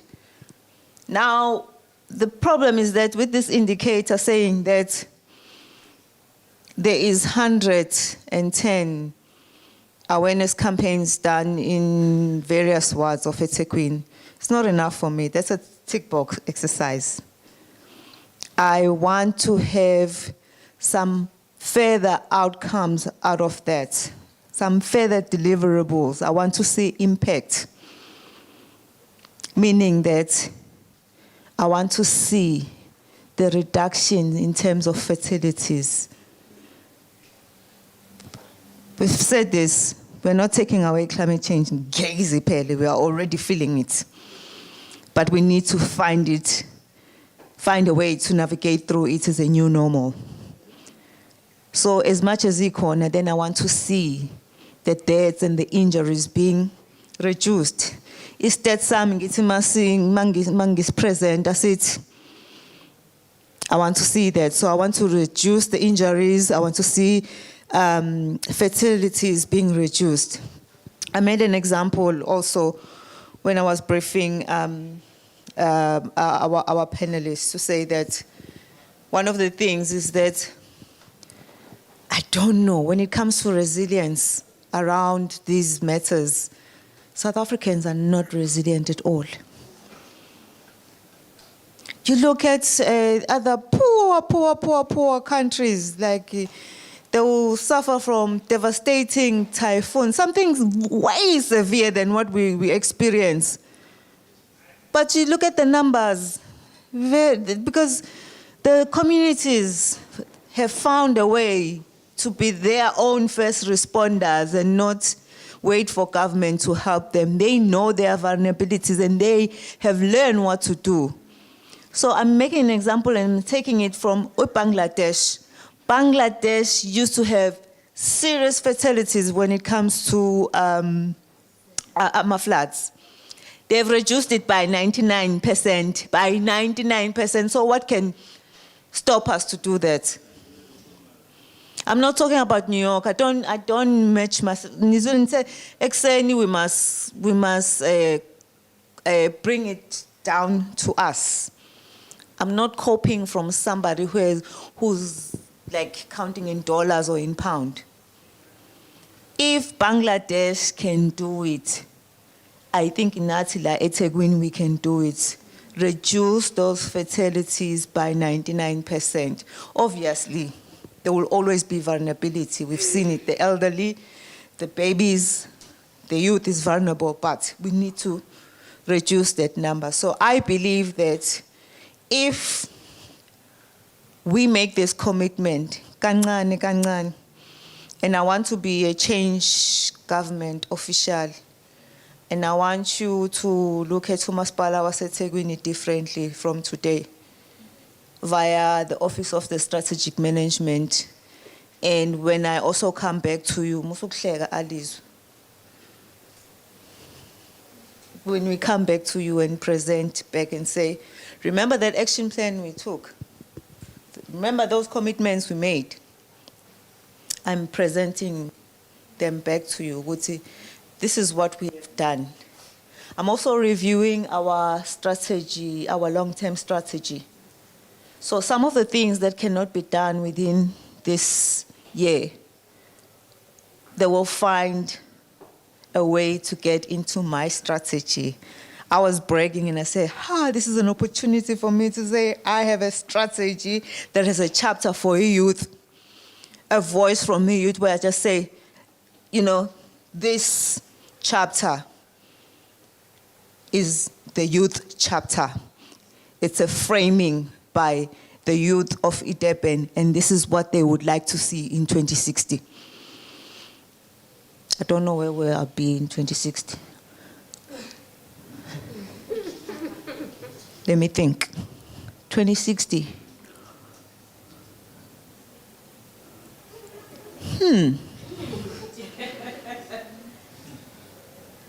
I'll have to think long about that, where I'll be in 2060. But I hope I'll be around to see the impact of something I initiated or something that I was part of, seeing it materializing. So, I am humbly requesting ukuthi we convene another online session. Angisenayo imali. I know Karwa namhlanje bumnandi. Oh, the brownies. Oh. Angisenayo imali. So I am kindly requesting that we continue with this movement. Commit with me in this movement. Ukuthi, we have a session where I would have already captured the things into this action plan. Zonke nishilo, because you gave me a lot of information. I'm overwhelmed, as I say. We have a session and we refine it and we put a stamp on it. I'll go knock at the doors for the people we have pointed. Good to know. Look, funeka kwenza water and sanitation if into water and sanitation. If loku sikucela emakhosini where we stay, emakhosini, must find a platform to a forum, go present, and I'll come back to you and say, we table this request and this is what they had said. So allow me to request that we convene another online session, probably a 9 to 12, because ngizobe sengicapturishile yonke into, and I don't want this to take too long to do. My problem is that we are also very, very busy. I'm just looking at my calendar. Into engiphazamisayo, I have a trip that is taking me out of the country. That is what is getting phakathi kwami nani. How is 7 and 8 kukhona presidential imbizo so besiphithena amakhanda. But I don't want to take for us to take too long to do it. Noma ngaba khona president, can we do it on Friday? Umhlaka 8. V is saying no.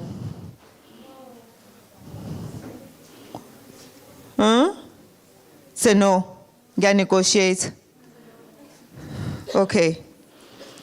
The next time, then on the 10th, I'll be out of the country and then return on the 18th of November. Siyahamba njalo isikhathi. And I don't like that. And I don't like the December vibes that people have.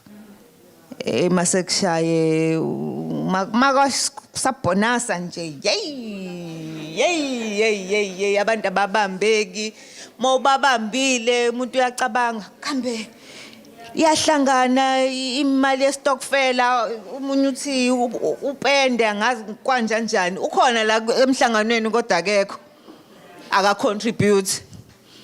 So I really do not know ukuthi ngithi sihlangane nini. How is umhlaka 20 November? Because I'm returning on the 18th. Jet lag or not, we can. Ngiyacela check my calendar in. Just a 9 to 12 session.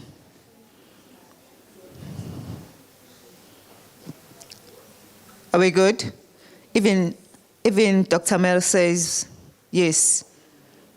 V, Lindan, Pace, everyone. 20 November, I'll see you online. 9 to 12, we finish this plan. I make a commitment and I will share with you. You can hold me accountable.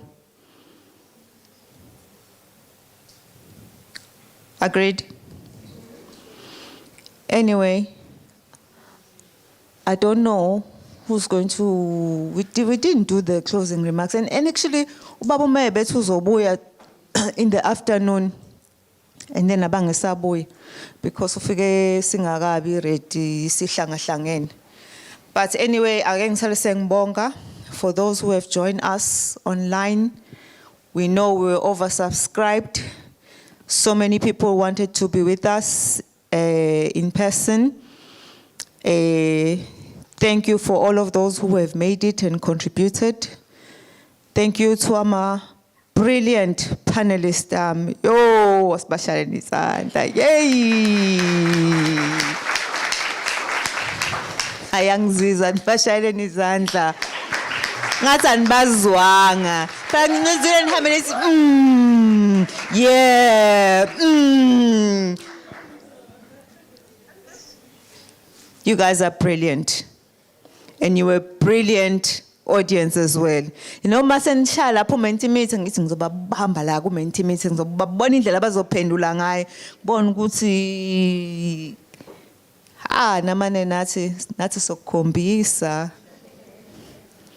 You are a smart bunch of good people. Stay like that. Stay like that. So thank you very much for joining us. And I'm hoping that sizobambisana nama colleagues etu in continuing this movement. And I'm really, really hoping ukuthi the city is going to launch the Youth Climate Change Council, where this movement can continue through the, even though kungaseyona-ke ibaby yami as umuntu ose-strategic office, but my colleagues abekhona, I had invited them. I'm hoping ukuthi they have an idea ukuthi mabeqala baqala from where. Actually, I've set some sort of a foundation for them so we can continue. They can invite me to be part of that, but I cannot lead because it's not my mandate. When I was doing IV, I'm no longer with the climate change department. So I will allow my colleagues to take their space. So thank you very much. We'll send you an invitation for Umhlaga 20 online. I hope to see you there. But before we do part our ways, a special thanks to Dr. Mel. She sacrificed her time instead of spending with the family, and she spent it with us.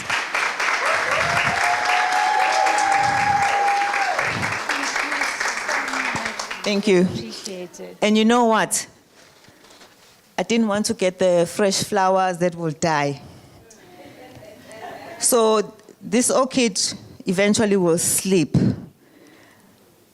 So by this time, it would have bloomed. So it means when it blooms, she will have to call me and say, Zam, my orchid has bloomed. Have you given the response to the kids? Have you given them a feedback in terms of what you have done?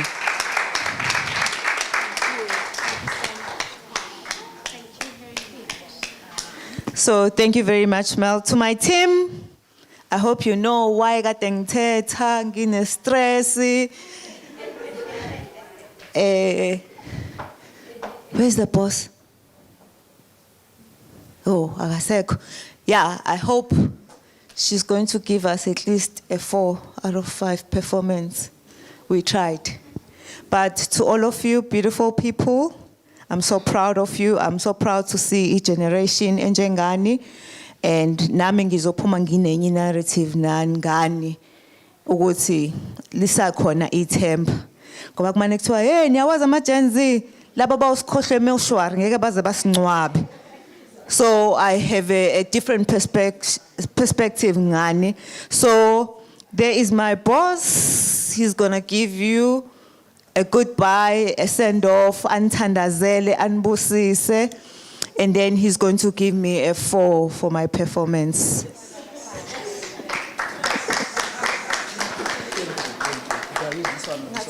Oh, sure.